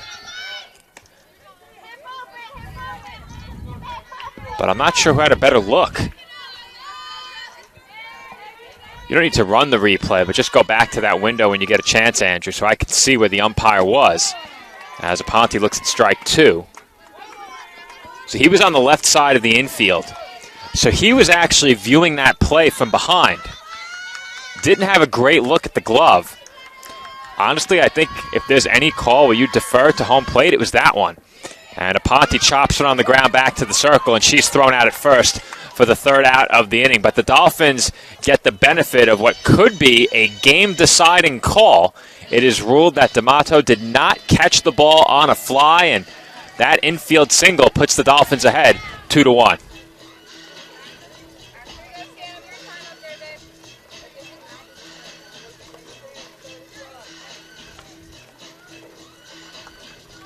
My path to a college degree would have been completely different had I not run Division II cross country for the University of Mount Olive. Having an athletic and academic scholarship was key for my success. Our coaches were really helpful with balancing out my academics and athletics. I decided to attend graduate school because I wanted to become an athletic director. Receiving the postgraduate scholarship through the NCAA provided me with the flexibility to choose the school that I wanted. So now I know that I can accomplish any goal that I set for myself. As a student athlete in college, I first got involved with the NCAA at the national level. It was through the Student Athlete Advisory Committee, SAC, gave me an opportunity to advocate on behalf of all student athletes, to affect change and to make an impact. The NCAA is giving the student athlete a platform to voice their concerns and to be able to advocate for what's going to affect their well-being. The policies that are being put in place are speaking towards academics, they're speaking towards well-being, they're speaking towards fairness, creating a culture so that the student athletes have the best experiences possible. And we are back from the CSI softball complex. And during that break, I took a walk over to the stats desk to talk about that controversial play in the previous half inning. And they made a good point over there. They said that the reaction of D'Amato on the infield gave away that she didn't catch the ball. And I didn't think of that, but she immediately came up throwing. So it appeared based on that perhaps she didn't think she caught it. In real time, they agreed that it certainly looked like she caught it. Obviously, I called it as a catch, and then when she made the throw to first, I had to change gears very quickly. Fortunately, I can say that hasn't happened to me often in several years of calling Dolphin softball, but every once in a while you get one of those. Sometimes one reaction can spark everybody, Joe. Maybe. Maybe I influenced them with the call. Could be. Like I said, in real time, I was fairly certain she caught it. Now, when the glove hits the ground, if the ball comes out and gets trapped, that's not a catch. And she caught the ball so close to the dirt already that it would have been almost instant. As that's a good off-speed pitch from Acosta, and Shibi goes down swinging for the first out. Great job by Acosta leading off the inning. After the Dolphins take the lead back, Acosta leads off the sixth with a big strikeout and a big swing and a miss on Shibi. And that is a big first out here in the Bridgeport sixth. Another good point they made over at the stats desk. Credit to the umpires. They were very definitive with the call, didn't leave any question about it when the play was happening. And, of course, that forces the infielder to continue with the play. If there's no demonstrative signal, then who knows what happens. You could be left thinking you were awarded the catch when, in fact, you are not. As that's it out to deep left center field, back toward the wall and gone. Kalia Falk with a solo home run. And the Purple Knights have tied the score at 2. And that's just what they needed. And that was a shot right over the fence in center. And a sure shot at that. And Bridgeport with a huge solo home run to tie the game at 2. In the late stages of this one, Joe, we got a good one here. We sure do, Andrew, as that was a no-doubter off the bat of Falk. The dugout knew it right away. I wasn't certain immediately, but that ball cleared the fence by just a couple of feet in left center. On the way down, that nearly hit the yellow piping atop the wall. That didn't get over by too much. We did see a home run hit off of that piping earlier this year and go over. In that same game, one hit the piping and came back. Not sure if you were on the call with me. I think you were for that one, Andrew. I think I do remember that now that you're talking about it, Joe. That was... that was our first broadcast of the year. Keep using the word peculiar or interesting. I think interesting is a good word to have overused on the broadcast because at the very least we're kept engaged. So hopefully the viewers are too. A lot of unusual things happening as that's it out to right field. Mockery giving chase, and she makes the catch for the second out. Good hustle by Mockery over in right, as that was a shot into right center, and Mockery uses the speed, gets over there, and that's a big out number 2. That retires Sokachio for the second out, and Haley Kim will be the batter. Kim is 1 for 2, has singled and grounded out in 2 plate appearances. For Acosta, that's the 5th home run she's allowed this year.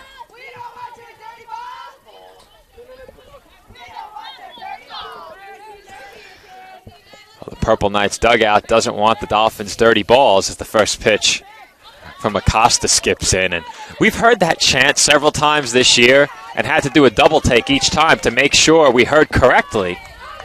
But indeed, they do not want Acosta's dirty balls. To say the least, that's my least favorite one that they have in the dugouts, Joe. I'll have to admit, for the purpose of comedy, it's my favorite. As that pitches into Kim for a called strike 1. Now, I would give them points for originality if we didn't hear that chant during our last broadcast. And we've heard it on both in both dugouts, too. That is correct. As Kim chops that pitch foul, and the count is even at 2 balls and 2 strikes.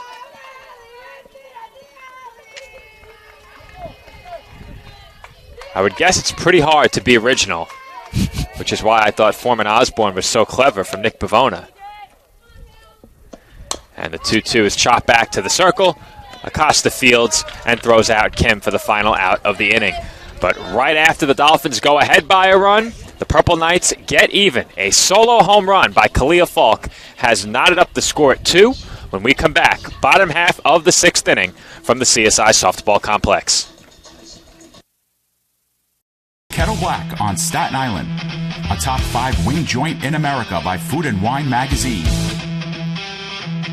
Serving daily lunch and dinner at the bar or on the floor. Perfect for family and group parties with top shelf drink and delicious food. From great times with good friends. Live sports and watch parties. To Staten Island's hottest nightlife. The Kettle Black features live music and DJs weekly. The Kettle Black features daily and nightly food and drink specials. The best Staten Island has to offer is at the Kettle Black. We'll see you there at the Kettle Black, located on 415 Forest Avenue, Staten Island.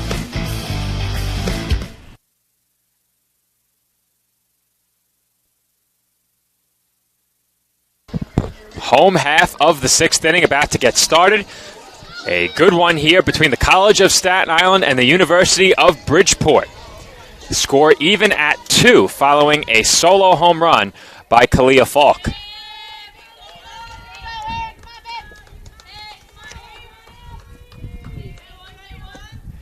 First pitch of the home 6th is in for a called strike 1 to Avery Mockery.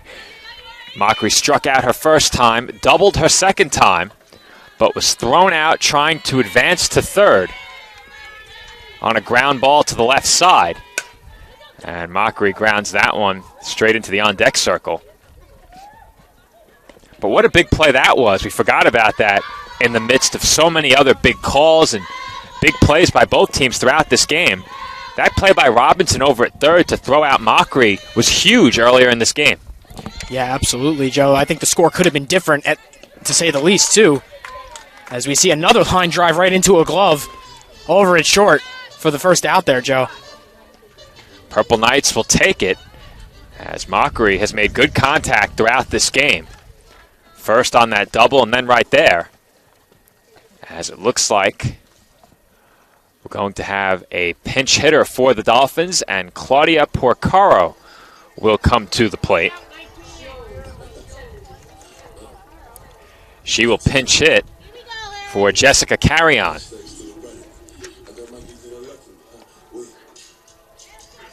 Now, we've seen the Dolphins very often save Claudia's bat for late in games when they need a pinch hitter at the bottom of the order.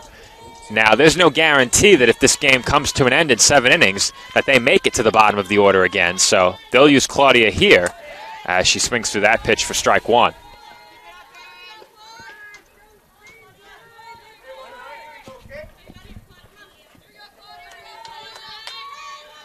Porcaro pinch hit in game 1 as well. And the 0-1 is downstairs.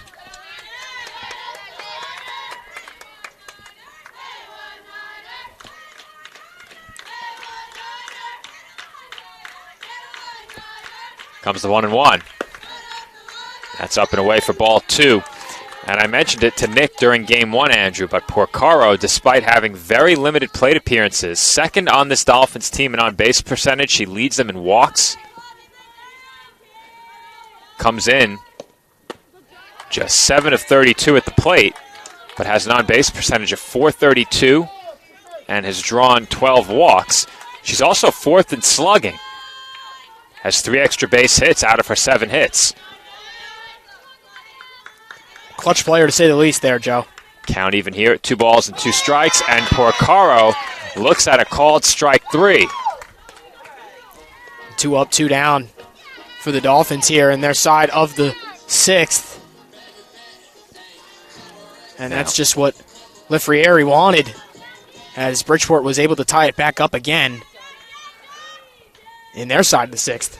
The other side of that coin for Porcaro. She is second on the team in strikeouts. That last one right there, number 14 for her on the season, and 34 at-bats, as Jacqueline Cateridge is retired on 1 pitch. She pops up in foul territory for the final out of the inning. We head to the 7th from the CSI Softball Complex. Our score still even at 2.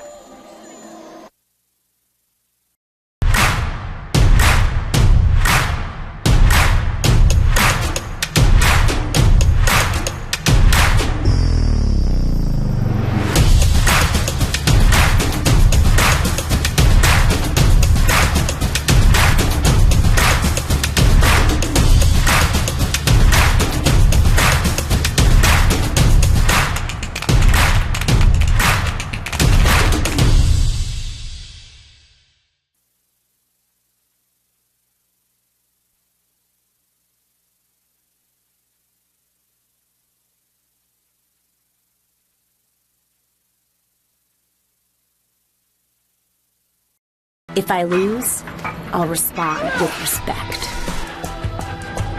If I win, I'll back it up with humility. If I fail, I'll rise up with honor. It's tough for us to put it all on the line. Don't undo my hard work with poor sportsmanship. Respect. It's the name of the game. And we're back from the College of Staten Island, where the Dolphins and Purple Knights are tied at 2 runs per side. Dolphins led 1-0 after 3. Purple Knights tied it in the top of the 5th. Dolphins took the lead once again in the bottom half of that 5th inning. And a Kalia Falk solo home run evened up the score at 2 in the top half of the 6th. And Madison D'Amato very quickly ahead, 2-0 here. Very intense back and forth matchup here for the second game of this one. And we even saw it towards the end of the first one started to get a little bit closer too. Dolphins started to wake up a bit. D'Amato is 0 for 2 in this game. Was hit by a pitch, flew out, attempted to bunt for a hit, and was thrown out. But you said it, Andrew, the Dolphins' bats did begin to come alive later in game 1. I think a big part of that was the pitch count for Katie Borowski. And that throw is low. It gets by Cateridge, and the Dolphins have yet another costly error up on the scoreboard.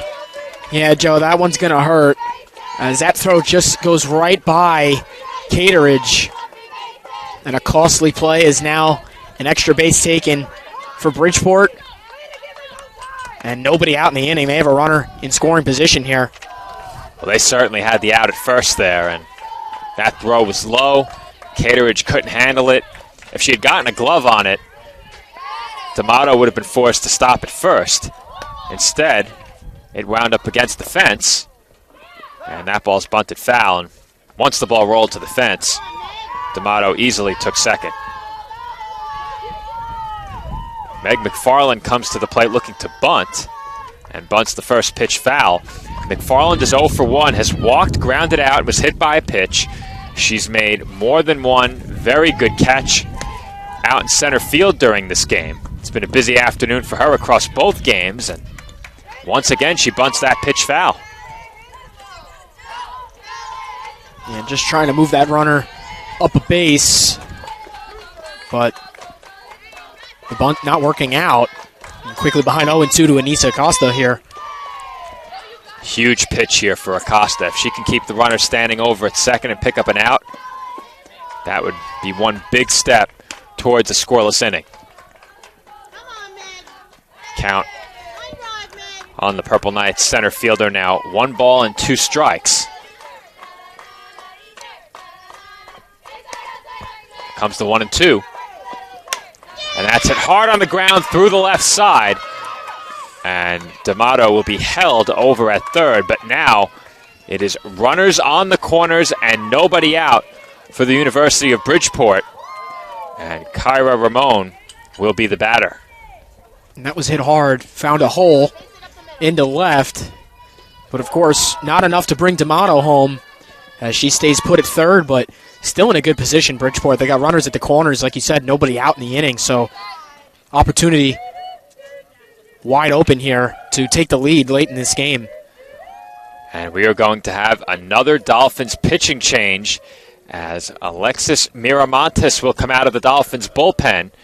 Miramontes finished off game 1, pitched pretty well, did a good job in relief of Nicole Rivera, and she will inherit 2 base runners, McFarland on first, D'Amato on third. No outs here in the 7th. Jacqueline Caterage will come out of the game, and Acosta will move over to first base. And it looks like Lewis did not believe we had those changes. No faith in us over there. So Miramontes will warm up, and if you're the Dolphins here, you may have to settle for allowing 1 run with nobody out. Any more than that, it makes it a very steep hill to climb. And Miramontes, Andrew, had these Purple Knights hitters off balance quite a bit in the early games, so there's always the chance she can escape this. Now, I think at this point, especially if they play the infield back, which it looks like they might, if they do, they're conceding a run, and that might be the right play here. We'll see what the Dolphins decide to do. Just really tough, Joe, with nobody out in the inning. Personally, I'm in the boat where you never concede a run late in a tie game. That's just me. But the book may tell you otherwise. Now, most of my coaching decisions come on a TV screen in a video game, so you can't take what I say too seriously. That being said, Moore is playing back at short. Aponte hardly playing halfway at second. She's playing just about standard depth, maybe 1 or 2 steps in. So on a ball hit to short, the Dolphins will try and turn 2 and concede the run. And the 1-1 pitch to Ramon misses for ball 2. I would not want to be the one making these decisions for the Dolphins right now. Certainly not an easy call. I don't envy Tracy Garofalo in the CSI dugout as the 2-1 pitch is fouled back.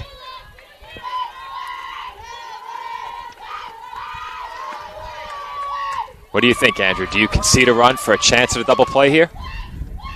I'm going to have to go with you. It's too late for that, I think, to let go a run here in this. I mean, you really have no time left. other than your one side. I'm inclined to agree with you, as that's hit through the middle, and that will find its way into center field for a base hit. One run is in to score, and holding at third will be McFarland.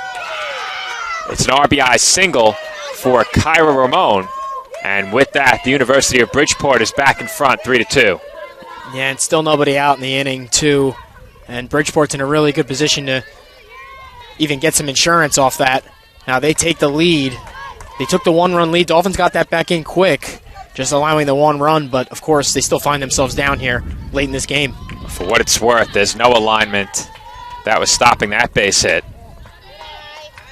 And the first pitch to Taylor Yates misses for ball one. Yates is 0 for 3 in the game. Lined out and has grounded out twice. If she just puts this in play, it might give Purple Knights a 2-run lead. And once again, the Dolphins are willing to concede a run for a chance at a double play. Now in this spot, I certainly wouldn't. But CSI does feel confident they can get to this Purple Knights pitching staff. We'll see if that confidence is rewarded in the last half inning. Again, Joe, anything's going to be tough here, still with nobody out in the inning. And a runner at third. Comes the 2-1, and that's popped up on the infield. And Miramontes makes the catch, so Dolphins can't ask for much better than that. A little bit of a break caught there by the Dolphins on the infield fly. Well, no infield fly there, Andrew. There's only one runner on first. There's no runner on second. You're right. Close enough. Infield pop-up. Infield pop-up. That's what I meant to say. I'll give you the pass. That's right. That is what you meant to say. We don't make mistakes here. And even if we did, only I'm allowed to, as that's fouled back by Kiana Robinson.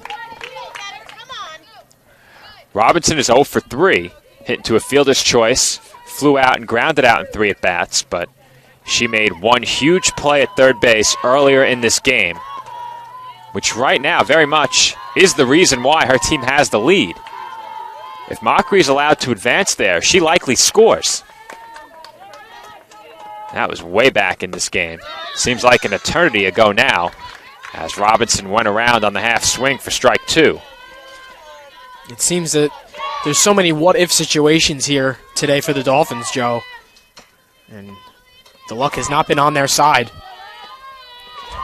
It's mental gymnastics to try and keep up with all the hypotheticals, as Gallo made a great grab on that pitch. And if she doesn't reel that one in, another run may have scored. That would have been a nightmare for the Dolphins. An easy run to take some insurance from Bridgeport. Even if the run didn't score, Ramon would certainly be on second. Comes the 1-2. And that one is ripped over the glove of McPherson and down the left field line. McFarland is in to score, and it's an RBI single for Kiana Robinson. And the Purple Knights now lead it by 2. Our score 4-2 in favor of the University of Bridgeport with 1 out in the top half of the 7th. Come on, Sam. Good swings now, kid. And that was a big hit. And they get a 2-run lead now late in this game as time is dwindling for the Dolphins. And 2 big runs to take the lead here for Bridgeport in their 7th inning. And the first pitch from Miramontes to Samantha Shebe is in for a called strike 1. Shebe's 1 for 3, lined out, singled, and struck out in her 3 at-bats. I think it's fair to say right now the Dolphins probably can't afford to give up any more. They do have 8 hits in the game. They are still out hitting the Purple Knights 8-7.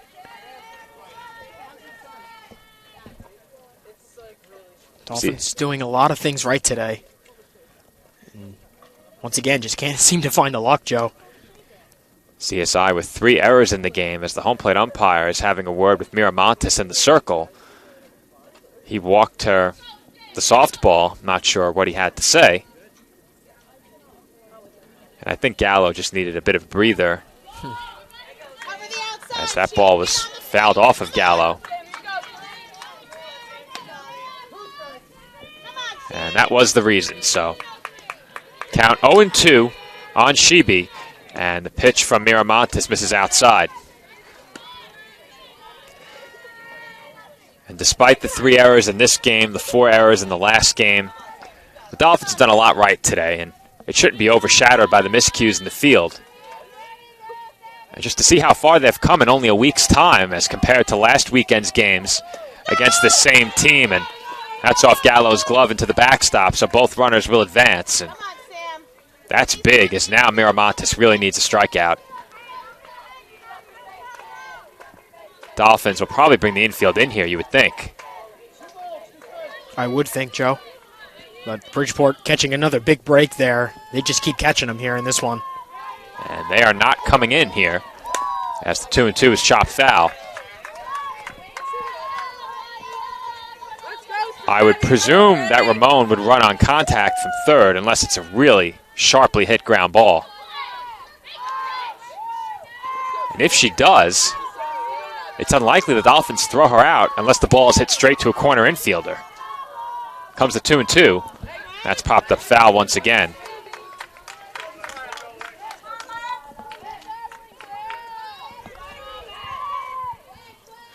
Two balls and 2 strikes the count on Shebe.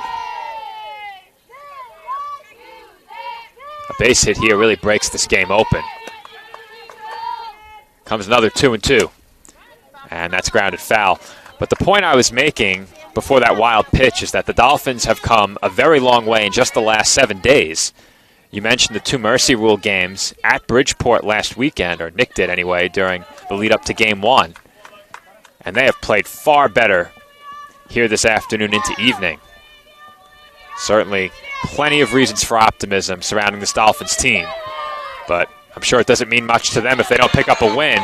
And Miramontes picks up a huge strikeout of Shebe right there. And there are now 2 away in the inning. And what a big strikeout by Miramontes to limit at least a little bit of damage here, as they're going to need a base hit to bring any more home.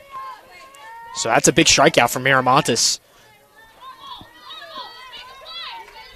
And isn't it fitting that the player who tied this game with 1 big swing comes to the plate with 2 on and 2 out here in the top half of the 7th. Kalia Falk is at the plate. Falk tied this game with a 2-run homer in the previous inning as she hit one to dead center field. She's behind 0-1 and takes down in on that last pitch.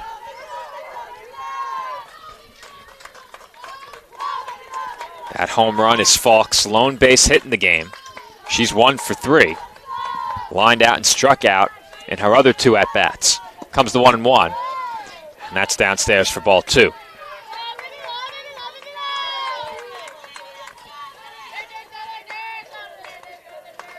Two and 1 the count on the Purple Knights catcher.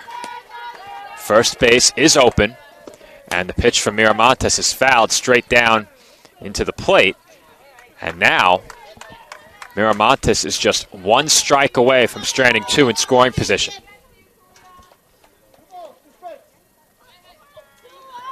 Two balls, 2 strikes, 2 outs, and 2 on, with the University of Bridgeport leading the Dolphins by 2. Miramontes looks to keep it right there, and she finds the inside corner for a called strike 3. Back-to-back strikeouts for Alexis Miramontes to bring the top half of the 7th inning to a close, but not before the Purple Knights take the lead. They do strand a pair, but they will take a 4-2 lead into the bottom half of the 7th inning. For me, just kind of was the glue that kept my family together, I feel like. I don't know what it was that drew me in, but after I started playing for a while and started seeing some early success as a little kid, to see how much it meant to my parents to see me play the game and try to make a difference was really what fueled me to keep playing and stay competitive. Being a triple major is not necessarily easy, but at the same time it is what you make it. Being a tighter-knit university, I have a lot of classes with the same professors, so they know me pretty well. I think it's that personal relationship that really helped me to thrive as a student. I was able to come here and get my triple major, as well as play a super high level of baseball against some of the best players in the country. There's a lot of options here in Division II with a lot of great ball players and a lot of great people, and they make sure that they give you every opportunity to succeed on and off the field.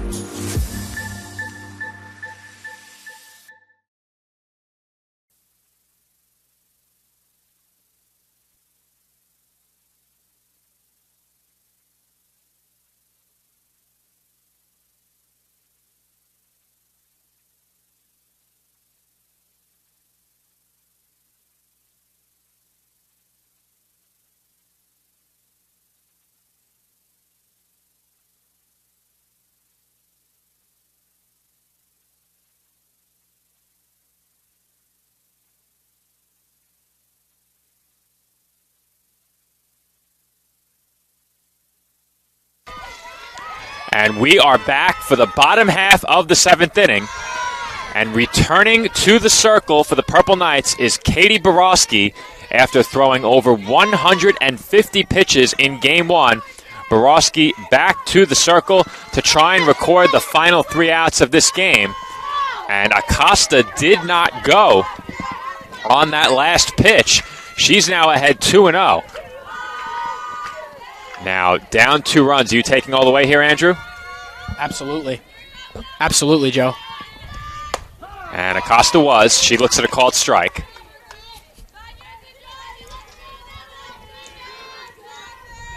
Borowski is going for her 3rd save of the season. And Acosta went around. 2 balls and 2 strikes the count on the Dolphins' first baseman. Borowski's pitch on its way. And that is out of the zone for ball 3. Great battle by Acosta here. Great battle. Works it to a full count. A huge payoff pitch upcoming from the Purple Knights lefty. And that's fouled straight back. If Acosta can get on, Samantha McPherson would come to the plate as the tying run. And there's no doubt that McPherson had better swings against Borowski than any other Dolphin in the early game. Here comes another 3-2 pitch. And that's up high for ball 4. Great take by Anissa Acosta. And she works right into that walk.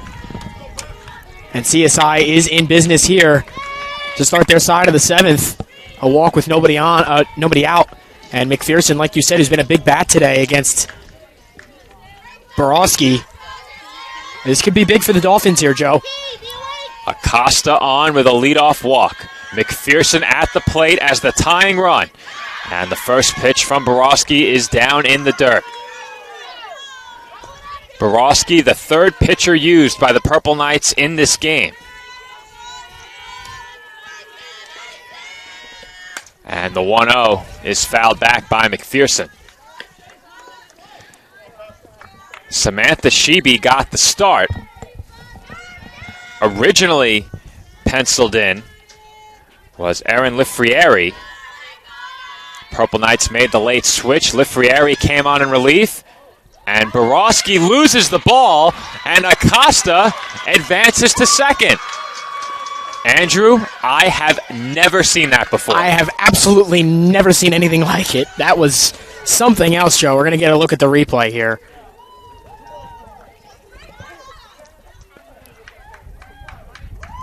Now, would that go down officially as an illegal pitch and a ball? I believe so. It does. It's a ball. So that's an illegal pitch and a ball. Comes the 2-1. Here's another look at it, Joe. That's popped up on the infield. That just... And Yates makes the catch. Falls right out of her hand. You don't often see it. I have not seen it in 7 years, but I think that's a more common occurrence than a ball finding its way under the fence as we saw earlier. And if the Dolphins are able to score a run here, how big is that? That ball rolling under the fence earlier in the game. 1 away here in the 7th for the Dolphins, and Liz Moore grounds one to short. And the throw over to first is in time for the second out. And Acosta now over at third, but down to their last out of the Dolphins, so Carcano, a base hit here, would be absolutely huge. It would keep the game going, and she needs to get a hit here to keep the game going. Or at least a walk. Dolphins need Carcano to get on at the very least. And Borowski's first pitch is swung on and missed for strike one. Carcano is 0 for 2 in the game, has walked, lined out, and grounded out. She looks to keep the Dolphins alive, trailing by 2 runs. And there's a diving stop by D'Amato. Her throw is not in time, and 1 run is in to score. And D'Amato looks shaken up. And she makes that dive into the circle to grab that, but she can't make the throw work as it's in and out of the glove down at first base, and Dolphins inch a little closer. They keep this game going, and now it's just a 1-run game, bringing Gallo to the plate. Now, the Purple Knights clearly were worried about a bunt, and they played the infield pretty far in, but in that case, it cost them the out, as the diving attempt by D'Amato did keep it on the infield, as if that ball rolls through, who knows, maybe Carcano ends up on second, especially if it hit off D'Amato's glove. Nonetheless, it's a single and an RBI for the Dolphins center fielder, Carcano, and Isabel Gallo will get a chance with her team trailing by 1. And Andrew, I go back to it again. I hate to do it, but that ground rule double that cost the Dolphins a run right now is looming large. Yeah, definitely, Joe. I can definitely get behind that, and they're going to need a break here to bring that back, a big break. What the Dolphins really need here is a big extra base hit from their catcher, Isabel Gallo. Gallo's 1 for 2, lined out, walked, and singled. And Borowski's first pitch is swung on and missed for strike 1.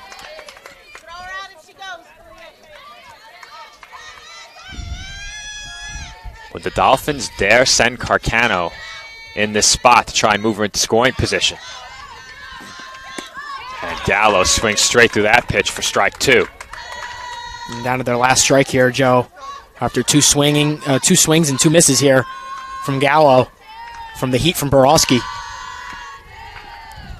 Well, if there's ever a time to send the runner, this is it.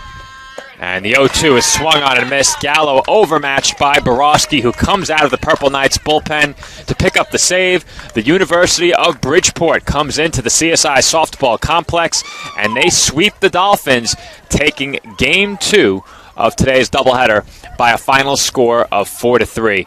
And Andrew, I said it during the final inning, the Dolphins do end up getting swept today, but what a vast improvement over the last week, and a vast improvement over their performance at Bridgeport just 1 week ago.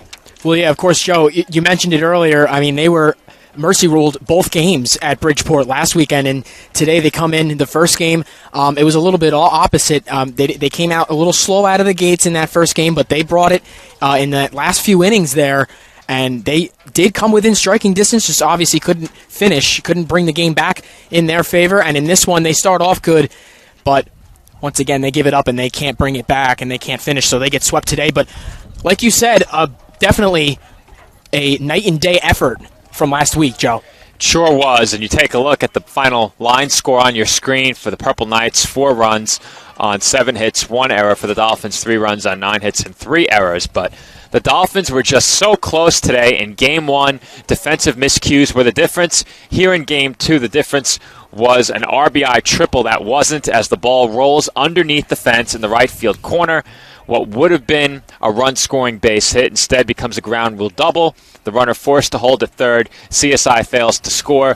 The 3 errors also have to be cleaned up, but a tough bounce underneath the wall for the Dolphins in this game, and some tough luck for them throughout the day. If they clean up the little things, however, they very easily could have taken the win in both games. Yeah, absolutely. Like you said, it's the little things, Joe. I mean, they did a lot of things right. We were speaking about it earlier. I mean, they were battling each and every batter at the plate, and they put on a pretty good showing. They gave a pretty tough test to Borowski, who's a really, really, really great pitcher. She's really talented for these Purple Knights, but Dolphins, of course, come short. As for Bridgeport, they continue to move a bit closer to stack atop the East Coast Conference standings, and perhaps we'll have some viewers from Bridgeport tuning in later. Actually, we don't have a home game against Stack. It's against Mercy. I was saying maybe they would tune in when Stack visits here, but we had the Spartans already here at home. So the Dolphins do face Stack again. Next time it will be on the road, but the Purple Knights chasing the Spartans atop the East Coast Conference, and we saw a lot of the reasons why this Purple Knights team is second in the ECC this year. Great play on the infield. We saw the impressive pitching. We saw the bats consistent throughout this day, and it was enough to earn them the victory against the College of Staten Island in both games here at the CSI Softball Complex on this afternoon into evening now, as it's getting a bit late on this Friday night. So Andrew and I will sign off right here. The Dolphins once again fall in Game 2 by a final score of 4-3. And Andrew, the next time we will be on the air is not until April 23rd. Baseball back at the CSI Baseball Complex right up the hill.